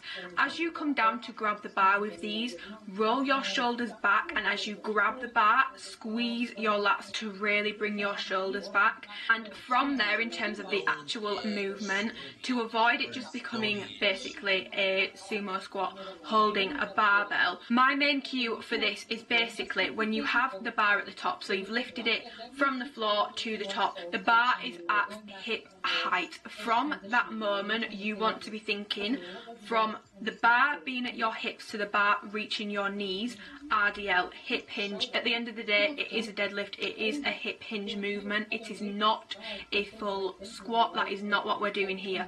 So from the hip to the knee, think RDL, think push those hips back as far as you can, and then once the bar reaches your knees, from the knee to the floor, you are okay to squat to get the bar and the plates down to the bottom. RDL from the hip to the knee, from the knee to the floor, squat. Moving on, I am then doing some meadow rows. These are actually, they're not new to me, I had these in my last home cycle, but they're definitely difficult to get used to say the least, but they're a really, really good exercise. So basically, where you are going to want to be feeling this is in your rear delts or the top of your back, so your upper back region. As with any back movement, the key with this is to make sure that you are focusing on the stretch and the squeeze. So you will notice I am letting my arm come all the way down on each rep, and then as I row it up, I'm making sure that it's always under control. I'm not doing super fast reps, I'm keeping it slow and controlled and making sure I'm getting the full range of motion, really stretching out my back before pulling back in. And because you're pulling back into here with meadow rows rather than pulling back like this, like you would with say a seated row or a standard T-bar row, targeting more of your rear delts and your upper back. Moving on to a kneeling landmine press for my shoulders. I have been actually loving doing these from home. It's something that I'm not really an upper body queen, but I do actually look forward to doing these. So you can do these half kneeling, full kneeling like myself, just whichever is more comfortable for you. I tried doing these half kneeling because they are meant to be half kneeling, and I just found it really uncomfortable. So when you're in your preferred position, you basically grab the end of the barbell and push it up. It's essentially a shoulder press, just a more interesting way of doing them, and I actually found that I much prefer doing my shoulder press movements in this way rather than like a standard barbell shoulder press or a dumbbell shoulder press. I just get a really good I just get a really good connection with my shoulders when doing them landmine style. So moving on, I'm then doing some floor presses, and I do not train chest to find it very uncomfortable. So these are a tricep focused floor press. You can do them more chest focused, but the grip here and the amount of flexion I'm getting in my elbow makes them much more tricep focused. I do not feel this in my chest at all. So you want to come down, feel a big stretch in your triceps, a lot of flexion in your elbows before pressing back up using your triceps, of course. And then my camera died, but I actually supersetted those. And then my camera died, but I actually supersetted those with hammer curls. If you don't know what a hammer curl is, it's a bicep curl, but it's a different variation. The difference being with with a bicep curl, you've got this kind of a grip, which is a supinated grip, and your palms are facing upwards. We learned on my PT course, it was like supinated, think like you're going to catch a bowl of soup. You wouldn't catch it like that, which would be pronated. You'd catch it like that, so it's supinated, and that's just really stuck in my brain. But that would be a standard bicep curl. With hammer curls, your palms are facing each other, but it's the same form tip, so you want to keep your elbows nice and pinched into your sides. Avoid swinging the weight up with the rest of your body. Keep your body as still as you possibly can, and make sure that it is your biceps pulling up the weight. You're not swinging it up, and you're not having to flare your elbows loads to get the weight up, aka cheating the reps. And then it's time for my second lower body session of the week, which is quads and glutes. First we have Bulgarian split squats. Before I get into these are meant to be done at front rack, aka the barbell is actually at the front of you rather than being on your back. I'm doing them with the bar on my back here because I found that, I don't know why, but something in my lower back goes, which is where I had the injury a couple of weeks ago. When I do these front rack, I think it's because my balance is like a little bit skew with, because I'm just not used to holding the weight there. So for this session, because I was easing myself back into training after my little injury, I decided to just do these with the rack on my back, but these are meant to be front racked Bulgarian split squats. So Bulgarian split squats, you're going to have one leg on an elevated surface. So I'm using a step here, but if you're in the gym, you can use a bench. If you're at home and you don't have a step, you can use a sofa, you can use a chair, and essentially coming all the way down. I'm doing these more quad focused, which basically means I'm keeping my torso more upright and basically coming straight up and down. If you want to do these more glute focused, and what you're going to want to do for that is take a wider stride away from the bench, and with your upper body, rather than coming down at a more straight angle and keeping your torso as upright as possible, you're going to want to lean forwards a bit and you kind of sink back into it like that. Trust me, it puts so much more emphasis on your glutes, but for me, these are a more quad focused movement in my program whilst I was training from home. Your knee isn't going out of line with your foot, so going over the edge of your foot or caving inwards. You want to make sure it's staying in line with your foot throughout, just to avoid an injury, putting extra stress on your joints. Trust me, as someone who has dodgy knees, I know when I've done this, because I really feel it the next few days. Make sure that that foot stays in line, in alignment with your foot and your toes. So then, banded barbell glute bridges. So basically with these, it's different from a hip thrust because it's from the floor. And my main tip for these is just to make sure that you are really pushing through your heels. And if you are using a band, you must make sure that the band is not causing your knees to cave inwards. That makes the band pretty redundant. You need to make sure that it is not causing your knees to cave inwards and you are keeping the tension in the band and pushing out against it throughout the entire movement. The difference between a glute bridge and a hip thrust is, obviously a hip thrust is done from a bench, a step, sofa, chair, depending on where you are, and a glute bridge is done from the floor. A hip thrust has more range of motion. A glute bridge, as you can see, has a much shorter range of motion. And moving on to front squats, these actually felt completely fine on my lower back and left glute, which is where I had the injury, so these were okay to do. So front squats, it just puts more emphasis on your quads over your glutes compared to a back squat. Arm placement, my arm should actually be considerably higher than this, and my arm should basically be more parallel with the floor, but I've got really quite poor wrist flexibility, which means it's actually not possible for me to do that. So that's why my arm placement is a little different, just because I find it really uncomfortable bringing my arms any higher than that.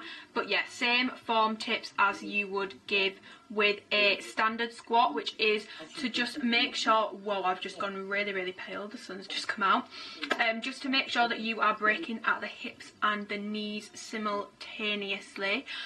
Something I see on Instagram a lot is people really like basically duck arsing and pushing their hips back, like really far back, like really sticking their bum out before they go into a squat.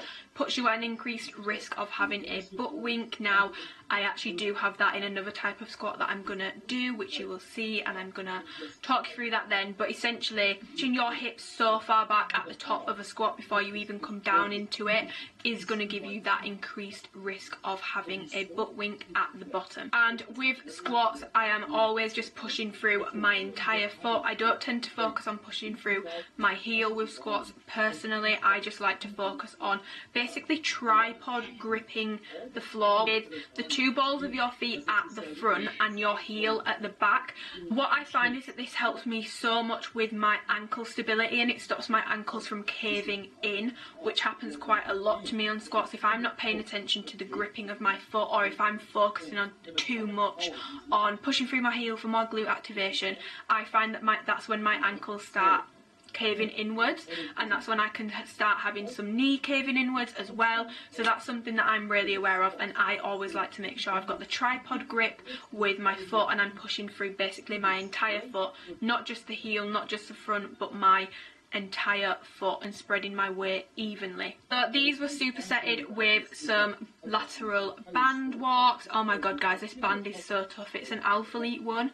I think it's like the medium strength one, but it's really tough. So with lateral band walks, you want to make sure that your shins are staying vertical throughout, and again, like I spoke about with the glute bridges, you want to make sure that you are not letting the band make your knees cave inwards, and you're staying pushing out against the band throughout, keeping constant tension in the band. So my fourth session is then an upper body workout, like I said, split into push and pull. So I've got a mixture of push and pull movements in both my upper body days. So starting off with a barbell shoulder press. Now one thing that I would say is like the key thing to focus on here is bracing your core and engaging your glutes, that basically your torso is staying in a stable position. Thing that can end up happening if you do not pay attention to this and you are not bracing your core efficiently is you can actually put a lot of stress through your lower back when you're pressing above your head, instead of a lot of tension coming through your shoulders, because you're not stable enough. The tension can actually end up going through your lower back, so you need to be careful with that. Make sure that you are properly bracing your core, and engaging your glutes can help with that. So don't like stick your ass out like a little ducky duck. You want to make sure that you are basically bracing everything, sucking in, keeping that nice and tight, and all the movement coming from your shoulders upwards. You're going to need to make sure that you move your head back as you press above, and then you move your head forwards, press above, move your head forwards, move it back, just to make sure that you don't bash yourself in the face. I've done it before. It's not very pleasant, just saying. Then moving on to bent over rows. That label sticking out my shorts is really grinding my gears. Why did I not just cut it out? So these are supinated barbell bent over rows. So like I said, you're catching the soup, underhand grip, and a pretty narrow grip. So you basically want to grip the bar about shoulder width apart, nothing wider than that. To initiate the movement like an RDL, hinge those hips back. Do not just bend forwards. You're going to excessively probably end up rounding your back there and not keep your spine as neutral as it needs to be. So hinge those hips back until you're in a comfortable position, and then you basically want to keep your spine neutral, keep your neck in line with that. So when you're doing deadlifts, when you're doing bent over rows, stuff like that, what you don't want to be doing is bending forwards and then your neck poking up and you're like staring forwards. You're going to put a lot of stress through your neck. Make sure that you're not looking around, just everything neutral, everything in line, streamlined. We love to see it. And then in terms of the rowing movement, you literally just row it in. Make sure that you keep your elbows as close into your sides as you can. Keep it nice and tight, and like I said with the meadow rows that I spoke about, stretch and squeeze is everything with your back movement. So make sure that you are focusing on really stretching out your back, pulling in and squeezing. Then moving on to a banded lat pull down. So again, the key here is the stretch and the squeeze. Stretch all the way up to really stretch out your lats. And then as you pull down, you want to pull down and squeeze between your shoulder blades. Clearly with a lat pull down, the grip would be wider for these, but my handles are actually both broken, so I had to just use the band and I could not get a wider grip on it than this. So we got to work with what we've got. The lighting is changing so much, I'm so sorry about that. If you are in the gym and you've got a bar, or you're lucky enough to not have broken handles for your resistance bands at home, then make sure that you have got a nice wide grip to make sure that you're getting as much lat engagement as possible. Training your lats, ladies, super important if you are wanting to create the illusion of a smaller waist and add more shape to your physique. Building your lats can be it's so underrated. Training upper body is so underrated. Building your shoulders, building yourself a solid pair of lats is gonna broaden your upper body, making your waist look smaller. Of course, we do not need to make our waist look smaller, but I know it's something that people are interested in, and that's one way of going about it. You can create the illusion by building shape up top. Okay, and then moving on to some plates overhead tricep extensions. So you basically want to keep your elbows as close into the side of your head as you possibly can here. Lower the dumbbell or the plate like I'm using here as far as you can behind your head. My memory card died, that's why that clip is so short. But lower the dumbbell or the plate as far as you can behind your head. Get a good stretch in your triceps and then press up above your head, fully extending. So moving on to a very rare sight for me, which is actually some core work, and we're going to actually critique my form here a little, because boy oh boy do I have a weak core. So first I'm doing a hollow hold here. So as you will see, I basically tried to suck my lower back into the floor, but as soon as I went into the hollow hold position, my lower back rises off the floor. This is something you want to avoid, so basically do as I say, not as I do, but I appear to have a very weak core, which doesn't surprise me because I literally train it once every 6 months. For hollow hold, you want to make sure that you don't have any curve in your lower back. Your lower back is sucked into the floor. So before you initiate the movement, what I like to do is lay in the position that comes natural to me, which is I do tend to have a little bit of a curve when I lie down in my back just because of my bum and all that sort of stuff, and then I basically try and suck my belly button into the floor, like suck my belly button into my spine and therefore suck my belly button down to the floor and reduce that gap, trying to keep my lower back as flat to the ground as I possibly can, but it's very, very difficult. But for me, my lower back does end up having a little bit of a curve in it, but as you'll see, it's nothing compared to at the start where I have quite a significant curve in my lower back. And then moving on to some alternating heel touches. I mean, I'm pretty sure everyone will have seen these before. It's really nothing new. In terms of the hollow hold, that's going to target more of your like total ab area. In terms of these, it's more of your obliques, so basically the sides of your waist. Again, I really don't train core that often. I'm not a pro at it, but these are pretty simple to do. You're essentially shrugging side to side, again keeping your lower back sucked into the floor and grabbing your toes and contracting your obliques as you do each rep. And on to my final session of the week, which is again glutes and quads, my favourite muscles to train. So the first movement again is hip thrusts. I have already given you form tips on these, so we will just instead admire the setup that I've got at home. That is just beautiful stuff. But as you can see, the movement is still coming from the ribs down. My ribs are pretty much stationary, chin staying tucked, nice lockout at the top, pushing through my heels. Bob's your uncle, fun as your aunt. Moving on to narrow stance heel elevated goblet squats. Now here is where I am butt winking, and I actually notice that I do this more when I'm doing a narrow stance squat. So to go over the form for the actual movement, your heels are elevated, which is going to put more emphasis on your quads. I don't have a dumbbell, so I'm just holding plates on top of each other to make my own dumbbell, but with anything goblet, you're basically holding it to your chest. Really slow tempo on these, so slow these right down. Yeah, normal squatting movement, but a very narrow stance, so my feet are pretty close together. Now, in terms of the butt wink on these, like I said, notice that I tend to only butt wink really, noticeably anyway, when I'm doing something narrow stance. This is something I'm currently actually looking into. I'm not 100% sure why this happens. I watched a really, really good video by, I'm gonna butcher his name, I think it's Eugene Teo. I definitely said that wrong, and he's like such a respectable person, so I'm really, really sorry. He has a whole video on the butt wink, and a lot of people when they have a butt wink issue will just say hip mobility, hip mobility, hip mobility. It can be a hip mobility issue. It can also actually be a lower spine mobility and flexibility issue too. It can be above, it can be below. I assess the footage and how I do narrow stance squats, and I do not push my hips back first. That's not what's going on here for me. That's not what's causing the butt winks. I do think it's a mobility issue. I've got a feeling that for me it's more of a lower spine, lumbar region, flexibility, mobility issue rather than a hip mobility issue, just because I do actually do quite a lot of mobility and flexibility work for my hips. But again, I'm really not an expert on this, but I'm just saying, if you do notice that you have a butt wink, first of all, go and watch the video that I have just mentioned. Definitely do your own research, speak to someone else. My first part of call, if you are noticing that you've got a butt wink, is to address the top of the squat and the setup for the squat before you come down into it, because I've had clients send me form videos before of their squats where they're butt winking, and what I notice is they really shoot their hips back. They basically break at the hips before they break at the knee, if that makes sense. They really like shoot their hips back, basically duck arse it and then come down into the squat, and as soon as I say to them, look, think about breaking at the hip and the knee at the same time. Think about just sitting down. Don't think about like pushing your hips back first. Don't think about it too much. Literally just think about sitting down. And then they send me another video of them doing it.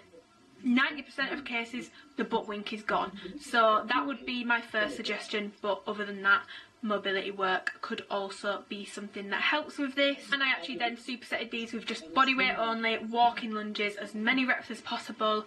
I don't have any footage of this, but as I've spoken about 2 different types of lunges or split squats in this video now, so hopefully you get the point with like the knee and making sure that everything is stable and in alignment. But then moving on to a cable, or in my case a band abduction.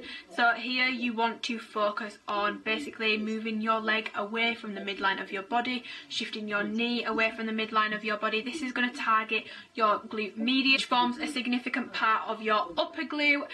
When you're doing these, it's important to make sure that basically the rest of you stays as stationary as possible, and it's just that leg doing the abduction movement, and obviously you're going to do these on both legs, but everything else should stay as stable as possible. These are then supersetted with some floor seated band abductions, so pressing out against that band. As you will see here, I actually let my feet like rotate outwards and like roll around just so I can get more range of motion. I find if I leave my feet flat on the floor, I just do not get along with these at all. Don't really get a good mind to muscle connection, so that is my personal preference for these. I like to let my feet kind of roll around a little bit. But then final session of this workout, final session of the week, is frog pumps, and the setup for these. Thank you, Xander, because he's literally made me feel so disgustingly sick. So I've just put plates on a pillow to cushion my hips and make sure that I'm not in any kind of pain. So with frog pumps, you basically get in a froggy stretch position with your legs, so your feet together and your knees are kind of like outwards like a frog. Something that I also like to do, not everyone does this, but I personally believe that if you're doing a frog pump you should be doing this, is looking forward and keeping my chin tucked, so using something to prop my head up. I just find I get more kind of range of motion and a better connection with my glutes if I do this. As you can see, your gal was struggling, but yeah, this was a solid way to finish the session. So yeah, that is my full week of workouts. I feel like I've gone really in depth with those form tips. I hope it's been useful. If you did enjoy the video, then give it a thumbs up. If there's any other kind of workout videos you want to see now that I'm back to the gym, let me know and I'll definitely get those filmed. Subscribe if you want it and you haven't already. And yeah, I hope it was an interesting insight into how I actually train. As you will see with the workouts that I post for you guys on Instagram, the workouts that I post on here, I'm not fobbing you off. I'm not showing you workouts that are not similar at all to what I do. The workouts I post, they might not be in my program, but they are very, very, very similar to how I would train. Most of them are sessions that I have had in programs that I've written for myself before, or in programs that my coach has given to me before, because I've been with him for a fair few months now, since about April. So yeah, I hope you enjoyed the video, hope you found it useful, and I'm gonna go and get a drink because my voice is going, because chatter, chatter, chatter, I talk too much. I'm excited to show you the family that I finally built here. And so the big question that's kind of lingering out there is, when did she come back? And if she did, how?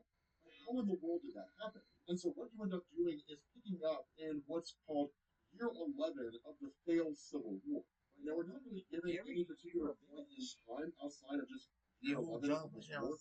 We don't know if it's an alternate reality, because we're dealing with the White House room. The White House room exists outside the multiverse. So anyone in the multiverse can access it if they have enough power to walk inside the being.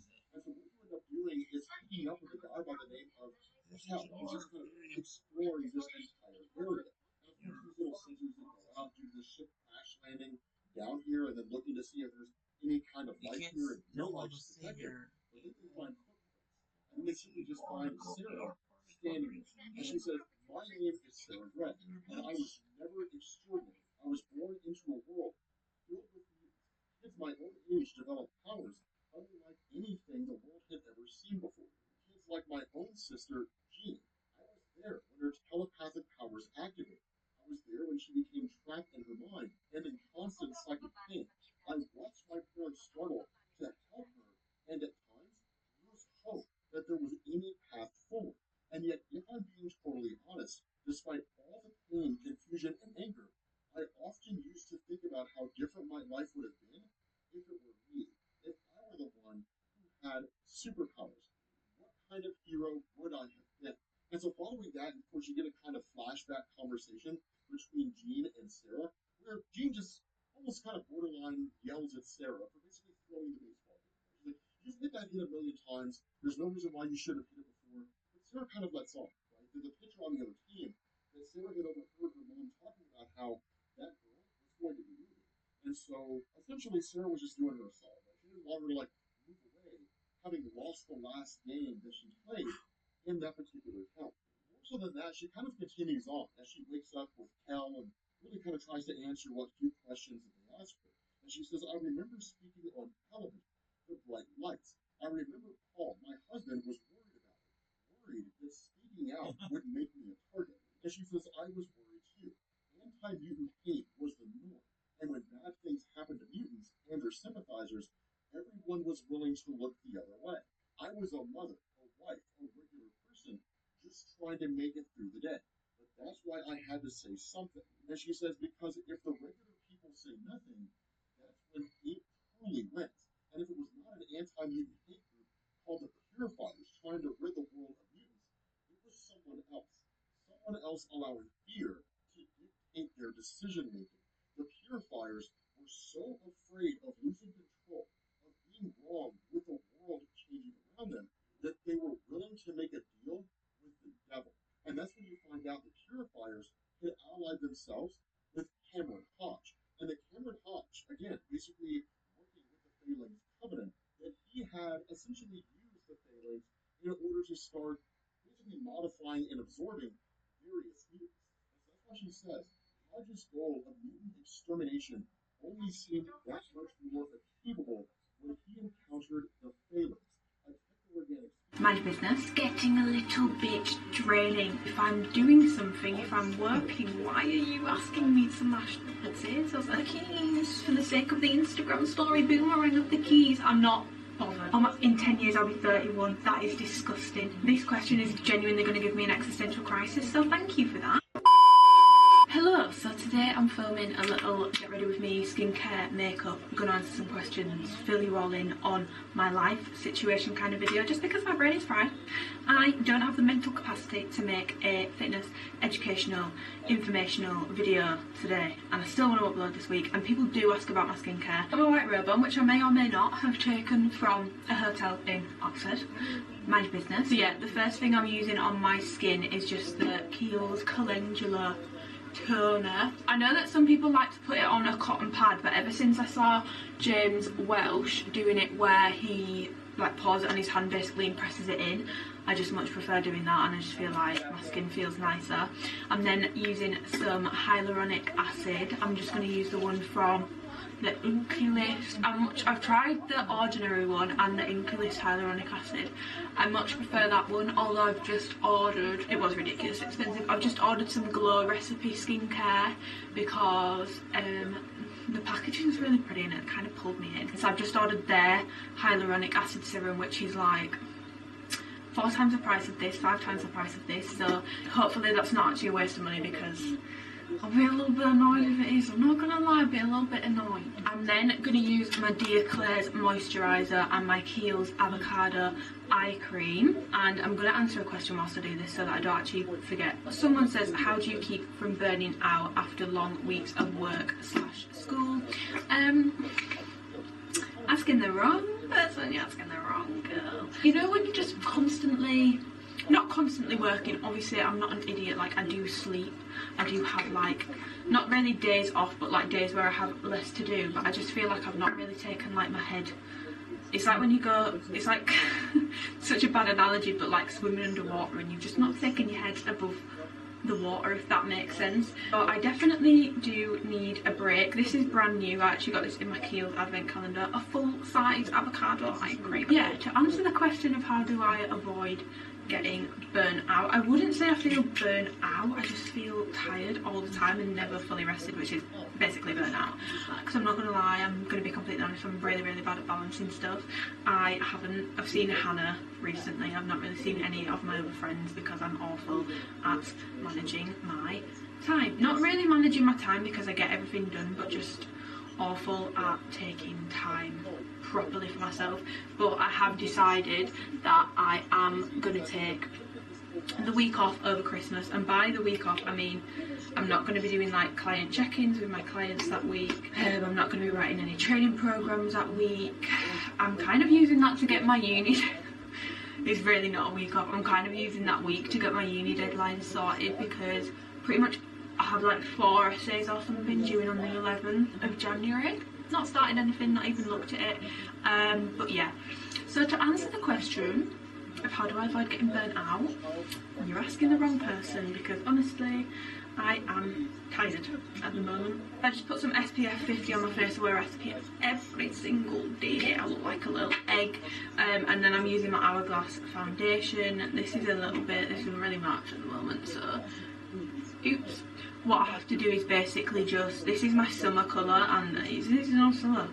We're in the depths of winter, we're in the deep dark depths of winter, so this doesn't really match, but basically I just use a tiny amount, as we can see, and just spread it across my face so it's not such an opaque colour, because this can be like super full coverage. Look at that. Does it match? No it doesn't, but we're going to work with it anyway. So someone asked, do you have any regrets from this year?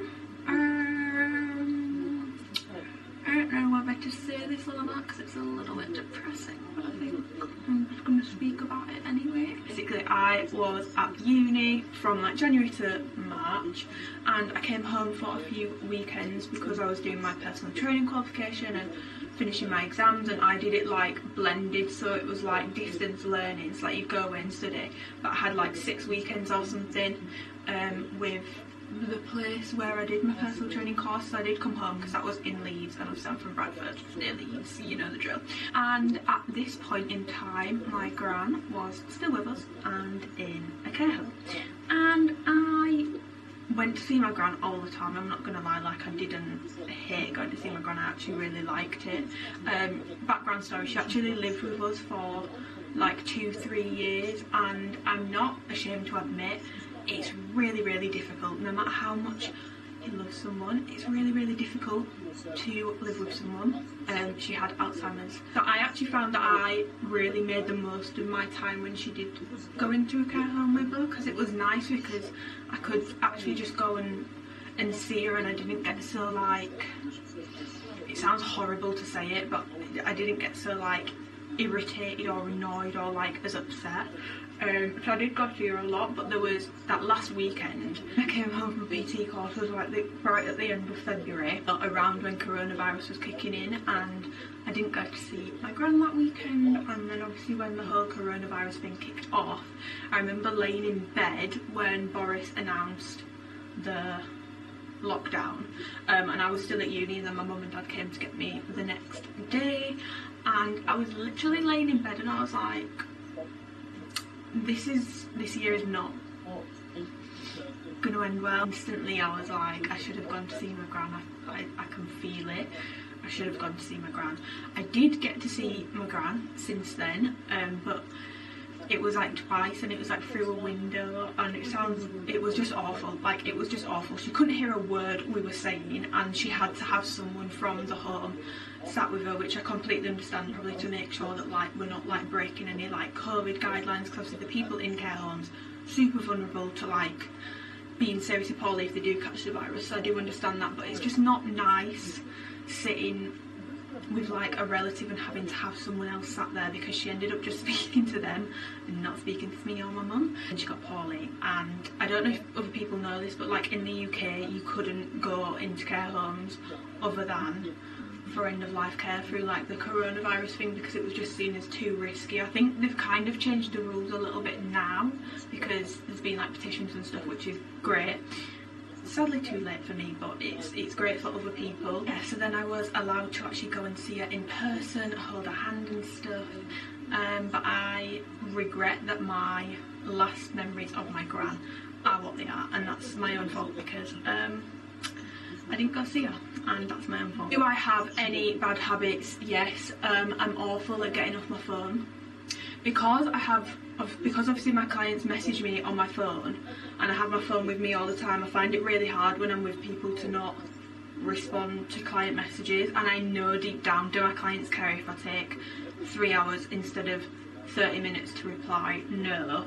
But when I'm with people, I do really struggle to get off my phone, and it's a really bad habit, and I know that it annoys people, so I am trying. I also have another bad habit, which is I'm absolutely awful at making plans. You could literally not see me for like 4 months, but the next time you see me it will be just as it was before. And I have a couple of friends that's kind of a reciprocal thing. So like Kennedy, we've known each other since we were like really little, and our friendship is the exact same. So like we could literally not even speak or like text. Like we don't really text all the time either. We barely speak, to be honest. I'm going to be completely honest, we barely speak. But every time I do see her, it's just like normal, and it's never weird or awkward, and we never get annoyed with each other for basically, it sounds awful, but not making an effort. It's not that we're not making an effort, we both just understand that like we are busy. But I completely understand that everyone has different needs when it comes to friends. I'd say I'm pretty like low maintenance person. I don't need my friends to text me all the time, but I know that some of my friends are literally the polar opposite, and like they want to make plans and stuff like that. So it is a bad habit, and I'm trying to get out of it. I'm trying to get better. I'm better than I used to be. I would never make plans with anyone, but I am better than I used to be. I'm still just not great, and it's bad at the moment. Especially at the moment, I just really haven't had much time, and it's bad, and I'm trying to get out of that habit. Probably all ties in with like obviously just working a bit too much. But I swear one of my like most commonly asked questions now is, am I in a relationship? I don't know how I feel about like posting relationships on social media. In my own experience, I think when it's done like really in your face, I think not everyone is like this, but I think I've known a lot of people where it's they're overcompensating for the actual state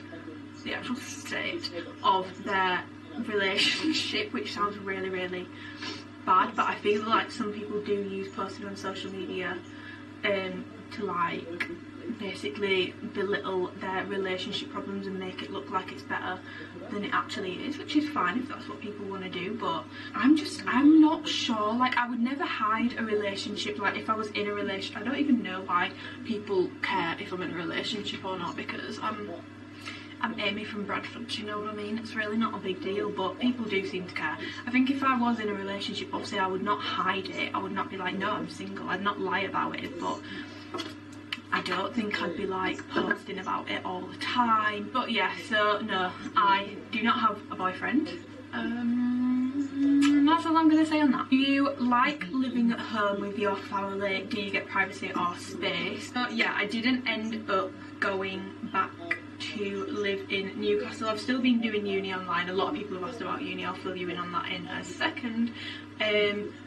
So yeah, I stayed at home, and at first it was okay, but now it's getting a little bit draining. Some people in my family don't seem to understand what I do. So let me give you an example of this. My sister worked at home for like 2-3 months. So my sister works just like a 9-5 job. I need this mirror, I can't do it without. So yeah, my sister works like a standard 9-5 job. Would my mum have dreamt of going in and asking her to mash the potatoes when she's on a client call or when she's doing something important to do with her work? No, she wouldn't. So why does my mum do that to me? I completely understand that I don't have like set work hours, and like I'm really lucky with that. Like I can be more flexible, but like if I'm doing something, if I'm working, why are you asking me to mash the potatoes? And then she gets annoyed when I say I'm working, and I just think, okay. Whenever I'm away, I really like miss them and I want to come home, but I think I am going to have to go back to uni in January because it's just, it gets a bit much. And I think because I do work from home and I don't really leave the house, because we're in tier 3 in Bradford, there's nothing to leave the house for. I barely leave the house. But it gets a little bit intense. I don't really have that much privacy, all living under the same roof. I can't go anywhere without giving an explanation of where I am going. But it is what it is, and I do think I'm quite lucky with like my setup at home. Like, I do actually get on with my mum and dad pretty well, so I'm not gonna sit or stand, even as we are standing in the downstairs bathroom, and dwell on that one too much. It's really not that bad, but yeah, I'm not loving being at home. Do you think Sam should take Zara back in Made in Chelsea? Unpopular opinion, I actually do. I genuinely don't think she will cheat again, but yeah, I don't know if that will then get toxic because he will not be able to trust her. I think if he can trust her again, they should absolutely go for it, but if he can't, then they're going to have to leave it, because that's just not going to end well. Another question is, do you ever regret starting your business whilst at uni? Good question. The answer to that question is actually no. By the way, I'm using the Fenty Beauty sticks. That's what I've been using on my face. I'm now using one of their blushes. Yeah, no, I actually don't regret starting my business whilst at uni, because it gives me a lot of peace of mind. Like, I could drop out of uni now. I'm not gonna, because I really want to finish my degree. I've put myself through this. I may as well finish it. I've got, you know, 6 months left.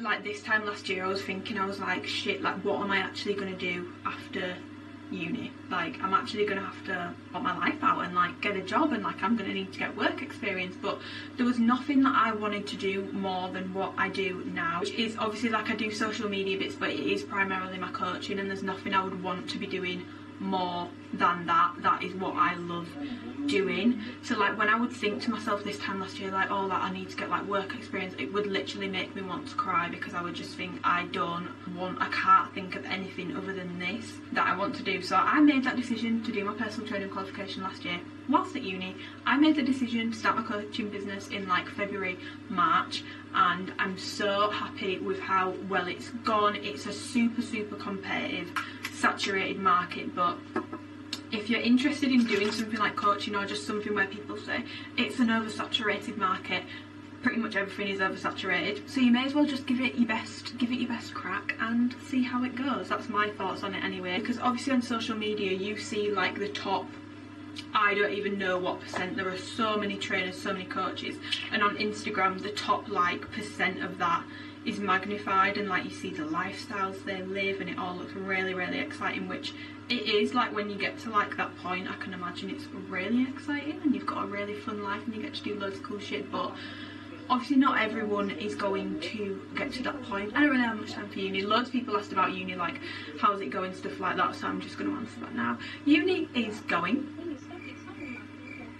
It's going. I feel like the point from when you do like your SATs in year 6, I don't know if they do them anymore. There was a whole kerfuffle when I did mine about like not doing them anymore, but if they do still do them. So from that point onwards, I feel like every single like point you get to, like, you get to your GCSEs, you get to your A levels, and you're told this is gonna be the biggest jump. You need to get your heads together. Like that assembly at the start of the year.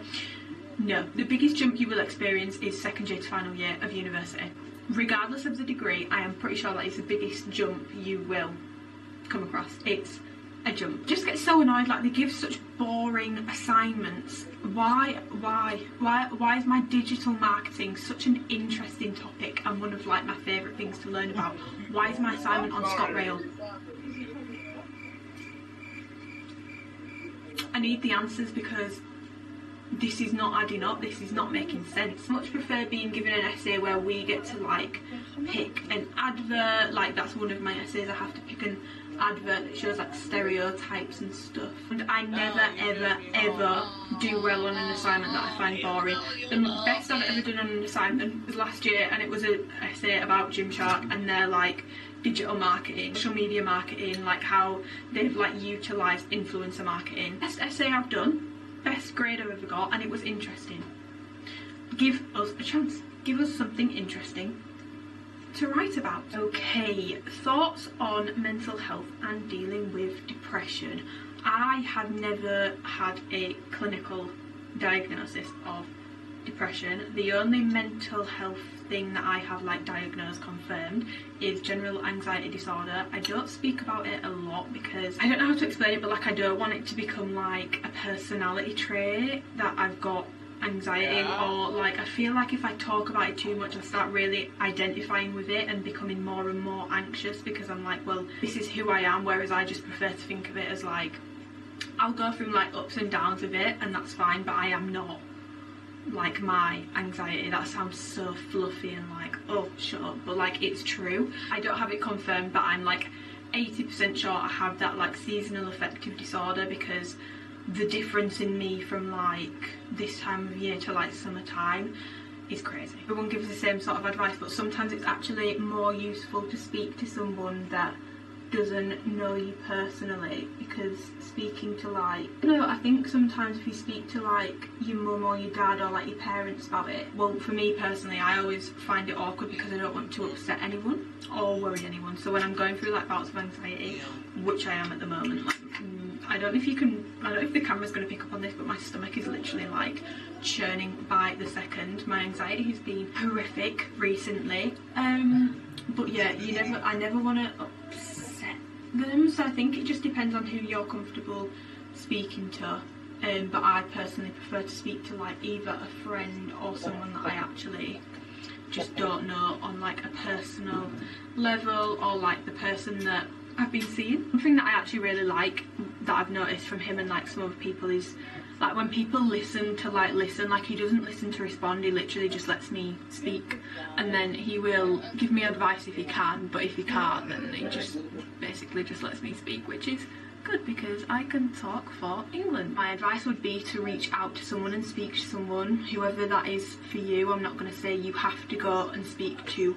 a professional. Any step in speaking to anyone, just reaching out for help is a big step, and it's something that's really not easy to do, so definitely speak to someone.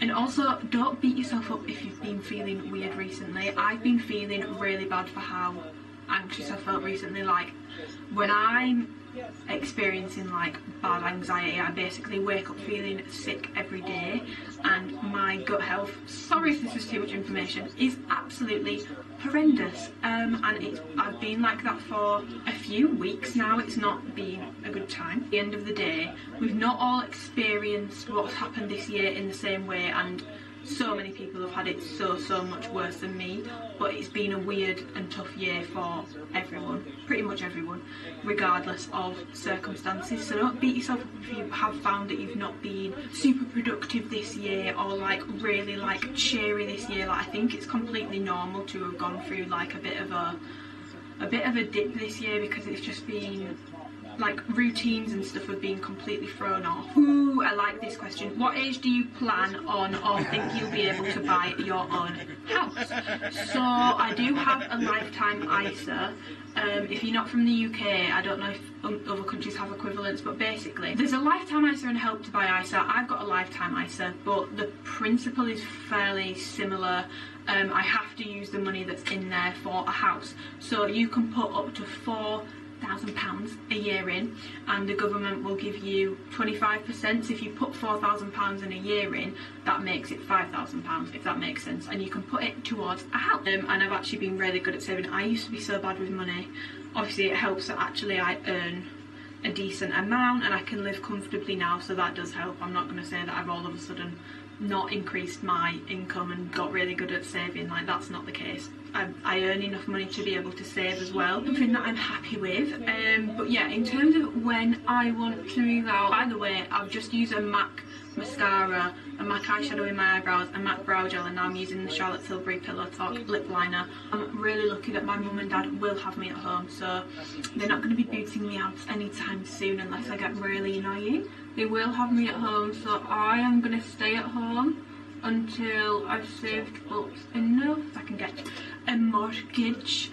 And I don't, right, comment down below before I even say this, what age you want to move out at. Give me a second. Rewritten it, because I was talking to my friend about this the other day, and we've all got the same number in our head. We all want to move out by 26. But I do believe I will actually be able to move out before then, which is obviously really, really exciting. I'm not in a rush to do it though, horror. Perfect. So I'm not in a rush to move out, but hopefully I will be able to move out sooner than 26. I have 26 in my head, so I'm not going to be mad if it takes me until 26 to save up for a deposit for a house I want, but 26 is the number I've got in my head. I think we've all got like so accustomed to, again, like I spoke about with the coaching business, what you see on social media, and we forget that like what we've seen on social media with like mega influencers, celebrities, young people doing really exceptionally well at such a young age. It's not the norm, it's like the top 0.0001%, but because it's all you see on social media, it's magnified, and we think that that's like normal, and that, oh my god, like you need to have like a Range Rover by 21, you need to have moved out by 22, you need to have a boyfriend, you need to have a stable relationship, you need to have all of this, and I just think it's not realistic. Like, realistically, at 21 years old, I am still a child. I am a mere fetus. For me personally, I just want to move out when I can get a home that I really, really want, not just moving out for the sake of saying, got the keys, for the sake of the Instagram story boomerang of the keys. I'm not bothered. I'm not bothered, and I want to make sure I've got enough money to furnish it, because like watching Sophia and Chinzia's moving vlogs has made me realise how expensive furniture is, and I just don't want to be in a position where I'm living in a house and it's not furnished. I know that it's unrealistic to get everything done like as soon as you move in, but like I would want to have like the big thing sorted and have enough money to do that as well. So yeah, it's probably looking like 26, because let's be honest, I'm not a millionaire. I'm just going to answer a couple of last questions really, really quickly. Update about your laser please. So I'm not actually starting my laser hair removal yet. I had a patch test which went fine, I didn't have a reaction, so my first appointment is the 23rd of December. Nice little Christmas present to myself, and I will keep you updated on how that goes. If you want me to like actually like do a video on laser hair removal after like a few sessions, then I will. But yeah, I'm getting laser hair removal because I've been waxing for like 2-3 years now, and I still find that like I get like ingrown hairs, and as much as I don't care if anyone finds this gross, as much as I love popping ingrown hairs, I don't want them anymore. Yeah, I'm sick of them. I'm sick of the sight of them. So I'm getting laser hair removal on my, you know. And the final question I'm going to answer is, where do you see yourself in 5 to 10 years? Okay, I see myself being very successful in terms of whatever success means to me at that point. Finances, that might be having a family. Oh my god, in 10 years I might have a baby. In 10 years I'll be 31. That is disgusting. This question is genuinely going to give me an existential crisis, so thank you for that. I want to live my life, you know, I want to live my life for me, be a little bit selfish. If I'm going to be on this planet for 80 or 80 plus years, I won't be selfish years, so half of that, 40, be happy to have a baby at 40. I know it's, you know, there's all the like biological things to consider, but my mum did have me at 40, so maybe I've got, maybe there is hope for me to do that. Where do I see myself 5-10 years? 5-10 years is a big difference, so I'll just go with 10. Successful in terms of whatever that is, like I've just said. I would love to still be doing coaching or something to do with fitness. I actually am in the process of sorting out something exciting which I need to start looking into, which I want to get sorted for next year. Am I crazy trying to do this at the same time as uni? Hell yeah, but we move. And I think I just want to be at peace. I want to have travelled. I want to have gone to America.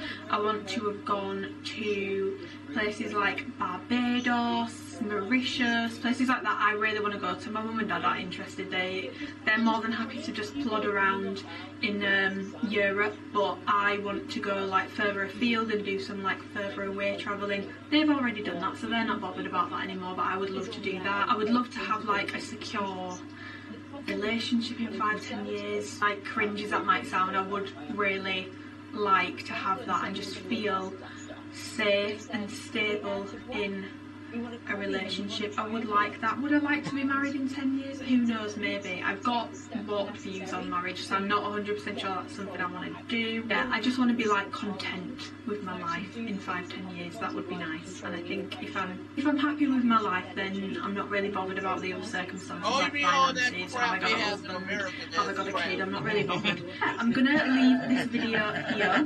Hope you enjoyed it. If I did forget to mention anything, I'm pretty sure I told you everything that I used, but if I forgot to mention anything and you want to know the specific names, shades, anything like that, just comment it down below and I will let you know. I hope you enjoyed this video. It's just like a more chilled video from me, a bit more of an honest video about how I've actually been doing recently. I have held back a smidge in terms of what's actually been going on, but I think if you follow me on Instagram and stuff, you'll have seen anyway.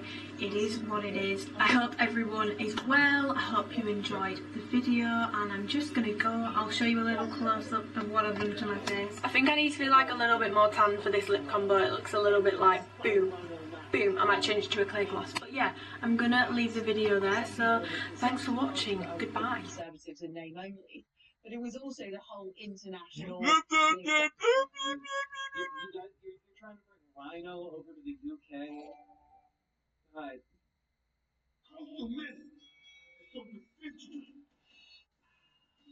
Being naturally conscious. You got to squash your heart. Squashing your skin. Feel like a man, smell like a champion.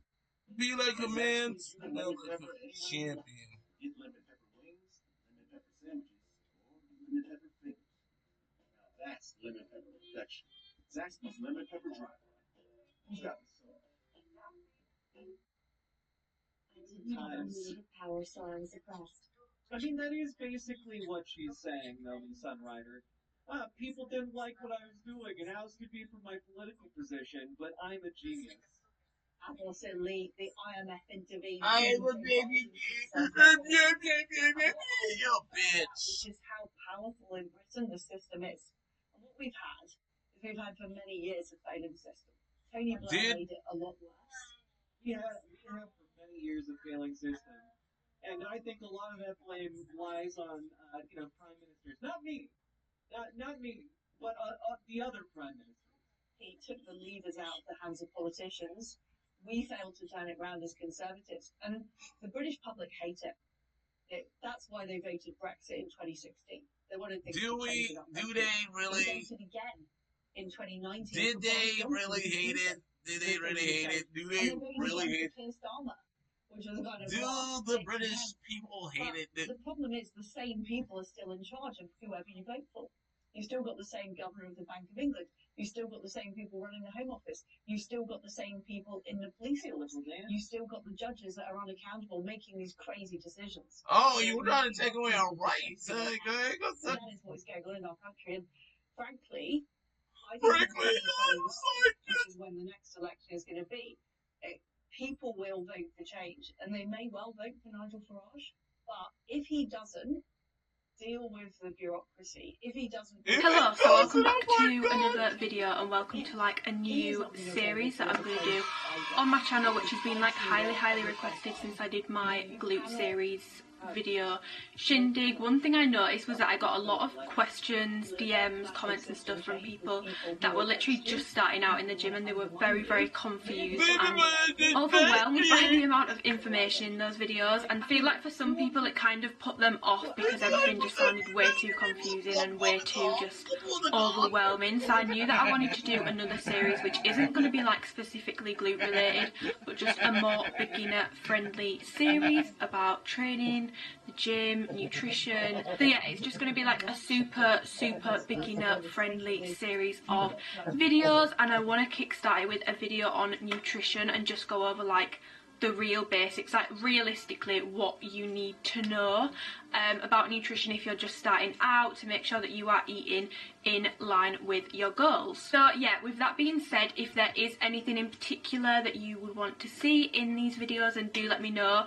I'm filming this on Christmas Eve. It's Christmas Eve today. What a festive queen filming this video. I really need to get a life, but I'm doing this because I want to start posting these next week, so like end of December, start of Jan 21, because that is like the prime time, as cliche as it sounds, for people starting fitness journeys, making changes, New Year's resolutions, people wanting to get into the gym, work on themselves. So I hope that these videos can be useful for those people, just as a useful place to start, because like I said, I know that some of the information I've given out previously is super overwhelming. As much as I love going like in depth with like all the science stuff, it is very overwhelming, and to be honest, for the vast majority of people, you don't need that, you know. So the first thing I'm going to go into very quickly, and this is basically the real base of anything when it comes to nutrition when you're thinking about it, is calories in, calories out. It is your energy energy balance. So in short, if you are consuming more than you are expending, then you are going to gain weight. If your consumption levels and your expenditure levels are equal, you're going to maintain your weight. And if your consumption levels are lower than your expenditure levels, then you are going to lose weight. So there you've got a calorie surplus, you've got calorie maintenance, and then you've got a calorie deficit, which I'm sure is a word you have heard to death if you follow people like James Smith and stuff on Instagram. So on one side you have your consumption, which is going to be the calories, what you're eating, what you're drinking, because yes, drinks do also have calories in, especially if you're having like the full sugar, full fat, like Coke, stuff like that has calories in. So it's not, liquid calories are not free calories, they do still count. So what you are consuming, and on the other side you've got your expenditure. So the things that are going to contribute to this would be your BMR, is your basal metabolic rate, which is basically how many calories your body would burn if you were sitting around doing nothing, the calories burnt from things like bodily functions. This is going to be different for absolutely everyone. And then you've got your energy expenditure from other things, so like your NEAT, your non-exercise activity thermogenesis, I'm pretty sure I said that right. So that's things like how many steps you're getting in daily, how active you are, do you have a sedentary office job where you sit down all day, or are you a doctor or a nurse where you're running around all day? Your NEAT is going to be a lot higher than someone who, for example, has an office job, a more sedentary lifestyle. And then of course on top of that you've got any training you're doing, any workouts you're doing, they will also burn calories. Now something I get asked all the time, particularly from people that are going into a calorie deficit, trying to lose weight, trying to drop some body fat, is do they eat back the calories burnt? The answer to this is no. If you have used any kind of online calorie calculator, anything like that, you will notice that, well, any good one will ask you for things like age, height, weight, and also your activity levels. So how active you are you more sedentary, are you more active, how many times are you training a week? So when it gives you that calorie recommendation, your energy expenditure is already taken into account. So no, you do not eat your calories back. The other issue with eating your calories back per se is you are never truly going to know how many calories you have burned. I know that people have like Fitbits and stuff that tell them they've burnt like 800 calories in a session. Those watches are great for so many things. They are really not great for telling you how all the way through this 25-minute long interview. I don't think I have it in me. I'm gonna give this like 2 or 3 more minutes, and then I'm gonna call it, because this is genuinely please try again. deeply unpleasant to me. Not just in the sense that like I'm very bored, but I'm also infuriated by how incorrect they are. But it's also because I recognize that this is not top tier content. I thought it would be fun to point out, oh, ha ha ha, look everybody, it's Liz Truss. Look at how irrelevant and silly and like with eating your calories back per se is you are never truly going to know how many calories you have burned. I know that people have like Fitbits and stuff that tell them they've burnt like 800 calories in a session. Those watches are great for so many things. They are really not great for telling you how many calories you've burnt. They are wildly inaccurate, and a lot of the time they vastly overestimate calories burnt rather than underestimating it. So let's say you're in a fat loss phase, you're trying to lose weight, and you are eating back the calories that your Fitbit or your Apple Watch or whatever is saying you've burnt. The chances are you're going to end up not in a deficit, because you will not have burnt the calories that your watch is telling you that you've burned. So yeah, any good calculator is going to take your expenditure into account, so you do not need to eat those calories back. But yeah, just to summarise there in case it wasn't clear enough, if you want to gain weight, you want to be in a calorie surplus. If you want to maintain your weight, maybe do a little bit of body recomposition, building a little bit of muscle, losing a little bit of fat, you're going to want to be at maintenance or a slight deficit.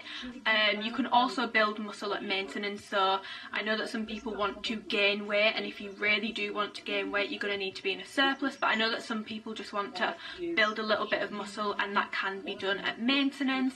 And then obviously if you are wanting to drop body fat, lose weight, you are going to need to be in a calorie deficit. Okay, so then I'm going to move on to your macros. Now these are something that I just think get way overstated. All my coaching clients pretty much will have had drilled into their poor little brains, because I'm so annoying with it. Like, I literally do drill it into people when I get questions about this, is people place way too much emphasis on like the exact like macro splits, and I'm going to talk about macros now, what they are. So your macros are your protein, your carbs and your fats.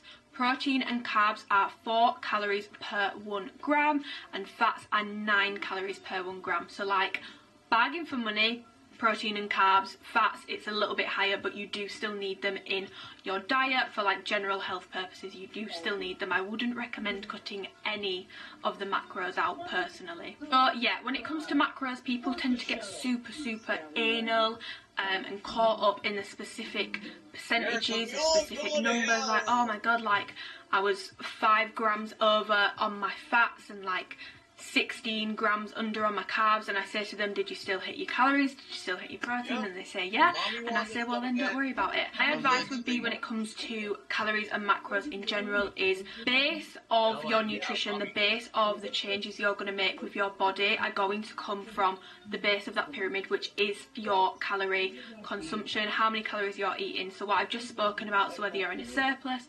maintenance or a deficit. Then I would say prioritise your protein. A couple of reasons for this: if you are wanting to build muscle, protein is really important. The recommendation for protein is 0.8 to 1 gram per pound of body weight, and that's always what I would recommend. Depending on the body weight, if you are quite overweight, I wouldn't say it's that important to make sure that you're in that range, but protein is still going to be a super important part of your diet. But like I've just said, obviously if you're wanting to build muscle, it's really important, but also protein is like the most satiating, so the most filling macronutrient. So if you are in a dieting phase, having that higher protein diet can be really helpful, because it just means your hunger levels are going to be lower, which means it's easier to adhere to the calorie deficit, which means you are going to get the results that you want, because you can actually stick to what you are doing, because you're not snacking all the time, because you actually feel pretty full, because you're having solid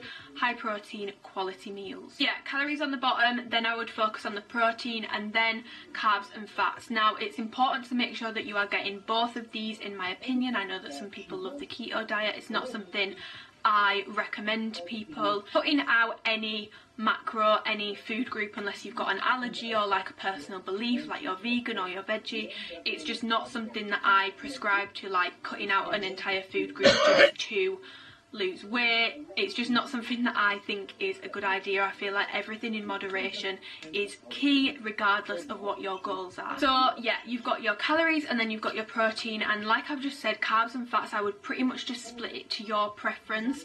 I've worked with a lot of women now, and something I've noticed is the vast majority of people seem to have more of a carb preference naturally. That's just what they tend to go towards. It's the kind of foods that they tend to crave a little bit more.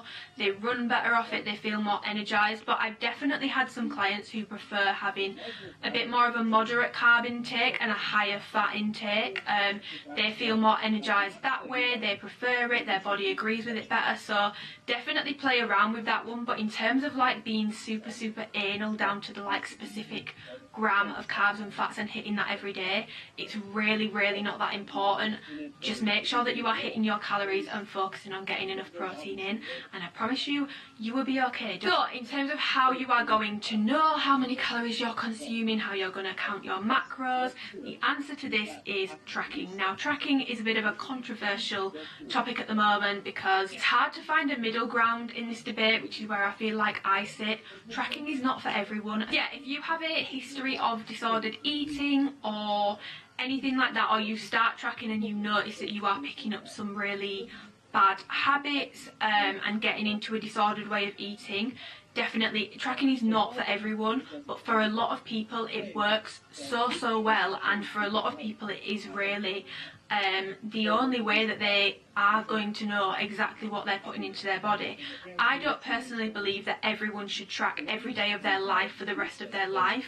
Trust me, after you've tracked pretty consistently for a couple of years, you are going to be able to eyeball food pretty well. My battery just died, love that for me. Sorry if the camera angle just changed, but yeah, it's not right for everyone, and you know, I'm not going to judge anyone who feels like it's not right for them personally, but also I don't think it's fair to judge people who do track and say that they have disordered eating, or they're not healthy, or they're being restrictive. Some people who track will do that, but a lot of people that I know, a lot of my friends track, my clients track, I track, I'm not restricting, I literally, I eat pretty much whatever I want. If I want it, I'm gonna have it. So yeah, just a little rant about tracking there. This is a bit controversial because everyone and their nan uses MyFitnessPal. I cannot stand the app. I find it so confusing. It also just looks hideous. I'm a sucker for a bit of an aesthetic, and I just think LifeSum is much nicer and easier to use. It's definitely more user friendly than MyFitnessPal in my personal opinion, but I know that some people love MyFitnessPal, so I would say try both, see which one you prefer. LifeSum or MyFitnessPal would be my recommendations for the app that you use to track your food. And a couple of notes on tracking, because these are mistakes I see being made all the time. Say you're trying to lose weight and you are cooking with olive oil in every single meal. A spoon of olive oil is around 120 calories. People think that they don't need to track that. You do. If you're tracking and you're trying to count your calories, you need the oil counts towards your calories. I know it doesn't feel like it does because it's not filling you up in any way or making you feel any less hungry, but trust me, that needs tracking. That does add up. And let's say you're cooking with olive oil 3 times a day, that's about 360 calories, which could very easily take you out of a deficit. So if you are going down the tracking road, make sure that you are tracking accurately. Another thing with tracking is to make sure that you are tracking things however you weigh them. So let's say you have weighed some raw chicken and it was 120 grams. When you put that into the tracker, do not put that in as 120 grams of cooked chicken, because it's not.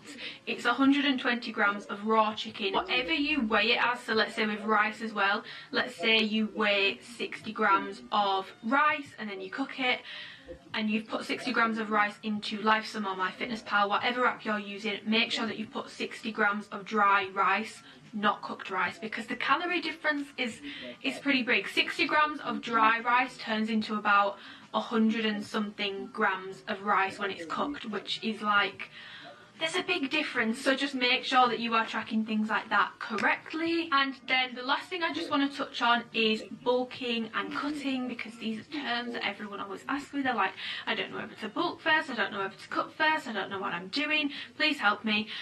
So bulking and cutting kind of came from like bodybuilding. It's not something that every single person needs to do. If you just want to lose a little bit of weight, go into a deficit, technically a cut, lose the weight, pop yourself back up to maintenance, Bob's your uncle, Fanny's your aunt. You don't need to worry about doing like bulking and cutting, because like I've said, you can build muscle at maintenance. So let's say you've lost the weight that you wanted to lose, going back up to maintenance is going to allow you to build some muscle. So don't stress about bulking and cutting too much. It's not something that everyone needs to do. And also something that people never speak about is how mentally tough bulking is, like seeing your body change, because no matter how lean the bulk, you are going to gain some body fat, and it can be really difficult to deal with. And for some people that mental challenge is just not worth it, and that's completely fine.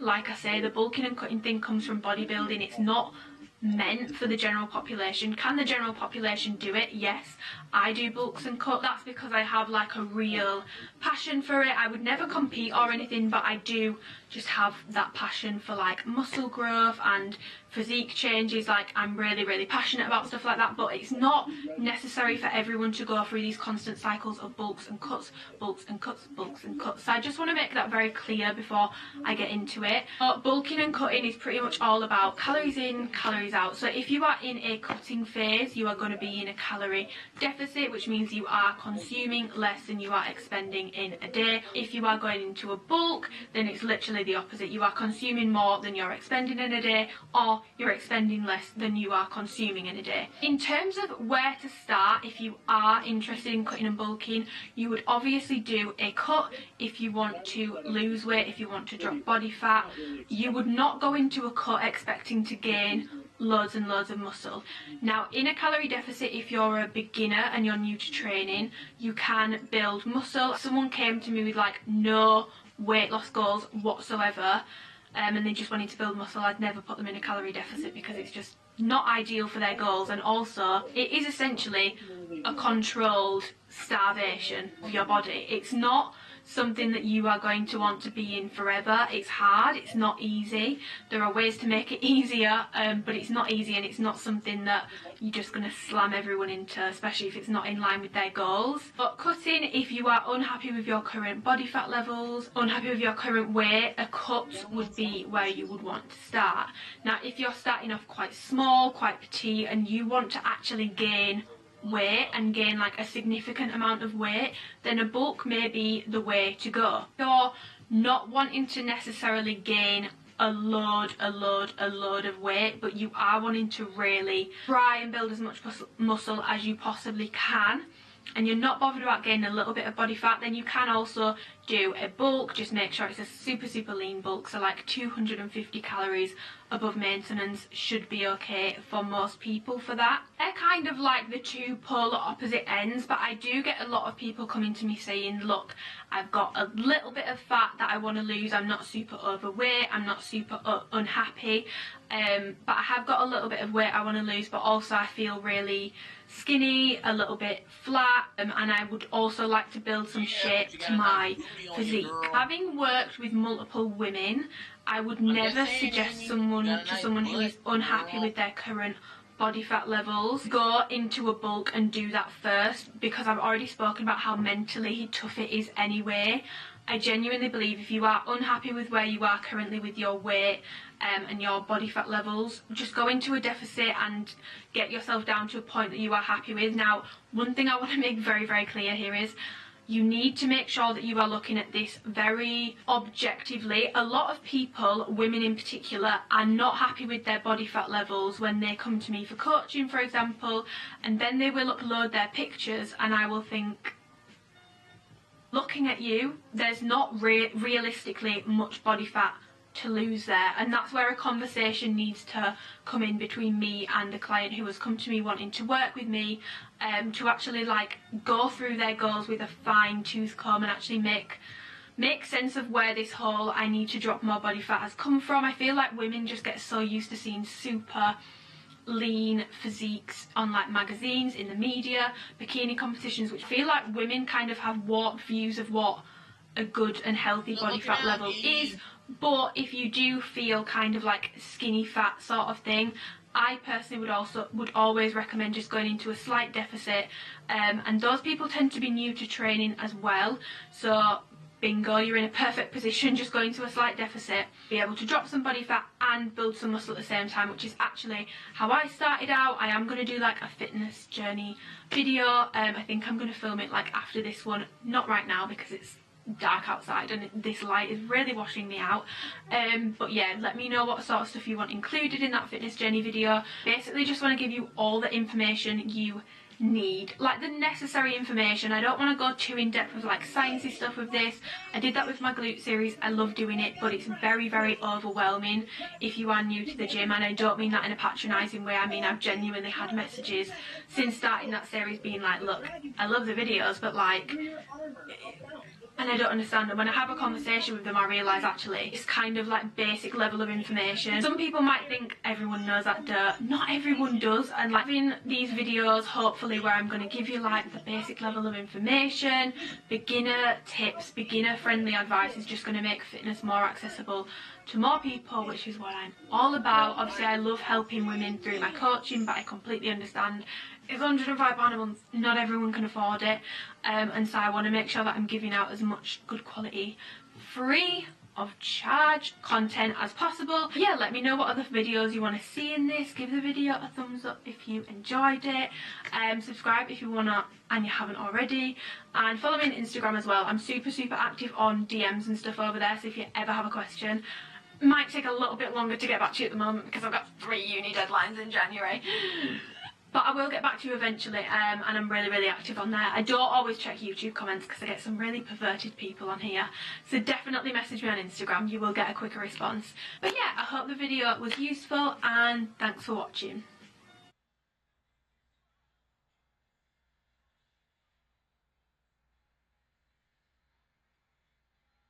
I was definitely overtraining at that point, training way too frequently. Wow. That bum is incredible. I was literally laughing in my face whilst I was crying, whilst he was hurling abuse at me. I look ill on that picture. So today I've got my Nature Valley protein bar and my iced coffee, which is huge by the way. Reusable Starbucks cup, so that next time I go to like a Costa drive-through or a Starbucks drive-through I don't have to get a plastic cup, so now I've got my reusable one. That was a complete tangent. Yes, I've got a big coffee because I feel like this video might take me a while to film. I feel like I could be talking for a very long time, but it's a video that I've wanted to film for a long time and also a video that does get requested, so I just thought I'm gonna do it. So I'm filming my fitness journey video, my first ever YouTube video. Please do not go back and watch it because it makes me just wanna die inside watching that back. It's kind of a fitness journey-ish video, but it's more like giving tips and stuff, whereas today I'm literally just gonna sit down, tell you all like how I got into the gym, how long it's taken me to make my progress, the different phases I've gone through, behind why I'm into fitness, how I got into it, and stuff like that, because I feel like Chrissy Chella talks about this a lot, but like your why for like training is pretty important, and it's something that I speak to clients about a lot when they're lacking motivation. I always remind people, don't think of like the end goal and like how far away you might be from that goal. Think about why you train, think about why you want to achieve that goal, just to like ground you, and I just feel like it really does help in terms of staying consistent with the gym, training, stuff like that. So yeah, if anyone wants to share what their why is or how they got into training, definitely leave it below. I always read my comments, good and bad. So to go right back to the beginning of like fitness, stuff like that, I've never been a sporty person.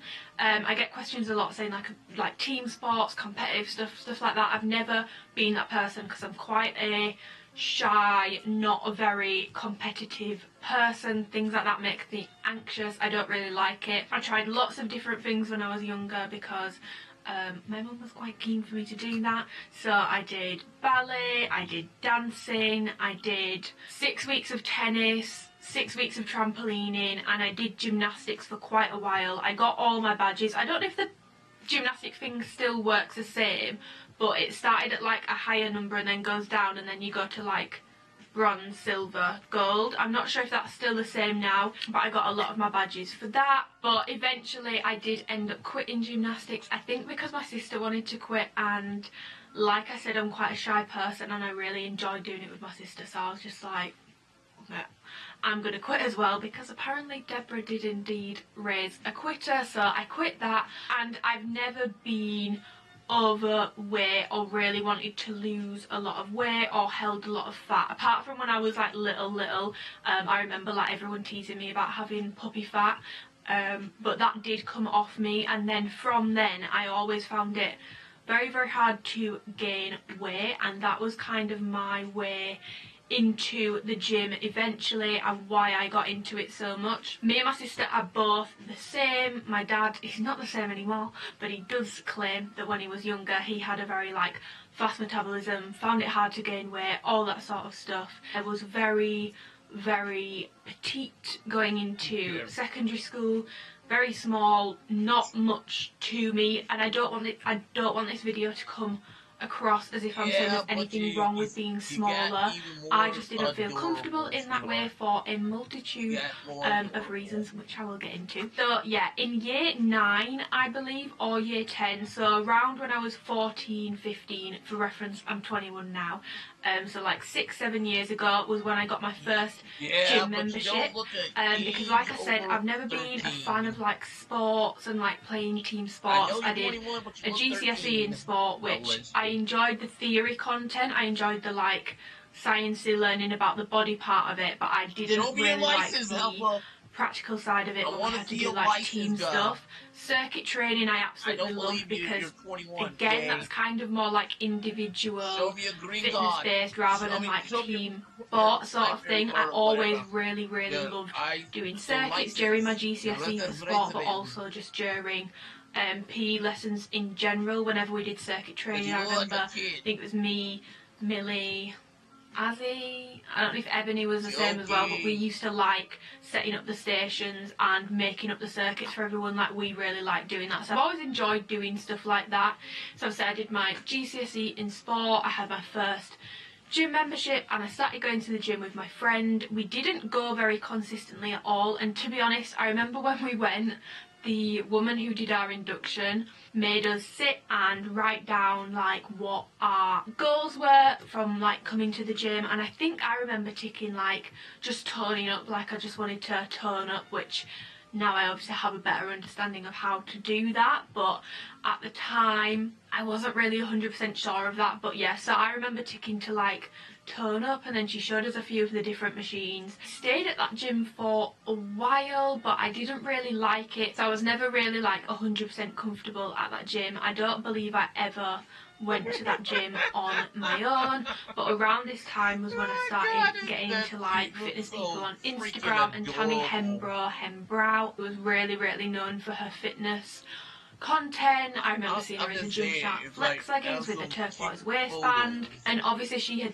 grown her glutes a lot, and that was what I wanted to do. Like I said, I'd always been very small, and I really wanted to gain weight. I really wanted to add some muscle to my frame, and there was a lot of like wishy-washy advice around, but I knew that I needed to be doing some form of weight training. I did some like banded workouts and stuff like that for a period of time. It didn't really do that much, and it was just frustrating because I knew deep down like I need to be in the main weights area, I need to be training properly, I need to be progressively overloading. Like, I kind of knew what I needed to be doing to a certain extent. I didn't really, I believed in like a lot of like the fads and stuff like that, but I knew what I needed to be doing, but I just didn't have the confidence to go into that area, which is something that so many people struggle with. So like I said, my friend wasn't very consistent with going to the gym. I didn't want to go on my own, so I just started doing a lot of home workouts, and the whole workouts I used to do were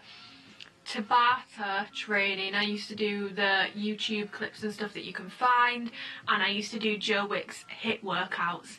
Now I vividly remember, which is so, I really don't know how to explain it because I've always wanted to build muscle and have more shape to my frame, but I remember I was doing all these HIIT workouts, I was turning down foods that like I really did enjoy. I was being quite restrictive with it. Looking back on it now, I remember making a cake, like I've literally baked a cake, and then I didn't eat any of it.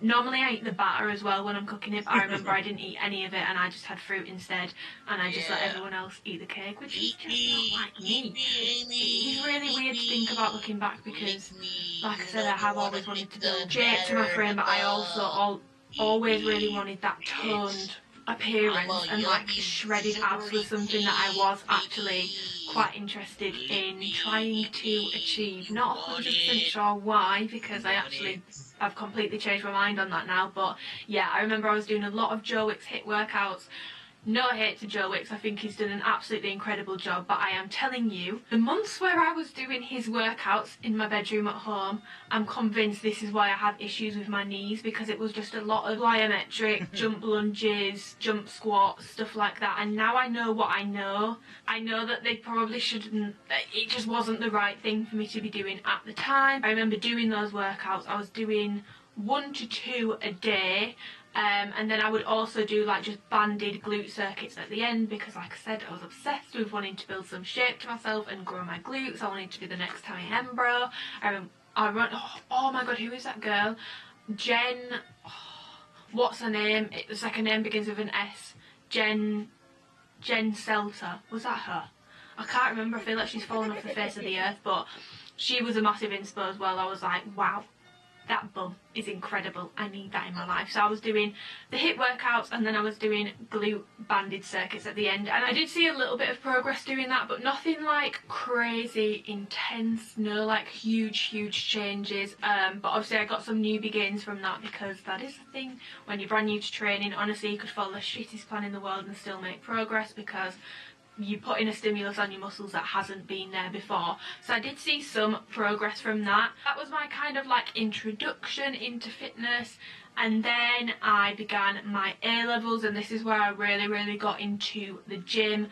I don't know what happened, but I just remember one day thinking like, you cannot rely on anyone else but yourself. You need to be more confident in going to the gym by yourself, because what I wanted to achieve, I knew that I needed to be training properly and I needed to be training consistently, and you cannot rely on anyone else to keep you consistent other than yourself. I was at a point where I wouldn't want to go to the gym if I didn't have a friend to come with me.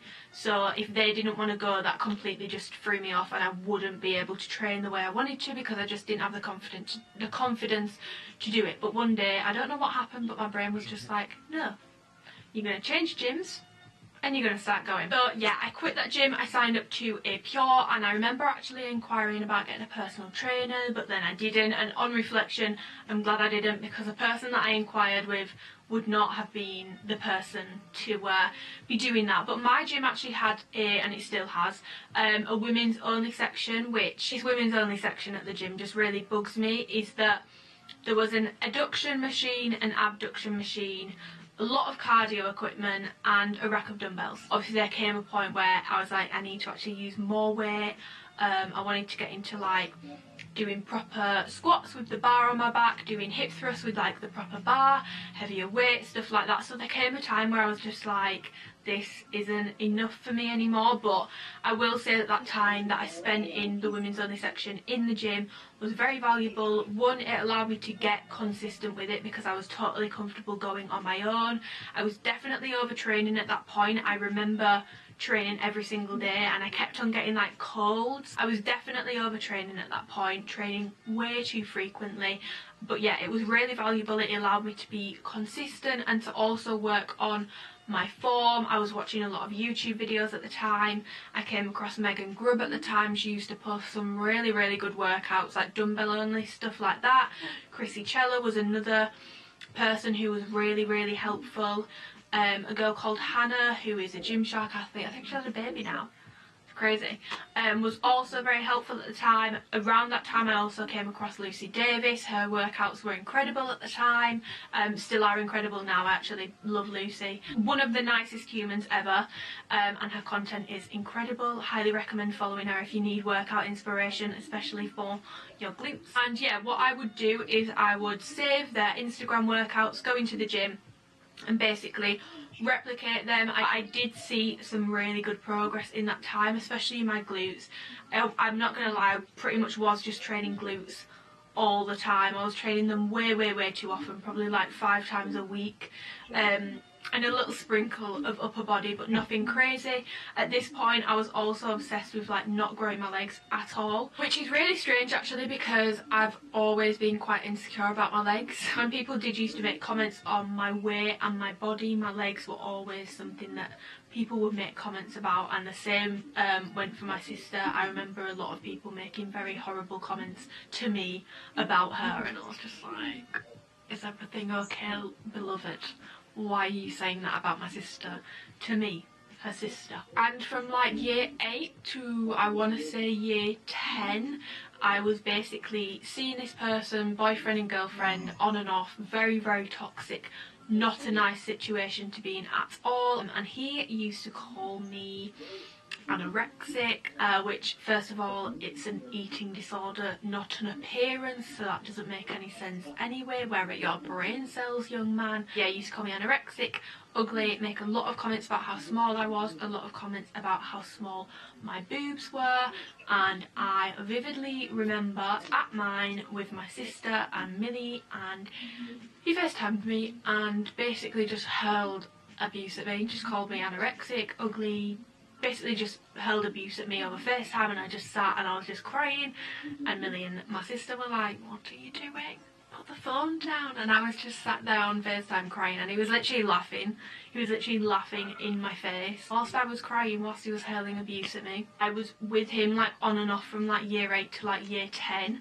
Mentally that took its toll, and that was honestly from the point where I was at in year 10, so like 15 to about 17, that was the real driving force behind why I was going to the gym and why I was hell-bent on trying to build a bum and trying to gain weight. I was literally trying to do chest workouts to build my boobs because I thought that that would work. Yeah, it's not something that's easy to really admit, but I basically got into the gym because someone else made me feel like shit about the way I looked, because it's something that I'm very quite preachy about. I'm like, don't listen to anyone else, you've got to do what's best for you. Don't like get anything done, don't get surgery because of anyone else, don't train to look a certain way because of anybody else. But honestly, hand on heart, being completely open and honest, that is how I got into the gym. But at this point I'm still training in the women's only section, but I just remember I was like, I need to up the weights here. The dumbbells only go up to 10 kilograms. There's very limited equipment in here. They had like the, if you go to a pure gym you'll know what I mean, like the studio bars, which weigh like nothing, and like the smaller like red, blue and yellow plates. But it was getting to a point where I was putting so many red plates on that, but I couldn't press it over my head to do like squats and stuff like that. Because I remember sitting in the common room and me and Ebony were like, we'll go at like 8 o'clock together in the morning and we'll go into the main weights area, work out how to use stuff, and then we'll be fine. So that's what we did. We went together and we trained and we tried everything out, everything that we'd seen on Instagram that we were like not sure of, like cable kickbacks, machine kickbacks, squats, all that sort of stuff. We basically just tried it out so that we knew what to do and we knew what we were doing. And honestly from then I've not really looked back. I don't remember ever feeling super uncomfortable and thinking, oh, I'm gonna have to do my workout in the women's only section from that point. I just feel like my gym anxiety kind of just went away. I felt quite confident in knowing what I was doing. Then in year 13 we booked a girls' holiday and we went to Zante. And in the lead up to this, like I said, I've always wanted to gain weight, I've always wanted to build shape, so I was still training in the same way, but I started doing quite a lot of cardio on top of that. And also for the amount that I was exercising, I was definitely over exercising at that point. I was definitely under eating as well for the amount that I was doing and the energy that my body would have needed. And I'm going to pop some pics in here. Hopefully I'll be putting pics in throughout the whole thing just to document the different points and what I looked like at different points. So yeah, I'm going to pop a picture in of what I looked like when I got back from Zante. And you can tell, like I remember when I took this picture I was sitting on my bed, and I remember actually being proud of myself for it, because I was like leaning forwards and I could barely make a roll with my stomach. It's really upsetting actually to think that I was actually like, I took that as like a, oh my god, like I'm so like small, like I'm so like proud of what I've done. And I can't wrap my head around it because I've always wanted to gain weight, so I don't understand how this ended up happening. But I think whilst I was wanting to gain weight, I was always obsessed with just gaining it in certain places. I wanted to build shape in the right places. I wanted a bigger bum, but I wanted to stay tiny everywhere else, and this is how I ended up looking like that, and that picture makes me quite uncomfortable because to me I look ill on that picture and I don't think I look well at all. So yeah, I came back from Zante and then I moved to Newcastle for uni, and this is where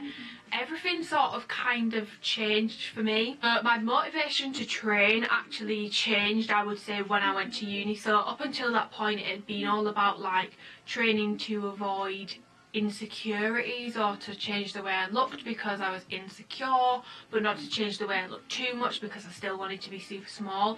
And when I came away to uni, I was just like, no, I want to be really, really strong, I want to improve my form, I want to get better at my lifts, and also I just love training now. At this point I'd be training for in the gym properly probably about just under a year, because I just started training properly in the weights area before I went to Zante. My motivation to train just completely changed, and I just started loving having that hour or so out of my day to go and train. Obviously with it being first year of uni I was going out a lot, so my nutrition wasn't on point, but through this I was actually consuming more than I had planned. I didn't really understand about like tracking calories from like drinks and stuff at this point. I wasn't like clued up on stuff like that, so I actually ended up consuming more than I was aware of, and seeing changes in my body that I hadn't seen before because I was eating a lot more food, probably not the right foods, but I was having like takeaways and stuff like that,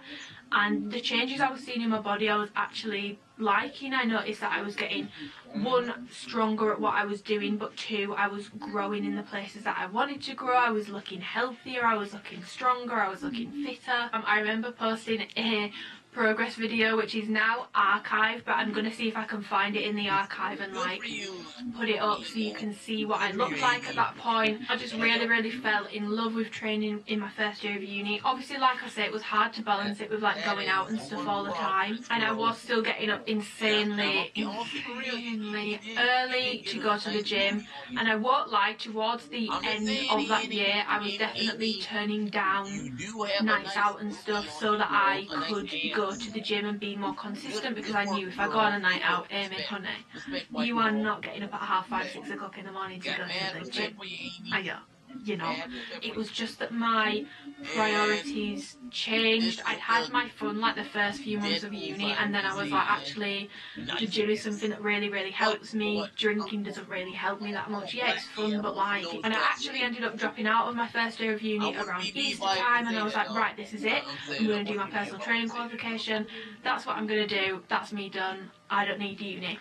And then I shit myself and I didn't believe in myself, and I was just like, I had a lot of people telling me, what if this doesn't work out, what if this doesn't go the way that you want it to, and I basically shit myself, and I was like, oh, do you know what, you're right, I can't do this, I'm underqualified, I don't feel like I know enough, even if I do my personal training qualification I'm not going to be good at what I do.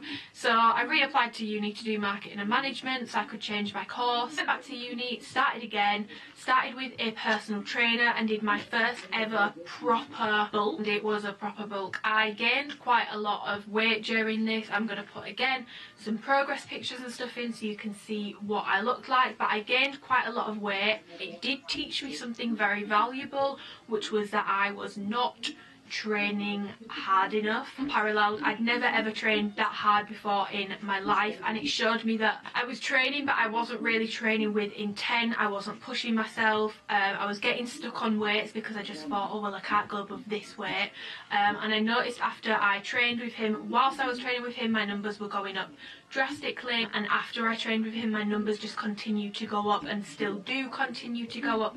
Not very fast because I've been training for a long time now.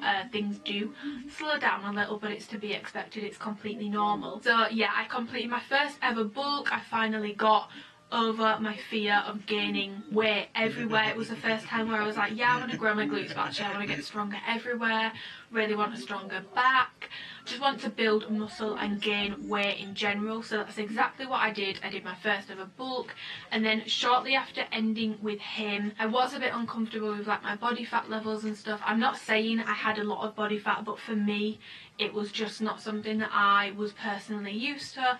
And so I signed up with Lucy Davis, one-to-one coaching with her, and I did my first ever proper cut And again, I'll pop the results on the screen. The results were very, very good, and I was very, very happy with where I was at. Went on holiday, enjoyed my holiday, came back, went into second year of uni.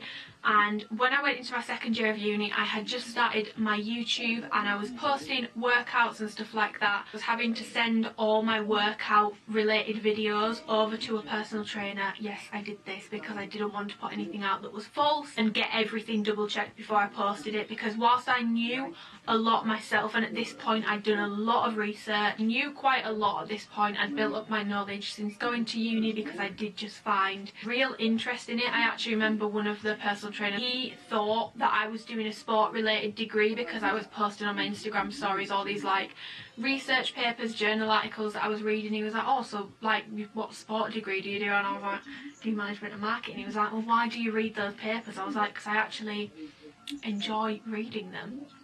But I was like, do you know what, I kind of want to do a personal training qualification. So I did it. I signed up for it and I did it and I completed that, all whilst doing my second year of university. I was still going to the gym, I was still training, and actually from September to about April of 2020 I did my first bulk on my own, just because when I came back off holiday I was back to under eating again, just because I wasn't tracking. I'm the kind of person where if I don't track I will lose weight, because naturally I just don't have appetite, and I don't do it on purpose, I just really don't have a big appetite. If I don't track I can guarantee I will lose weight. I was doing uni, I was doing my personal training course, and I was doing my first ever bulk on my own, and I worked my calories up to like 3,000 calories a day.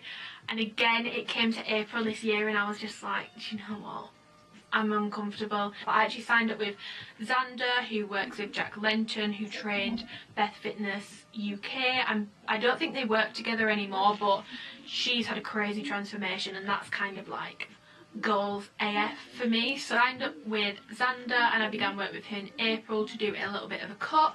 Again, I'm going to put some pictures in of what I looked like at the end of my bulk, and some more recent progress pictures and kind of all that sort of shindig, so you can see where we're at this point. And since that point I've basically been doing, it's kind of more like a body recomposition sort of thing. And yeah, I set up my online coaching business in March. I'll speak about this a little bit briefly. I had 2 clients for the first month, and then when I got some progress pictures from them, it kind of just confirmed to me that like, yeah, I'm doing the right thing, I'm doing what I'm meant to be doing. It just felt like I was doing the right thing, if that makes sense. I had 2 clients for the first month. It was really quiet, it did not get off to a roaring start by any means, but once I got some progress out of them, it really has just been a snowball effect, and I have been incredibly lucky that I've still been able to work and really build up my business through this year, because I know that this year has absolutely ripped some people's businesses from the insides out, like ruined them. Like where I'm at with my fitness now is I'm training to get stronger, I'm training because I enjoy it. Yes, I still have aesthetic goals and there is nothing wrong with that, but they are not the drivers of why I train anymore. My shitty ex that used to call me anorexic is also not the driver of why I train anymore, thank baby Jesus and Lord above. Since I started training I've gained roughly 12 kilograms. Obviously not all of that is muscle, some of that will be body fat. And yeah, from the age of like 14, 15, so we'll say like 6-7 years, I've made a lot of progress, I've learned a lot, I've done a lot of things wrong, I've made a lot of mistakes. Yeah, it's been a very long 6-7 years. I always say to people, when you think of your progress, think of like the graph is like this. The progress is not going to go like that, it's going to go like this.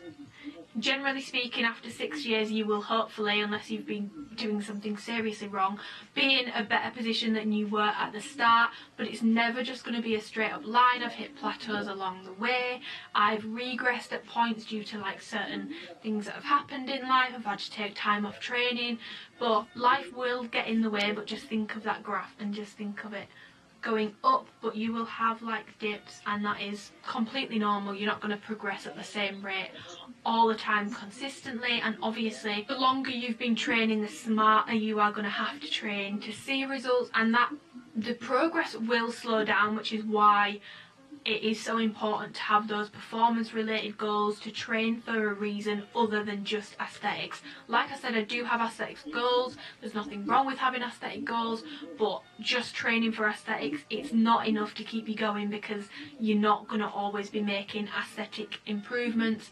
It might just be performance improvements. I do genuinely believe if you're just getting into the gym, or especially if you've been training in the gym longer, really do sit down and think of your why, set some performance related goals, and also identify what it is that you enjoy about training and why you train. Like I said, you need to identify that why.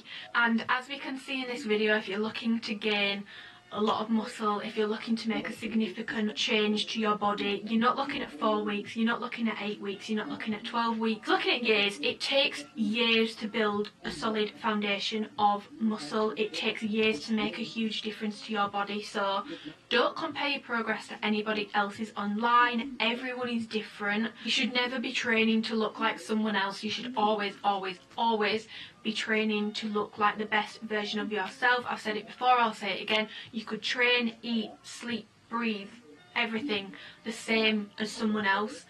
You're not guaranteed the same results, and 99.9999999% of the time you will never achieve the same results as someone else has. You might even achieve better results, you might achieve smaller results, but it doesn't matter, because you shouldn't be comparing yourself to anyone else but yourself. I think my main point with this video is just to make it clear that, like I said, progress takes years. Significant progress takes years. Don't beat yourself up if you've not gained a crazy amount of weight or a crazy amount of muscle in a matter of months. It's going to take a long time. But when I think of myself at like 14, 15, wanting to throw the towel in every few weeks because I didn't look like Tammy Hembrow yet, or I hadn't made like insane progress, I'm so happy and so proud of myself looking back, that I just thought, do you know what, I'm gonna carry on, because I know that me in a few years time is gonna look back and think, thank God I didn't give up, thank God I carried on going. As soppy as it sounds, not only have I obviously made incredible progress with my body and I've learned so much about the gym, but I've also feel like I really have found my passion. As soppy as it sounds, like I really do feel like this is what I'm meant to be doing. Everything about what I'm doing with my coaching, with my content, everything just feels right. I feel like I'm doing what I'm meant to be doing, and I feel really at peace with that, and I feel confident. So yeah, I'm just gonna leave this video here. I would love to hear what your whys are for your training, or how you got into training, in the comments. Give the video a thumbs up if you enjoyed it, and yeah, follow me on Instagram and message me on there if you have any sort of questions about this video or about anything in general, and I will get back to you as quickly as I can. But yeah, I'm going to leave this video now. So that is my little fitness journey, and thanks for watching. Trust me on this. Thank you so much for joining me on this journey. Wow, I kind of feel like I've barely scratched the surface with this story. Good thing this isn't my last video on the topic. Also, you already know what the reading recommendation of the day is. Now go and read it. What are you still doing here? Go pick up Like the Jedi by Charles Soule. And if you've read it, then go down to the comment section and tell people why they should read it. It's a good book, and it starts off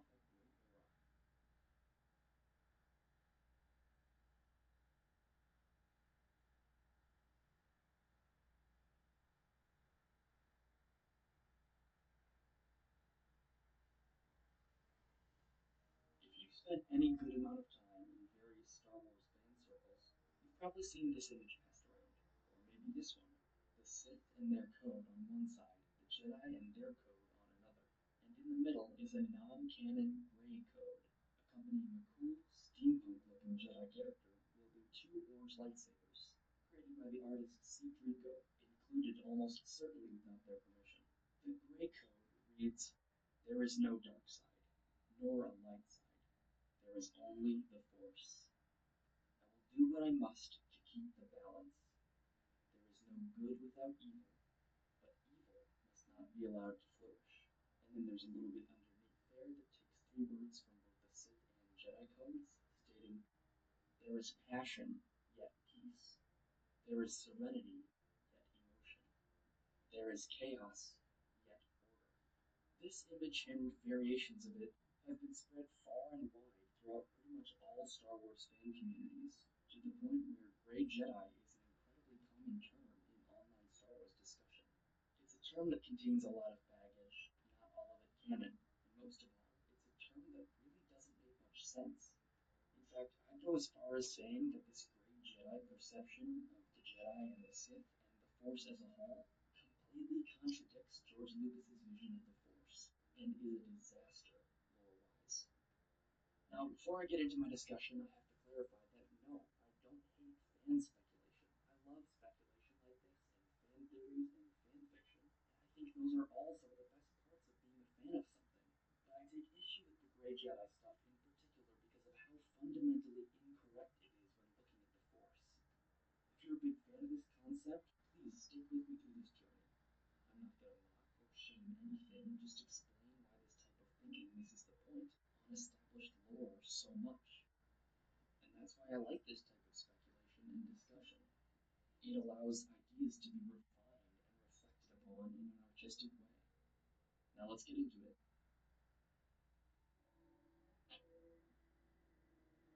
Now, upon seeing the topic of this video and hearing my little opening spiel there, you may be looking to the delightful database of Wikipedia, to the Grey Jedi page. This page exists. It was canon before the establishment of the new expanded universe canon timeline in 2014, but this page has some interesting text on it if you look a little deeper. Right away, this page says that this term had two meanings.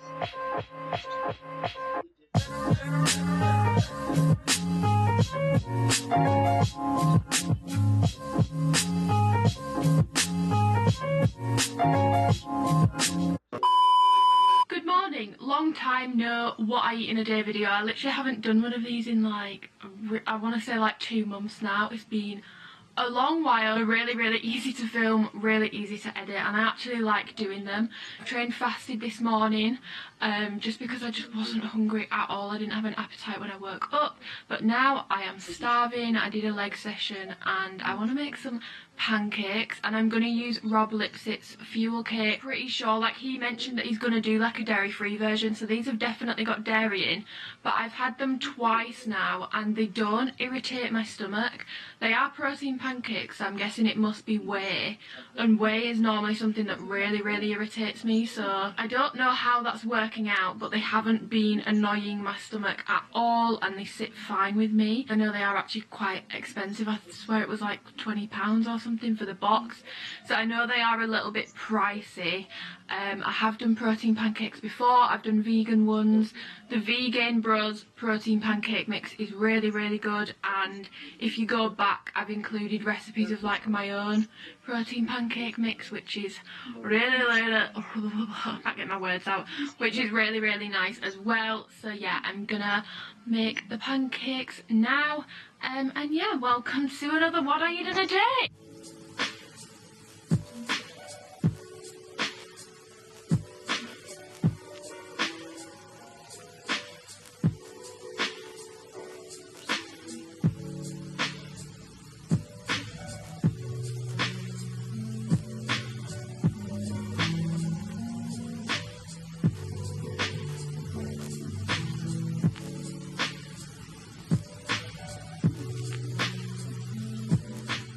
Hello, it's now about 1 PM and I'm going to make a coffee in my Starbucks thing. Dan actually bought me this the other day. Dan is my boyfriend. We'll talk about that another time. Who would have thought? Who would have thought? Not me.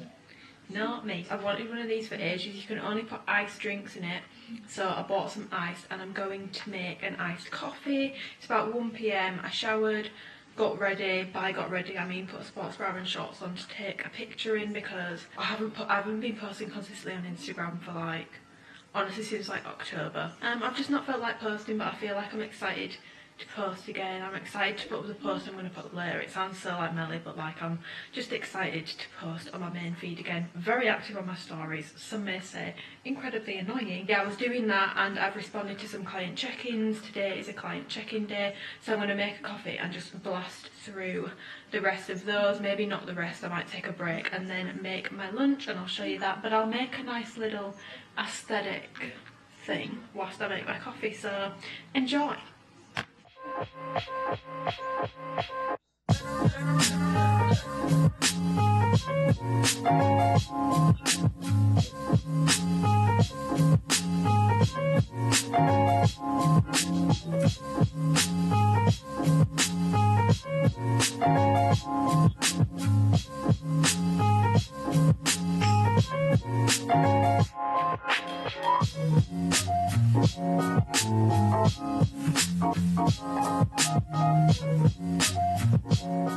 Wow, it literally looks like you could fry an egg on my head. It's now like 4 PM and I'm just about to have my lunch. Why do I keep doing this to myself? I'll be having my tea at 9 PM, let's be honest.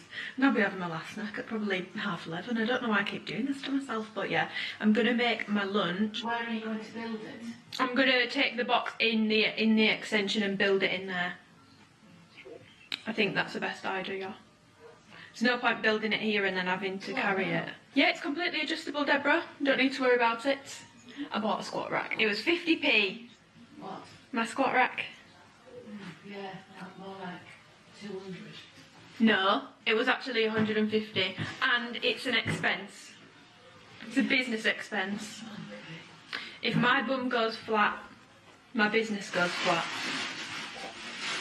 But as I was saying, I actually like prawns now. Dan made me some prawns the other day. Sorry, don't have to mention it. And I've never liked them before because I just feel like they taste like the sea, which sounds ridiculous, but they do. Like, they just taste like the sea. Like when you go in the sea and you get water in your mouth, that's how prawns taste to me. But the ones that he got didn't taste like that. They were more kind of like meaty. So I've actually been eating prawns for the past couple of days, which is shocking because it's just not for me. So I've been making like a prawn olive pasta, and I've actually just been putting like olive oil on the pasta with like salt and stuff and keeping it like really plain, but I fancy like tomato and chilli sauce on the pasta today, so that's what I'm going to do. And while my pasta is currently cooking, it's currently on the boil, and I'm also going to fry the prawns in some butter and garlic because apparently I think I'm a chef, but also it just makes them taste even nicer. They are already cooked, but I just like to fry them with some butter and garlic in a pan. Also, something that I have taken a liking to recently. To be fair, I've always liked it, but I'm liking sushi more recently. And basically there's an Asda on the way from Dan's to mine. I normally shop at Morrison's. Their sushi selection is rubbish. Asda have got a whole like sushi counter. It's very expensive. Like, sushi is expensive. Like, I think my salmon and avocado roll, which is what I'm currently snacking on, was like £6 or something. To be fair, it has got salmon in it, so kind of like fair enough because salmon is expensive, but I have been liking that recently as a snack. I had about half the pack yesterday and I'm going to finish the other half of it now whilst I make my pasta. But yes, I will show you how I make my little prawn dish. This lighting is really not doing me any favours.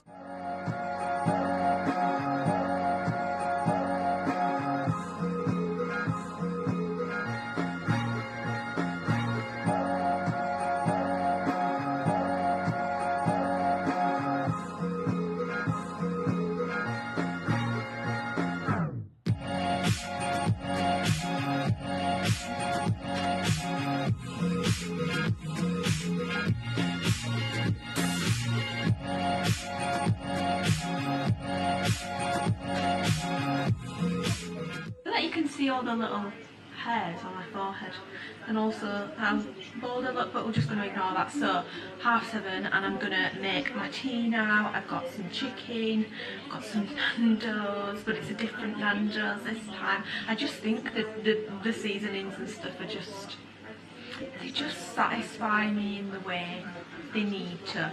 So I'm going to make that, and I think I'm going to have that with some rice, and I'm going to make a salad to go with it as well. For some reason I was under the illusion that this was going to be really spicy, but then I realised I was actually using the hot one before, so this is pretty mild. But I'm going to coat the chicken in that and let it sit for a bit, and then cook some rice, make a salad. I'm just watching Madison Sarah's new video, and I've got Hannah's name in the search bar because I'm going to watch hers after, because they had a little bit of a scandal. I was literally so confused. I was on Instagram the other day, and then like they all uploaded the same apology at the same time, and I was like, what the hell's happened? And then I found out, and I was like, naughty. So yeah, I'm gonna make my tea and I'll show you it. But I'm a little bit peckish, so I'm gonna have a Belvita soft blueberry bake whilst I wait for this to cook, because I just can't wait to eat again. I'm a little bit hungry and I feel like I've not really eaten anything today, so I feel like when I start putting things into life, so I'm gonna have some catching up to do. So I'm starting early. Brilliant. Yeah, girl.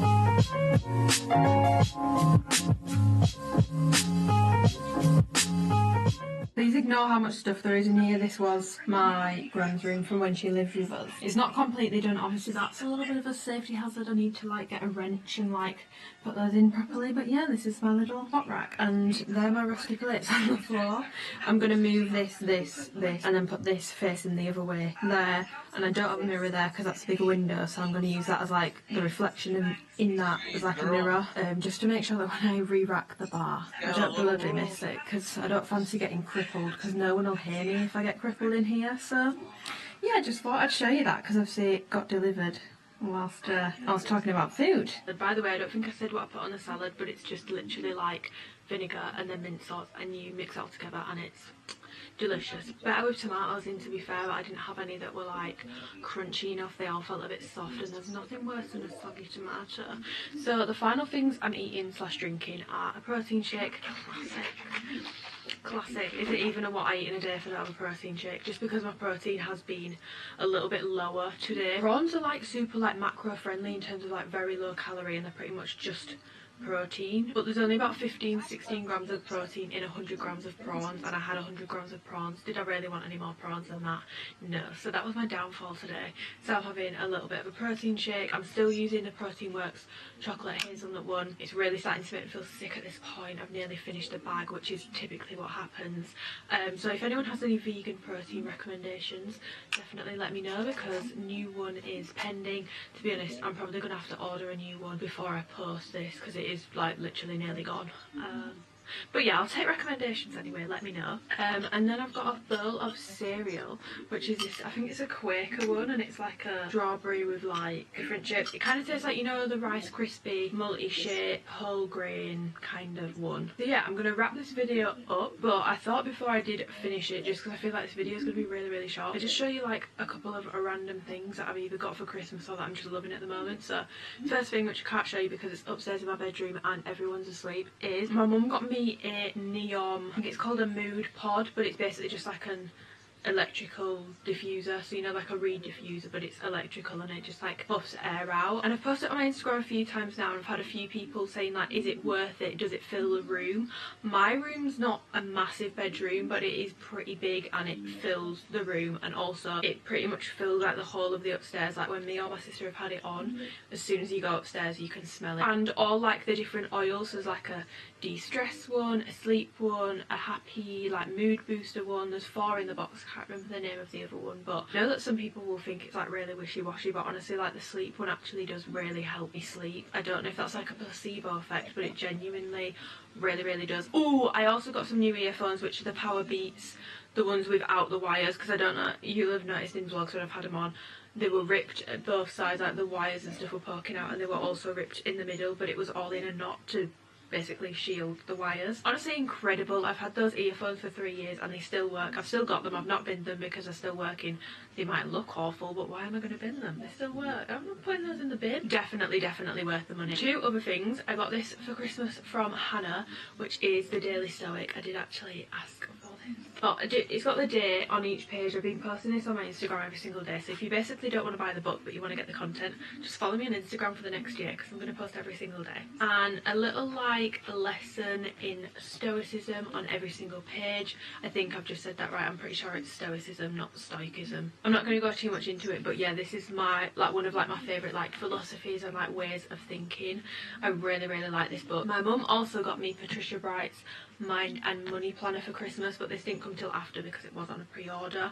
Put this on my Instagram story the other day and everyone was like, I need this, where is it from? I was like, it's sold out. So it is like just a normal planner, but it has like an emphasis on like saving, money, Mind and Money, basically. The clue is in the title. It's a Mind and Money planner. And then you've got your monthly overview, and then you've got literally budget tracker again, so you can go through that. Pre-monthly check-in, so you can check in with yourself before each month. Yeah, it is literally just perfect, and I'm so excited to actually start using it. And the thing I love about this is she actually just put these down the side with stickers in the back for you to put the months in yourself, because some months are literally like a headless chicken and I don't even have time to use a planner, so it stresses me out a bit when it just goes from like January to December and like everything's very structured and you have to follow what the planner says, otherwise it kind of just throws you off, and I just find that I end up wasting the planner because I think, oh well, I've missed a month now, so what's the point? Whereas with that, it's literally just like a month, it could be any month, and you just put the sticker on for what month that is, and I just love it. And then final two things, which are actually something I bought for myself and I've been using these for a few weeks now. I mentioned this in my Get Ready With Me catch-up video, so I thought I would just give you an update. So I got these from the Glow recipe.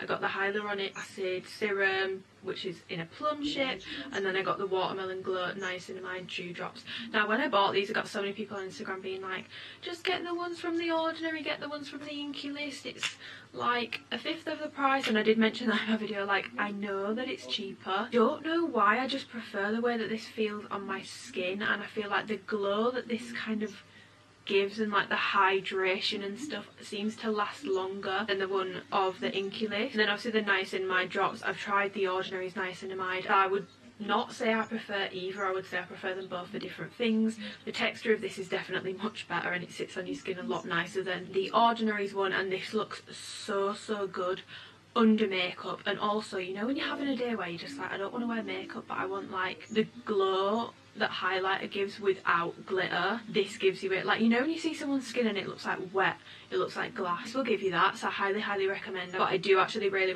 like these. They are more expensive, so obviously if you are on a budget, just get the stuff from the Inky List or The Ordinary. Of course there are cheaper alternatives, but if you want to like splash out and have something in cuter packaging, I do highly recommend these. And honestly, this, it's just so good at making your skin just look like wet glass, highlighted, stunning. I hope you enjoyed the video. Give it a thumbs up if you did, subscribe if you want it and you haven't already, and let me know what kind of videos you want to see. I believe I'm posting this on Sunday, which means I've uploaded twice this week. I'm not promising to upload, being very busy recently. I have deadlines on the 20th of January for 3 essays, which I really need to just crack on with. I work full time with my coaching. I'm very active on Instagram, answering like questions and DMs and stuff, so I have been quite overwhelmed recently, which is why my uploads have been like a bit sporadic and inconsistent. I've never taken longer than like a week or so off, but I understand that it is annoying and I know that people do enjoy my videos, which is lovely. So I do apologise for that. Hopefully when my deadlines are done it'll all chill out. But yeah, I'm gonna go because my camera battery is flashing. Goodbye. This is all very clearly refuted in the films as well, but at least I understand the urge. We think, as omniscient fans, that we could use the dark side without being fully corrupted. We think, yeah, I could use Force lightning and the Jedi at the same time. Fun fact, this was also canon within Legends, with a very means to an end philosophy. So the Jedi could actually use Force lightning, but only for just reasons. It was called electric judgment, and Luke and Plo Koon were to use it, despite electrically shocking someone not really ever feeling very just. But a whole other side of the Grey Jedi concept is that a lot of it is a reactionary swing away from the Jedi Order as depicted in the prequel trilogy. The perceived negative depiction of the Jedi Order in the prequels shook up a lot of fans' expectations.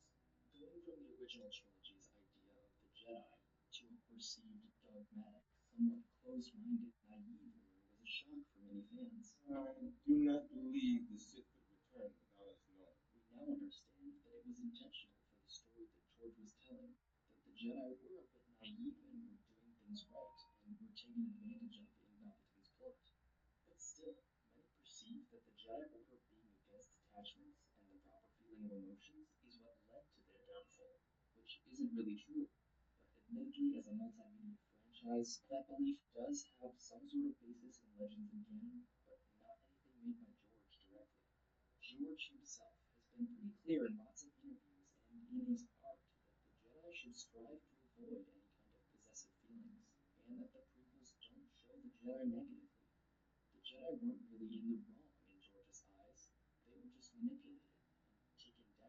scheming Sith. Because of the confusing way that the Jedi were depicted in the prequels, many fans gravitate towards the Grey Jedi concept as an alternative, as they see the things that they perceive the Jedi to be fatally lacking as present in the dark side, and thus evidence for a middle ground being important. But according to George Lucas, this doesn't really make sense, as that's not really the reason that the Jedi fell.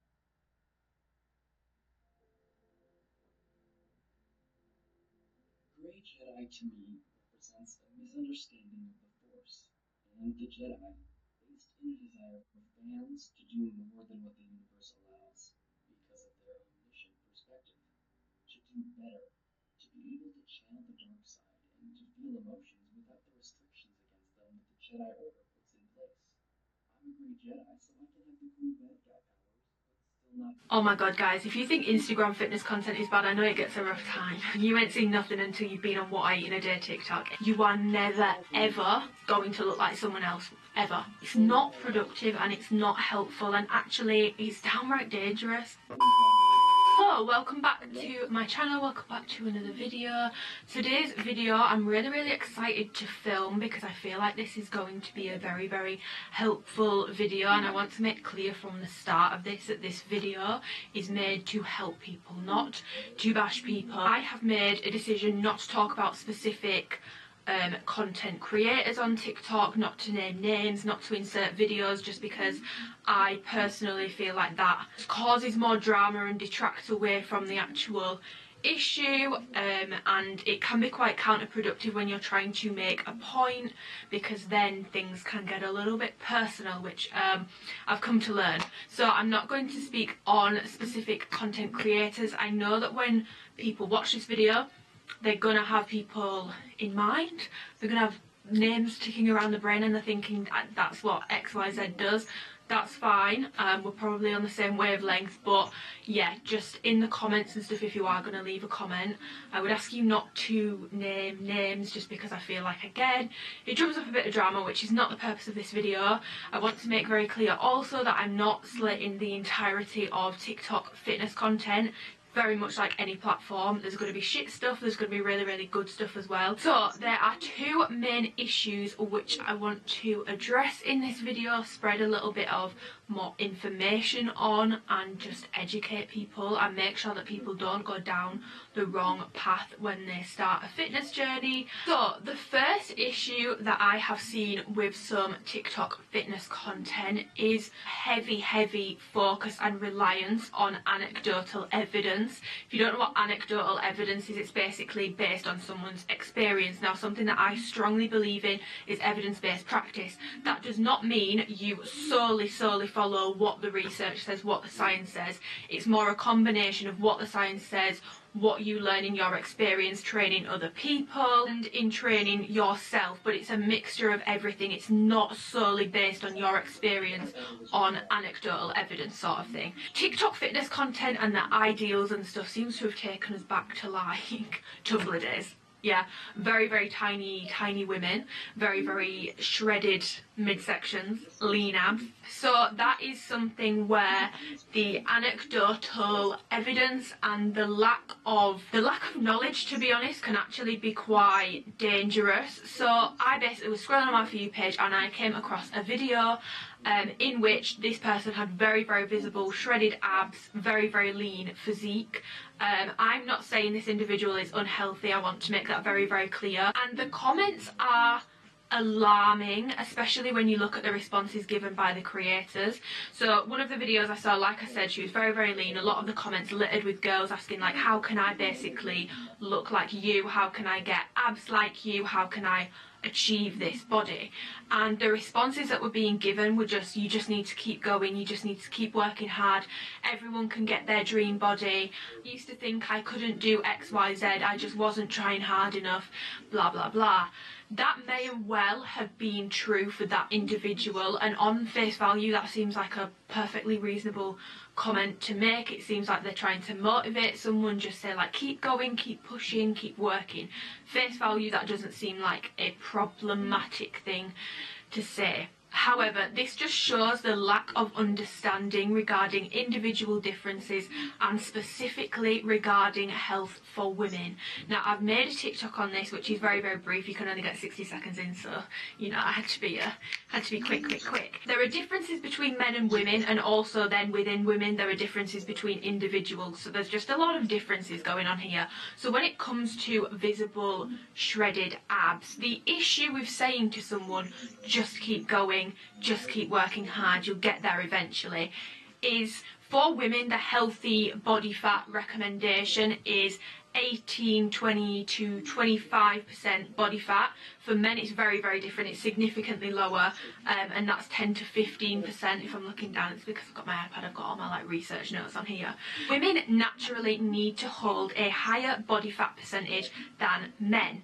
There's a thing that humans have, both men and women have this, called essential fat, which is basically the fat you need to protect your vital organs, to keep your body running smoothly, to keep yourself healthy, vitamin storage, basically to keep yourself functioning like a human being should be doing.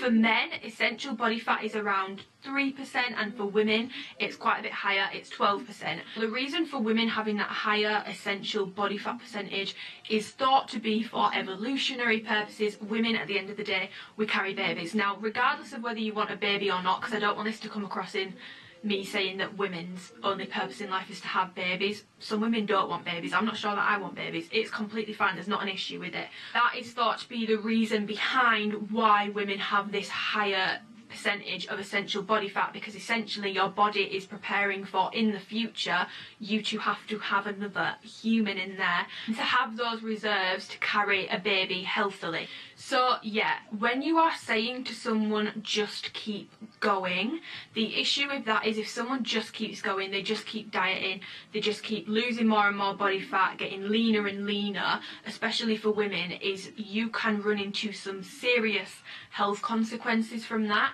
You can lose your periods, which is secondary amenorrhea, which is basically the loss of your periods. And there's so many things that can cause the loss of your periods, but some of that is under-eating, over-exercising, extreme weight loss, extreme stress placed upon your body can result in secondary amenorrhea. What this means is your estrogen levels are lower, which puts you at the increased risk of getting things like osteoporosis, which is lower bone density, which basically means you are more likely to break a bone, and it will take a lot longer to recover from things like that. It will take a lot longer to heal. Your bones will not be healthy and they will become more brittle. As well as this, when you have low estrogen levels, women can experience symptoms which are similar to those that women going through the menopause would experience. So things like sweats, lack of sleep, irritable moods, like very, very bad mood swings as well, which obviously not ideal. So like I said, there's differences between men and women, and then there's differences between women. Now, some women,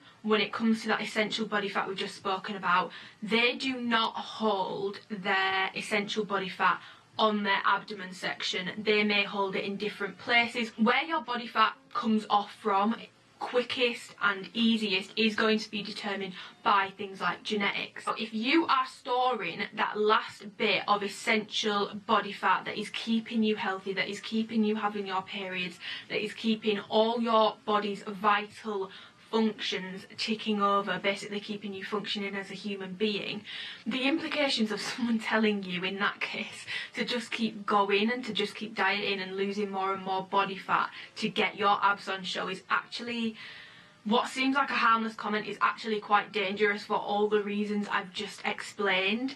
And abs are not an indicator of the pinnacle of health and fitness for women. So many women do not have visible abs, and for them to have visible abs be shredded all year round would mean that actually they're not healthy. We need to stop equating aesthetics or ideal aesthetics with health. Your health is always more important than the aesthetic. And for some women, having those visible shredded abs, very, very lean stomachs, is going to mean that their health is compromised, and that's not worth it. So when you're saying to someone, you're not working hard enough, you need to keep going, that's really it seems like you're trying to motivate someone, but actually it's quite dangerous advice to be giving out, especially when you're talking to women, and especially when you're talking to young girls. And on an app where 41% of users are aged between 16 and 24, you need to be extra careful with the kind of advice that you're dishing out,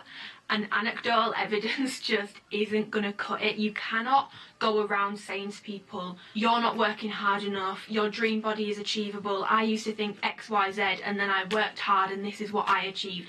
Everybody is different. Someone could push themselves so hard to the brink of making themselves ill and still not end up with their dream body for reasons like their bone structure, their genetics, so many other factors that go into your end result other than just how much effort you're putting in. And this is why you should never look at someone else and think absolute body goals, because you are never ever going to look like someone else, ever. You're never going to look like someone else. And I don't say that to demotivate people, I say that to actually encourage a healthier attitude towards training and nutrition, because it helps to manage people's expectations, you know, and instead of focusing on looking like someone else, people are able to train for the right reasons and focus on becoming healthier, optimising their health and becoming the best version of themselves, which is what training, nutrition, fitness, health should all be about. It should never ever be about achieving your absolute body goals of someone else's body. Abs are really not the pinnacle of health and fitness for anyone, but especially not for women. Oh my god guys, if you think Instagram fitness content is bad, I know it gets a rough time. You ain't seen nothing until you've been on What I Eat in a Day TikTok. It is rough. It is rough.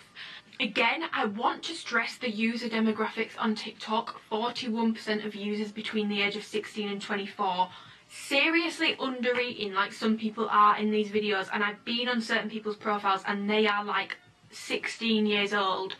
Under eating during those years is dangerous at any age, but when you're still developing, it's just so dangerous. I think Natasha Ocean spoke about this and I'm completely in agreement.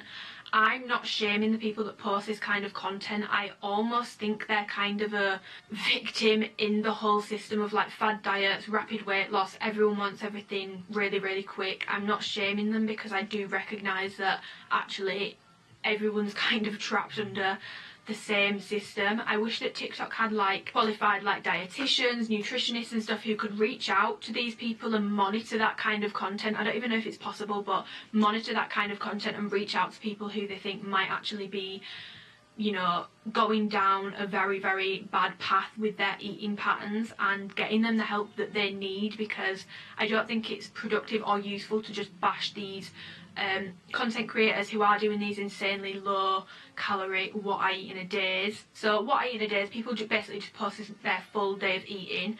The issue is the amount of food that's being consumed in some of these videos, and the videos do well, like the videos do really well.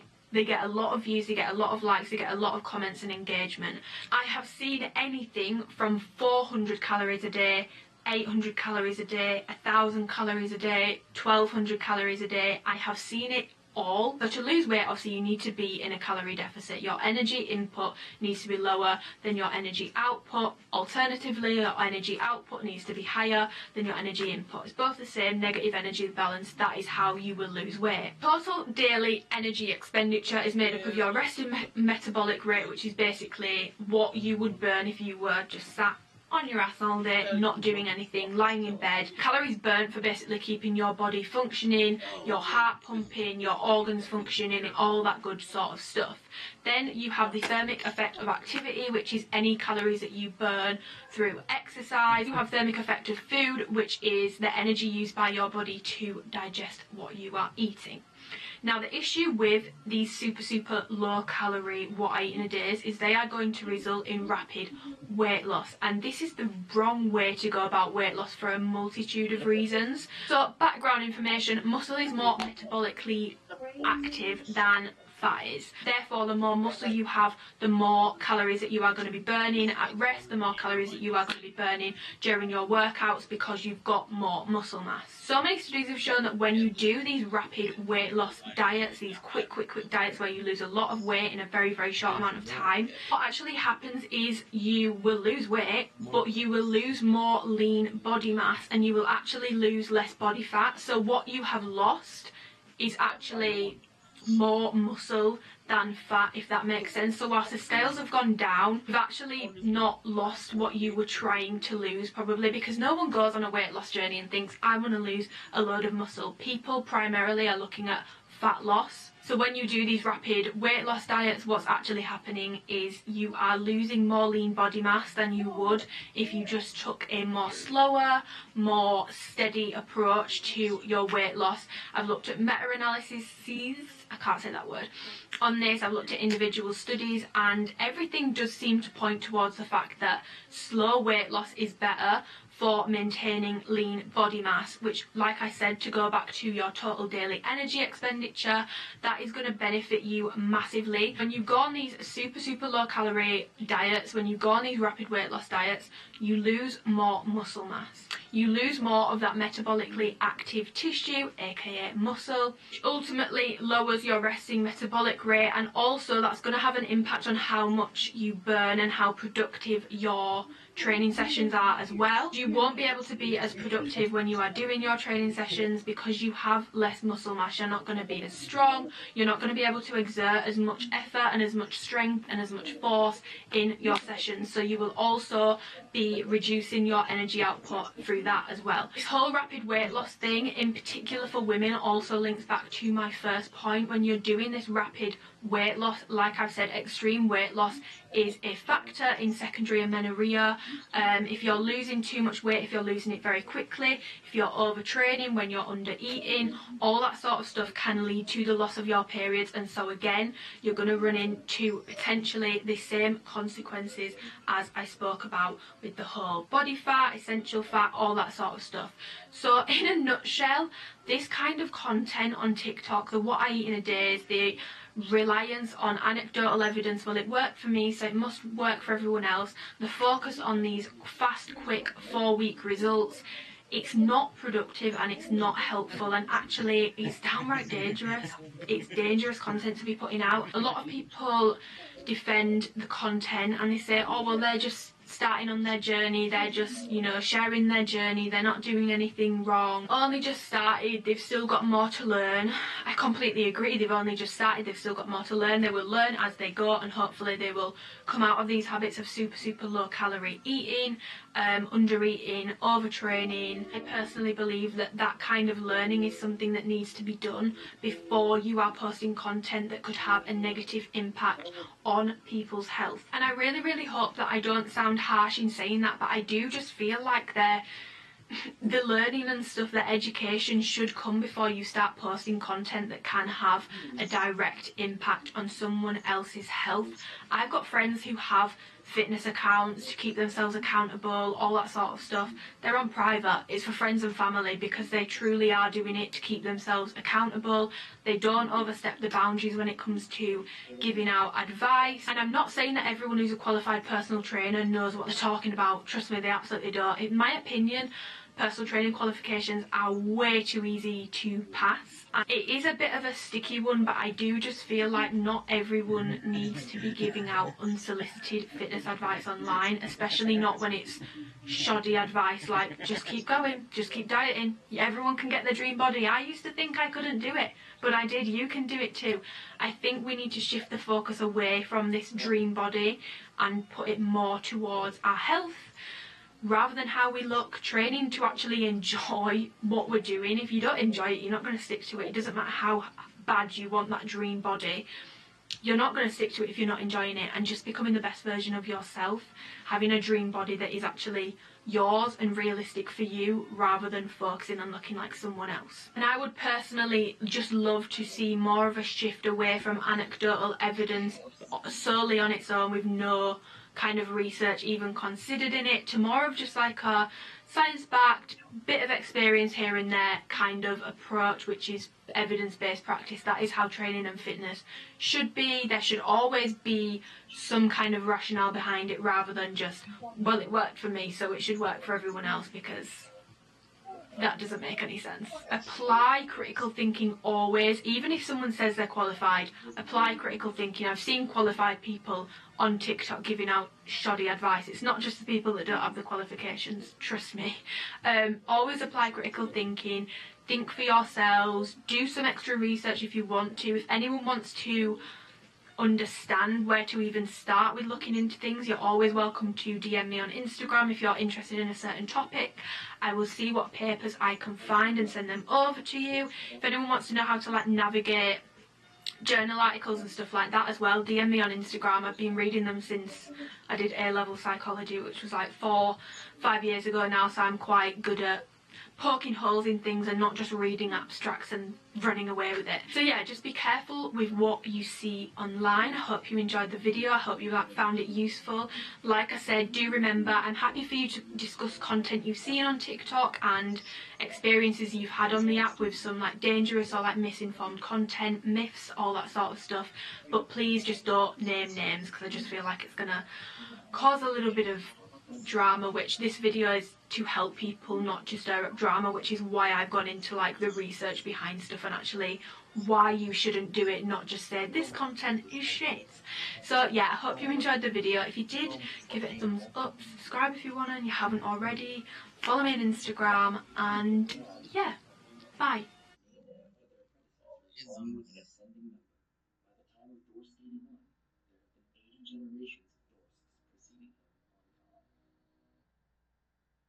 This is an incredibly dystopian concept that has absolutely fascinated me since I first read about it, and struck me as feeling so in line with the core messages of Star Wars, while also dipping into the dystopian science fiction that George Lucas seemed to be tapping into with his first film, THX 1138. George 81 was a barrack to his uniform society, and it manifested in his main insecurity. He was he was sensitive to the Force.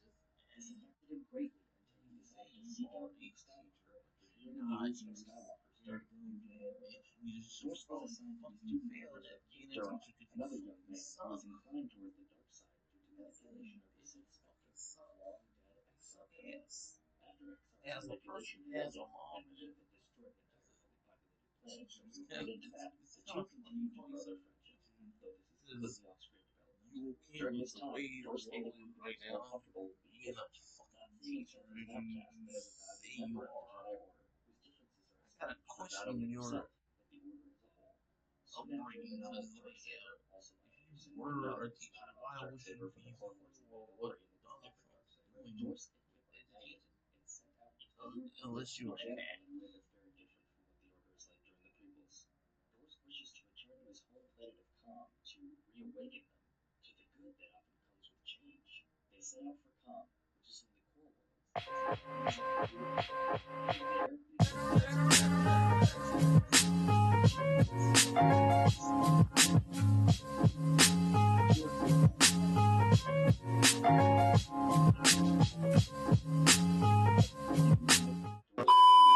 Good morning. Today I'm filming another what I eat in a day.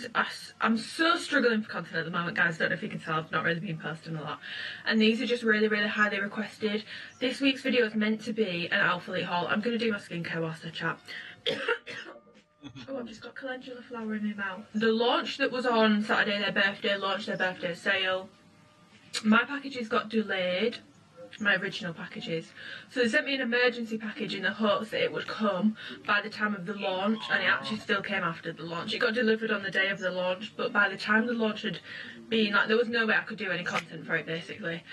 Then on Monday, one of my original packages came, but I know I've got another one, and I don't want to sit down and film the video and then the next day the rest of the stuff comes, because what I've got in that package, I feel like the other package is a lot of the newer Amplify colours, which I feel like is what people are interested in seeing. There's still a lot of them in stock on the website, so I think I'm just going to hold off on that video until that comes. So yeah, we're doing what I eat in a day because I asked on my Instagram, and these videos are like just little vlogs, were really highly requested, so fuck it. So I'm going to insert my breakfast clip here. We know the drill by now. I can't speak to you before I've eaten on the morning. I'm just not in the business of picking up my camera first thing on a morning. I'll look like I've been dragged through a hedge backwards. So yeah, this morning I made the breakfast wrap that's been like going around on TikTok. A lot of people put cheese in it though, but I don't have any vegan cheese, and obviously I'm lactose intolerant, I can't have cheese. So we just had to park that there. We just had to leave that one out. So I just used avocado, streaky bacon and an egg and a wrap, and it was absolutely delicious. Absolutely delicious. Actually, the first time I've tried it, quite proud of myself. It went really well. I know some people also put it back in the pan. I think that is what you meant to do. I'm saying some people do this. That's literally what you meant to do. I don't like the thought of warm avocado. That knocks me sick. Oh my god, that reminds me. Once, I used to be obsessed with JOOOOOOCY. I've got loads of his cookbooks, and one of them was like an egg baked in an avocado. That's why I don't like warm avocado, because that was an absolute disaster. It was disgusting. If speaking about calories and stuff is a trigger for you, then skip past this a little bit, because I am going to talk about my personal calorie intake. I do want to preface this with saying this is my personal calorie intake. It's not relevant to anyone else. You could literally eat the same amount and get very, very different results. What I'm eating could be a deficit for some people. What I'm eating could be a surplus for some people. So let's park that one there. Let's not just copy my calories. So yes, I was eating 2100 calories since like September, but I was really, really struggling to keep the weight on me. When I'm going through a stressful time, my weight, I just can't hold my weight at all. And obviously my grandpa passed away in October, and I just feel like I have not taken like a breather properly. I've tried to over Christmas, but I couldn't because Boris was fannying around with the bloody gems. I had to redo a load of plans. I feel like I've not really taken a breather, so when I'm like stressed, I really struggle to hold my weight. Yeah, me and my coach actually increased my calories to 2,300. I've been eating those for a couple of weeks. Honestly, I find it quite difficult. How I was eating like 3,000 calories at one point, like early 2020, I've got no idea, because that is 2,300, like sometimes I'm like, oh, I'm so full, like I don't want to eat anymore. But yeah, so that is a little food update. Focus on hitting my protein and carbs and fats. I'm not too bothered what specifics they are, because it doesn't really matter, to be honest. One thing I'm super lazy with is micronutrients, so that's something I want to actually focus on this year, is just making sure I'm actually getting a wide range and not just eating the same things all the time. I really, really want to do some research and do some work on like my gut health.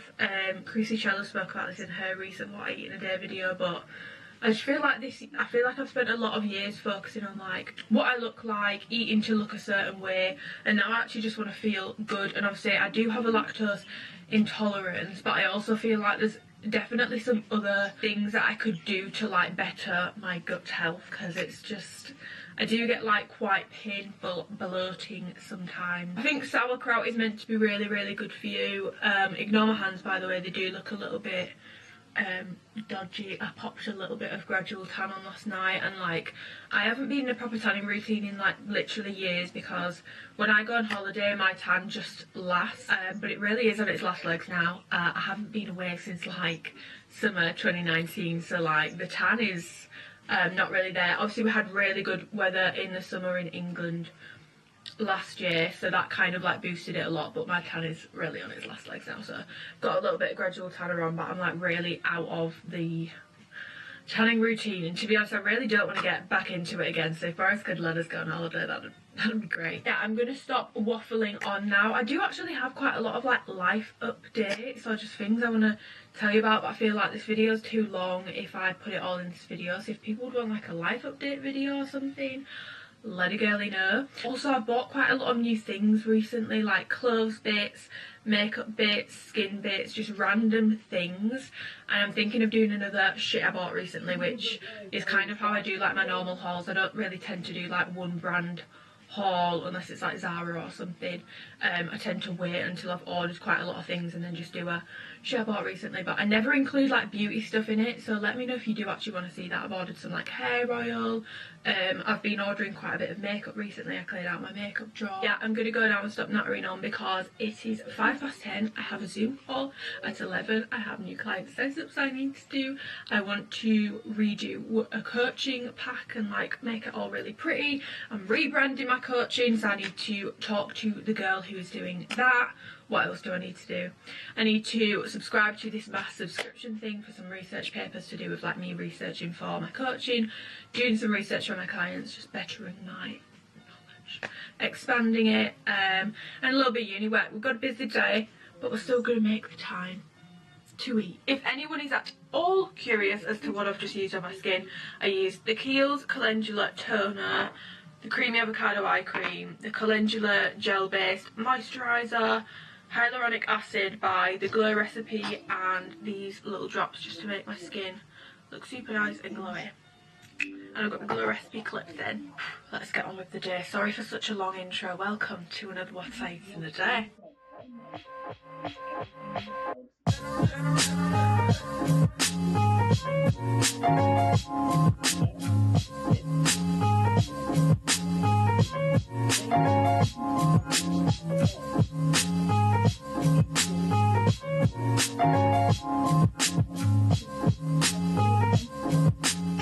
My Zoom call is now done. I had my coffee. Actually, it wasn't a great coffee. It wasn't a great. Did a coffee order the other day. I'll show you what coffees I got. It's really stupid. I wanted 20 Melosio. The lighting's awful there. I wanted 20 Melosio ones, but you can't order from Nespresso in quantities that aren't in 50s. And I had 60 capsules. They were like, you either need to take 10 off or order 40 more. I was like, I do not need to spend £50 on coffee, thank you very much. So I just took the extra pack off the Melosio ones and got 10 of them instead. Didn't I, Deborah? Yeah, you did. I did. But these are the ones I got. Got a box of the Columbia ones, which are like weaker. I got these ones, which are one of the barista creations. I thought these had milk in, but then I looked and they actually don't have milk in, so I'm not sure why packaging makes it look like they've got milk in, but they're really nice. Got the stronger version of that as well. I got some double espressos and some Melosios. These are my favourite ones. They're like the perfect strength, 6 out of 11. They're not too much, but yeah, that's my little coffee order. And then I've still got those horrible amaretti Christmas ones that taste like rubbish. Anyway, so yeah, my Zoom call is done, and now I'm going to make a little smoothie bowl. I've not made a smoothie bowl in like probably about 3 years, so I'm a little bit out of touch. I'm not sure this is going to go right. When I do these What I Eat in a Day videos, I actually do try new things. I don't know if it's obvious, but sometimes I'm trying new things and it could go terribly wrong, but up until this point it's actually all gone quite alright. So I'm just going to show you what I'm putting in it really quick. I'm going to put about 20 grams of this in. It's the birthday cake flavour. It's not super overbearing, so hopefully that will like be drowned out by these, because I don't really want it to taste of a birthday cake. I'm going to use some summer fruits and bananas, all frozen, because that's what you need to get like the thicker texture. And then this mango yogurt, and I will probably pop a little bit of water in there should it need it, just so it actually blends. I would use milk, but I've actually just run out of milk in my coffee, which you probably saw. There wasn't a lot to go around in there, but yeah, I'm going to whiz all this together.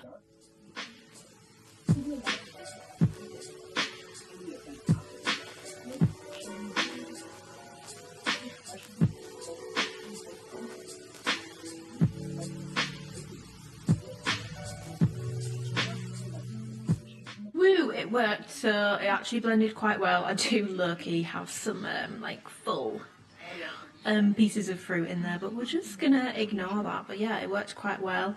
It could do with being maybe like a little bit thicker, but I'm happy with it. And then I've put some blood oranges on the top just for some vitamin C. That's actually really good, and you can tell it's got protein powder in it, but it's not too like, ooh, that's got protein powder in it, if you know what I mean. It's now like nearly 3 PM and I'm going to make some lunch before I sit down and respond to some late client check-ins and client messages and stuff like that. I'm actually on time with my eating today. If you watch my What I Eat in a Day, sometimes I end up having my lunch at like 5 PM and then my tea at like 9 PM, but I'm trying to like keep it all a good time today because I do want to train at some point, and I didn't train this morning because I got up a little bit too late. So yeah, I'm going to make my lunch now. I'm going to make some chicken. Yes, I'm going to put the Nando's rub on it. Cooking some bulgur wheat, which I will show you in a second, and then I'm going to make like a little side salad, and then I'm going to put some pickled ginger in with it. Sounds really weird, but apparently ginger is meant to actually be really good for you. I don't typically have any ginger in my diet, but my dad's got a jar of pickled ginger and I've just tried some and it's actually really nice, and I feel like it will go nice with the meal in like a little salad. And then I've got the bulgur wheat and the chicken. I'm just cooking my bulgur wheat at the moment if you ever make bulgur wheat, do not just, I mean, I'm not sure anyone would do this anyway, do not just cook the bulgur wheat in the pan. You need to put something in with it, otherwise it really isn't very nice. I always cook mine in chicken stock. Which one do I use?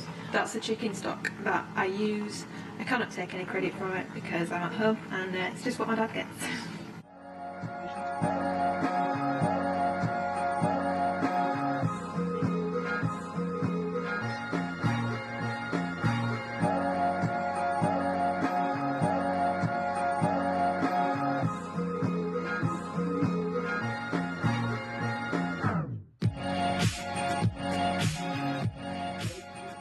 I have to be completely honest.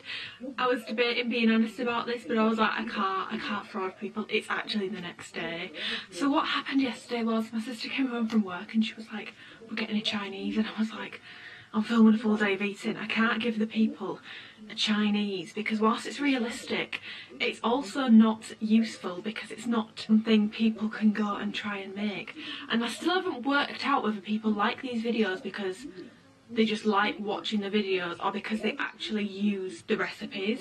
I mean, I'm not Gordon Ramsay. If people are watching for recipes, I can't just throw a bloody Chinese takeaway in there, can I?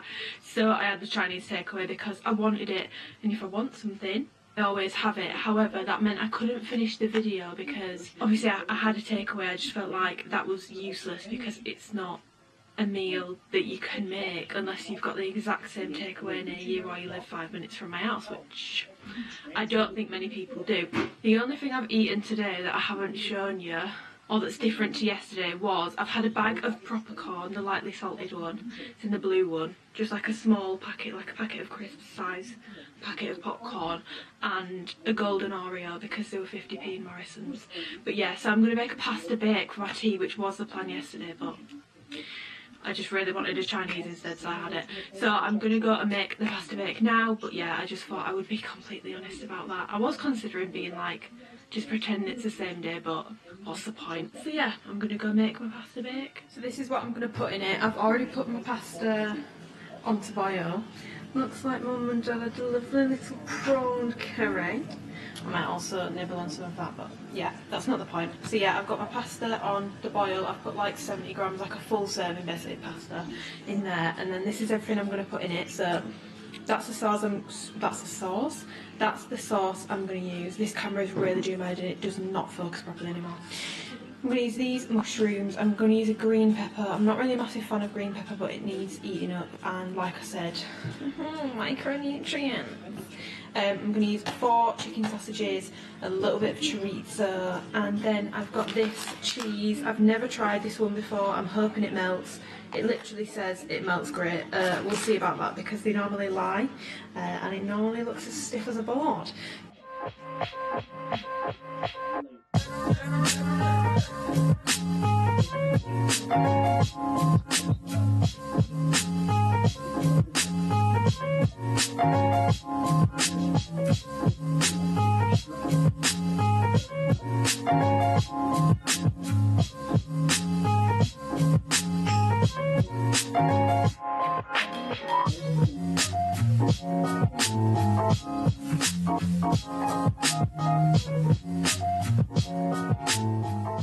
You will have seen I will be writing a formal complaint to Violife because the cheese that literally says on the bag melts great failed to melt. The cheese is borderline burning around the edges, as I'm sure you will have seen. Now it does melt in your mouth when it's at that kind of a temperature, but it's not melted. I wouldn't say it melts great, you know. I'm a little bit annoyed about it, not gonna lie, but I'm just gonna finish off my day of eating now and finish this video so I can edit it because it's Saturday night and I want this to go up tomorrow, so I need to edit it tonight because it's Valentine's Day tomorrow and I have to celebrate stuff like that now because I've got a boyfriend. So I'm having a banana, really boring, and a Nature Valley protein, oats and honey soft baked bar. These are really nice and I'm enjoying these as a break from the Nature Valley. The protein bars I always get, the ones that are like longer and they're like more like a cereal bar kind of thing. I'm a little bit under on my calories, so I think I'm going to have a couple of bickies. Couple of Oreos as well, just to top my day off. But yeah, I hope you enjoyed the video. Like I said, I am trying to focus at the moment on my micronutrients as well as my macros. My gut has been not great recently. I think I've spoken about this, but it's been quite bad, and I've been getting quite bad bloating, and it's just not been a fun time. And also I just feel like I get super lazy with my micronutrients. I end up just having like the same veg every day. I don't ever switch stuff up, and I don't really monitor if I'm getting enough of what I need when it comes to like vitamins and minerals. So that's something I do want to focus on this year, and hopefully a theme that will run throughout my What I Eat in a Day videos of 2021, unless I completely forget that I even made this commitment to myself, in which case, bugger me, I'll probably be having just chicken, sausages and rice with no vegetables whatsoever. But yeah, hope you enjoyed the video. If you did, give it a thumbs up, subscribe if you want to, you haven't already, and yes, follow me on Instagram, message me on there. I love speaking to people on Instagram. It's probably my favourite, well yeah, it is my favourite app. I speak to people all the time on there. Like, if you send me a DM, I will reply, unless you're a creepy old man, in which case, hard luck, Dave, hard luck. I'm gonna end the video here. I actually think I'm going a bit loopy, so goodbye. Power used by several Jedi to endure physical pain. Masters of the ability could resist otherwise brutal injuries. Pyrokinesis was a force power that allowed a user to manipulate and generate fire by rubbing and heating up air molecules. It served as both a weapon and a tool in order to bind and draw someone closer. Bleeding was the process by which a dark side adept used the dark side of the force to bend a kyber crystal to their will, pouring all of their hatred into the kyber and turning it into the signature Sith red. Purification was essentially the reverse, the process by which a corrupted kyber crystal was healed of the dark side's hate. A kyber crystal that had been cleansed in this manner would typically turn from red to white and would form a powerful bond with the force-sensitive individual who performed the ritual. Alter Environment was a power utilized by extremely powerful force users like Thankyou and the Father to manipulate the weather, creating lightning storms or changing the ground beneath them. Metamorphosis was uncommon among force-using traditions like the Jedi and the Sith, but not among the Mortis gods or witches of Dathomir. Memory rubbing was a telepathic force technique that allowed an individual to use the force to alter or erase both the memories and the learned skill of another. On Mortis, the Father used this power to erase Anakin Skywalker's knowledge of his future as Darth Vader after he had learned it from his son. Force empathy allowed those who possessed it to sense the emotions of others and potentially even manipulate them. Those force sensitives, especially adept, could pick up on motivations, hidden feelings, and even deeply guarded secrets. Deadly Sight was a power of the dark side of the Force that harnessed a Force user's fury and hatred and then projected them through an intense glare onto the victim. It would blister the skin and vaporize extremities. The only known practitioner of Deadly Sight after the rule of two was the Dark Jedi Saris. Force Rage was a dark side force ability that temporarily increased durability in battle, as well as overall aggression and potency of one's attacks. Darksiders like Kylo Ren and Darth Vader could draw power from the Force, focusing their rage to magnify their hate and maximize their fighting prowess. Zaxby's just dropped new lemon pepper, so you can get that zesty lemon and crack like pepper flavor you love on the chicken you love. Mekudiru was a dark side force power that bestowed an intuitive understanding of mechanical systems upon the user. It even allowed the Sith to create mechanical mutants called techno-beasts. The ability to become a force ghost required a certain level of training, first rediscovered by Qui-Gon Jinn and passed on to Yoda, Obi-Wan Kenobi, Anakin Skywalker, and Luke Skywalker. Upon their deaths, it allowed these Jedi to join the cosmic force and appear as force spirits. Darksiders also had a similar ability, but it required them to be attached to an object or place, such as Darth Maul with his helmet, or the Grand Inquisitor with a High Republic temple. Essence transfer was a radical dark side power used to transfer a person's consciousness into another body, often after death. Ancient Sith lords like Bane used this technique to cheat death again and again in order to continue their reign of terror. In more recent eras, masters of this dark side of art, like Sidious, had used advanced cloning technology to assure their immortality. Force Drain was a dark side ability that consisted of the summoning of energy or life force itself from others by the practitioner, who then absorbed it. Dark stylist was perhaps the most skilled practitioner of forced terrain, using the ability on entire planets to fill the wound that he was in the Force. Wow, it literally never ceases to amaze me how pale this ring light can make me look. Hello, I'm just gonna film a little get ready with me. To be more associated with the Bendu and Night Sisters. Finally, Force Float was a rare ability in. It's Valentine's Day today, but I'm probably going to chat a lot of shit. Just going to give you some life updates, have a little chin wag about everything. I never ever do these kind of videos where I just sit. You might want to get a drink because it's probably going to be a lengthy video. It always is when I'm talking because I'm the CEO of going off on tangents. But yeah, Dan is sorting something out for me tonight. I've got no idea. I know he's making me food, but like I feel like he's done something else that I don't know what he's done. I'm properly getting ready. My hair looks a bit weird because I made the fatal mistake of curling it and then I went in the shower, which is just never a wise idea because look at it now, it looks weird, so I'm gonna have to recurl that. But yeah, I want to like experiment with my makeup. I don't like myself with a lot of makeup on, like it doesn't suit me in my opinion. I very rarely do like a full makeup, but I actually used to really love doing my makeup. Like I just used to enjoy doing makeup and I used to watch loads of makeup tutorials. When I was at uni and I was doing like bits of like club work and stuff, I would do my own makeup and all that sort of stuff. I'm really sorry if I put this in front of me at any point, but let's be honest, you're not watching for the makeup artistry skills because they died to death a long time ago. I'm not skilled at makeup anymore, but yeah, recently I've been doing quite a lot of like beauty bay, cult beauty orders and ordering quite a lot of new makeup just because I've just got so into the habit of just using the same stuff all the time because I know it works, so I'm comfortable with it, so it just kind of makes sense. But I was getting really bored of it, and then just before New Year, I think it was New Year's Eve actually, just before New Year, Dan's friend Karl did my makeup and his boyfriend Chris did my hair, and I'm gonna insert a picture. I'm gonna cover up my face because like that it is me, but like it doesn't look like me, and you're gonna look at that and then take one look at me and think what an absolute catfish. But yeah, so yeah, that happened. Karl did my makeup, Chris did my hair.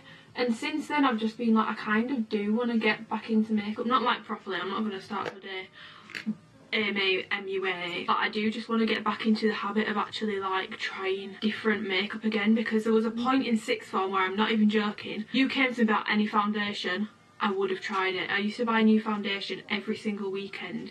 I would go to Leeds and I would buy a new foundation pretty much every single weekend. I tried so many because I was on the hunt for the perfect one.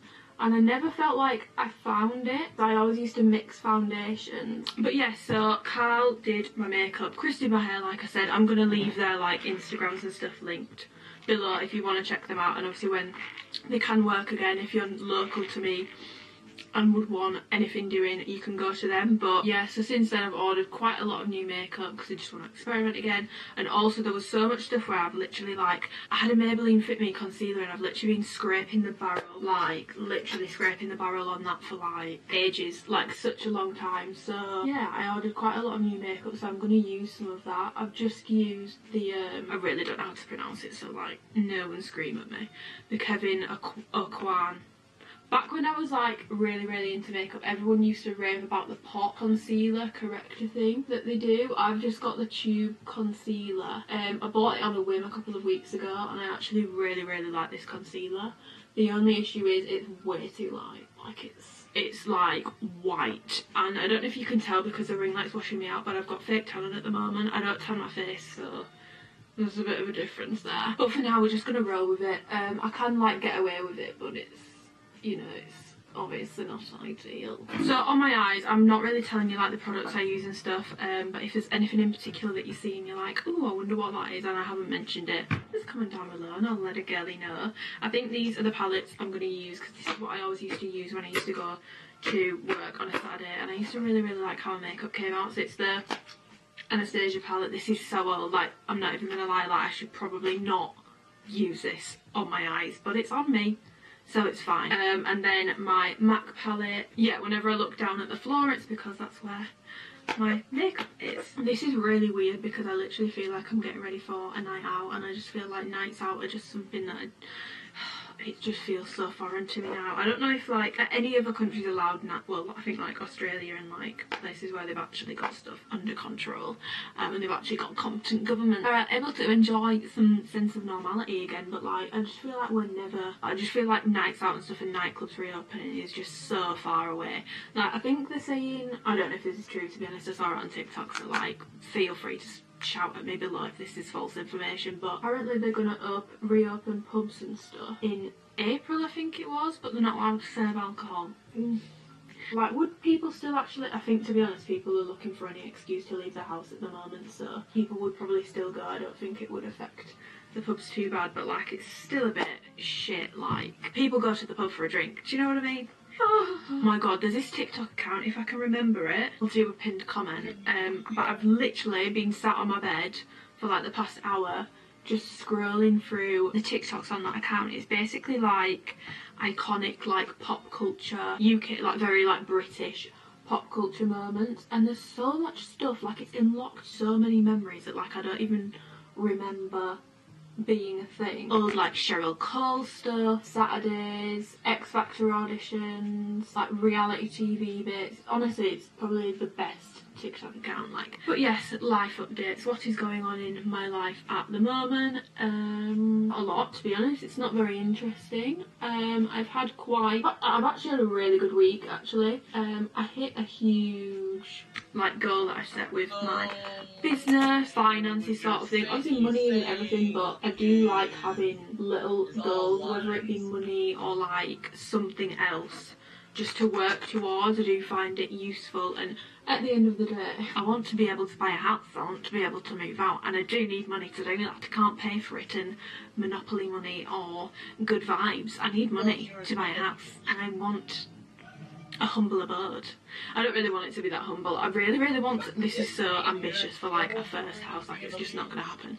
I would love to live in a house where the glass is front. Me and Dan have spoken about this, probably jumping the gun a little bit, but you know, me and Dan have spoken about this. We both want to live in a house where there's quite a lot of glass on the front, not looking into like the living rooms or anything, but like maybe like the staircase or like hallways on each floor. Would love to live in a house like that. That's like my ideal kind of aesthetic, although I don't know if it's actually that practical, because I feel like I walk around like half naked all the time, and if it was on like a main road, that probably wouldn't be a very ideal kind of situation. But I also got the news that I will be working with Alphalete for the next year at least. Like, that's guaranteed, in the bag, sorted, done, dusted, and I'm just so excited to be able to do a whole year of hauls with them. It's been a year, pretty much exactly bang on a year since the first time I worked with them. I remember sitting on my friend's sofa and being like, yeah, if anything was to come from like my YouTube or like any brand work, like the only athletic brand that I would want to work with would be Alphalete.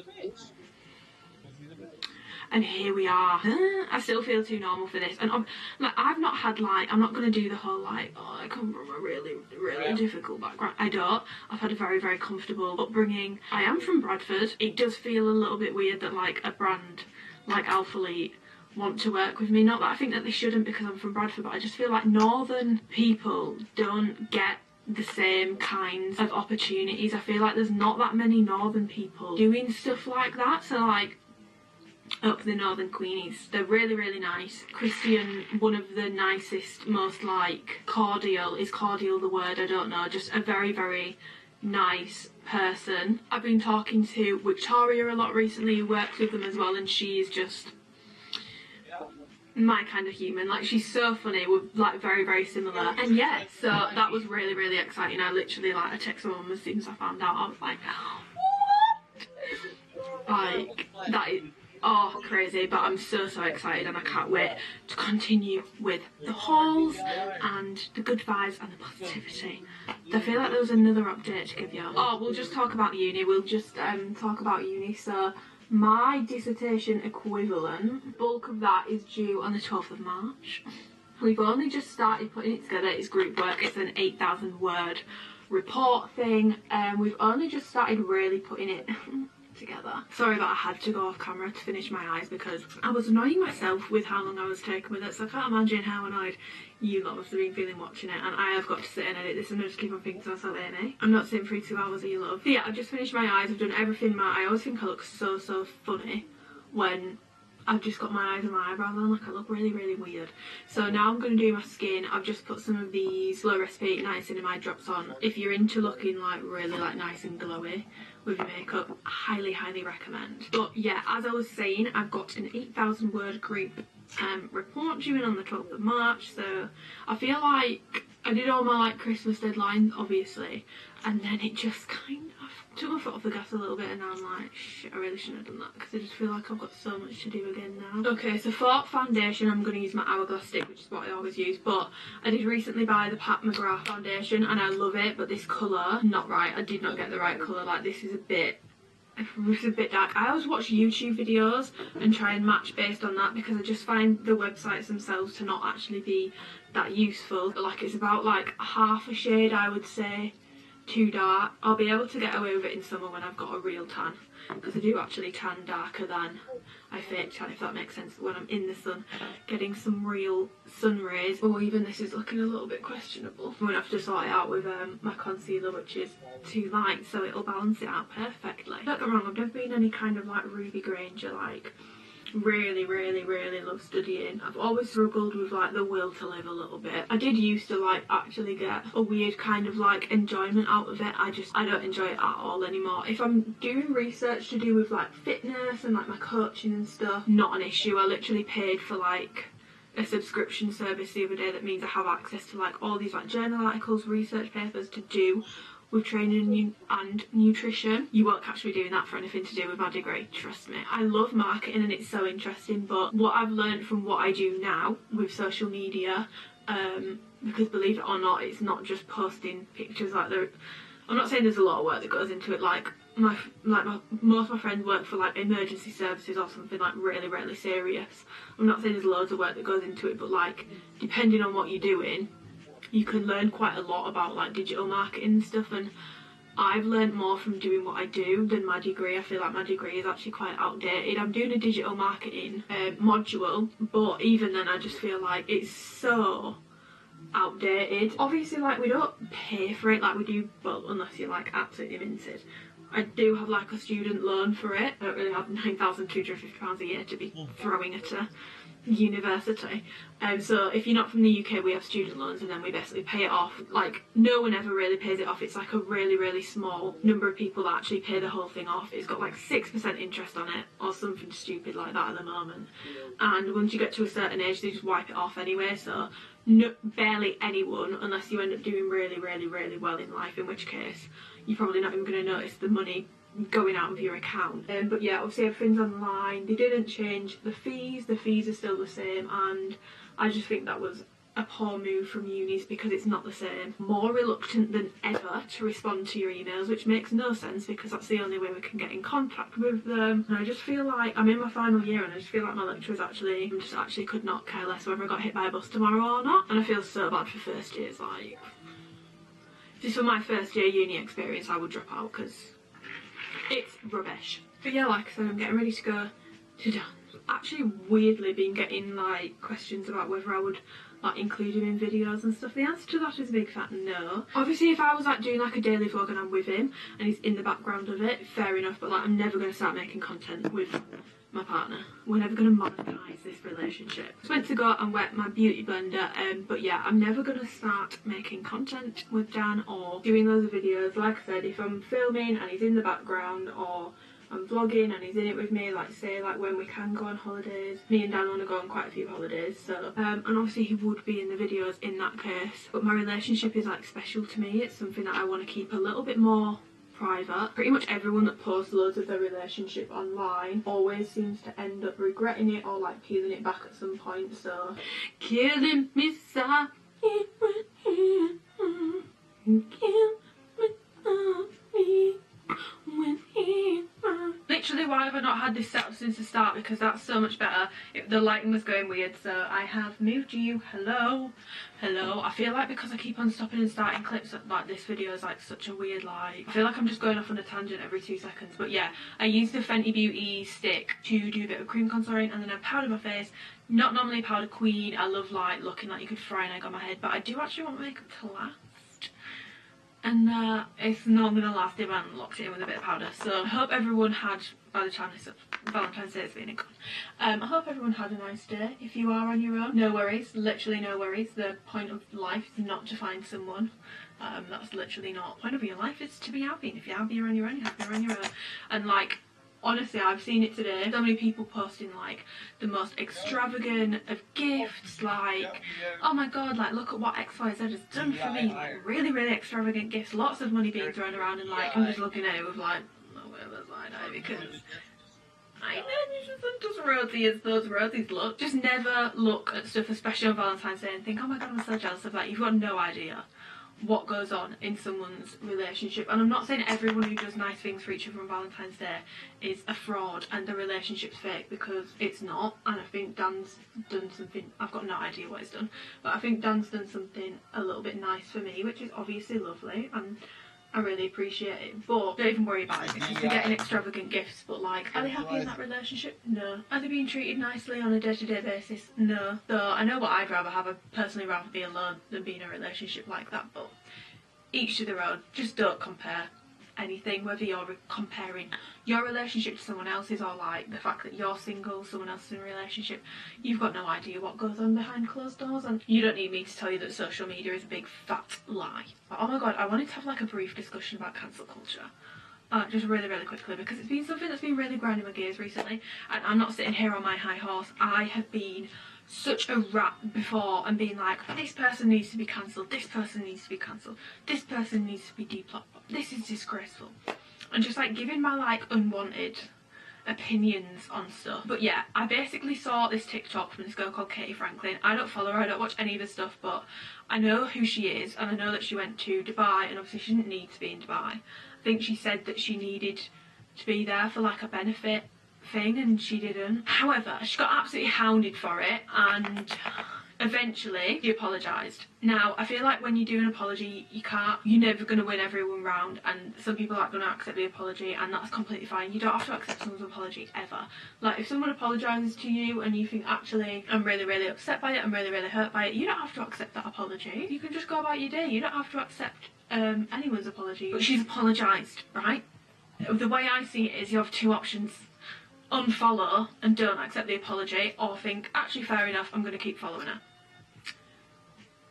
But some of these people, like, I understand that people are frustrated with her, and like people haven't been able to see their family members in like months, in like a whole year in some cases. Trust me, I understand how frustrating it is. Like, I did not get to see my gran for like 7 months last year, and then she popped to clogs. Trust me, I know how frustrating it is. But what is the point? Like, every single TikTok she posts now, she's done the apology, right? She's done the apology. Every single TikTok that she posts now, she still gets comments about it, like digging her out. Some really, really mean comments as well.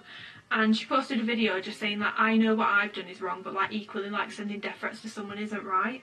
And the comments are still giving a stick, and I just think, have we learned nothing? Because I hate to be that person, but like these people are the same people that would be like, be kind, everyone needs to be kind, this is so tragic, if anything happened to her.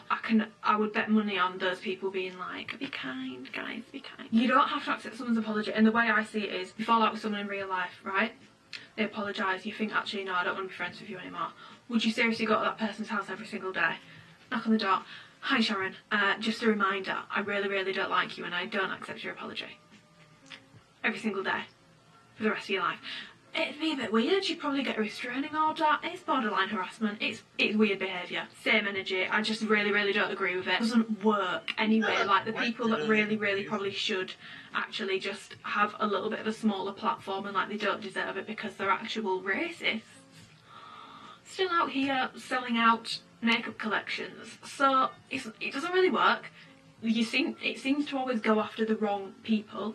I'm not saying that people shouldn't be held accountable for their actions, but like, the human brain is not built to have that many opinions being thrown on you, and that is why social media is just so dangerous in my opinion, and I think that's where it goes wrong. It's insanity to me, and I just feel like social media is just so intense at the moment. Like, I just sort of feel like when someone does something wrong nowadays, you've got like the whole, especially like influencers and stuff, you've got the whole of social media telling you that you've done something wrong. And like, as like a social media user, why do we look at someone who's already got like thousands of people telling them that they've done something wrong and think, I'm gonna add to that, and I've done it before. Like I said, I'm not on my high horse. I've done it before. I've written things. I've never like trolled someone, attacked someone's appearance, but like, have I written unnecessary tweets criticising someone's actions before? Yes. And like, I've written back on it massively because I'm just like, do you know what I realised? I'm going to be completely honest. Yeah, I was not posting it because I thought this person really needs to be held accountable for their actions. I was posting it to make myself feel better, like I was doing the right thing and like taking the moral high ground, and that's not why you should be posting stuff. Realistically, if someone's already got thousands of people telling them they've done something wrong, they've seen, yeah, they're not blind.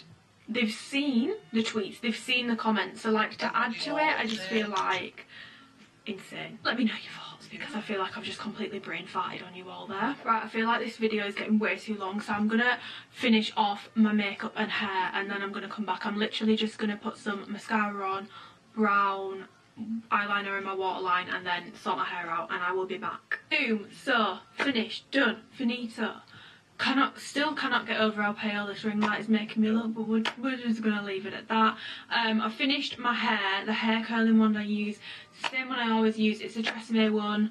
It's like pink, it's quite like a medium sized barrel. I got it off Amazon when I was like 16 for like 15 quid. I think they're like 30 quid now, but just this is what it looks like. Can't touch it to give you like a size reference because it's burning hot, but this is the one that I use. So yeah, just a chatty random video, because I do actually like just sometimes just sitting talking, not having to think about my research notes.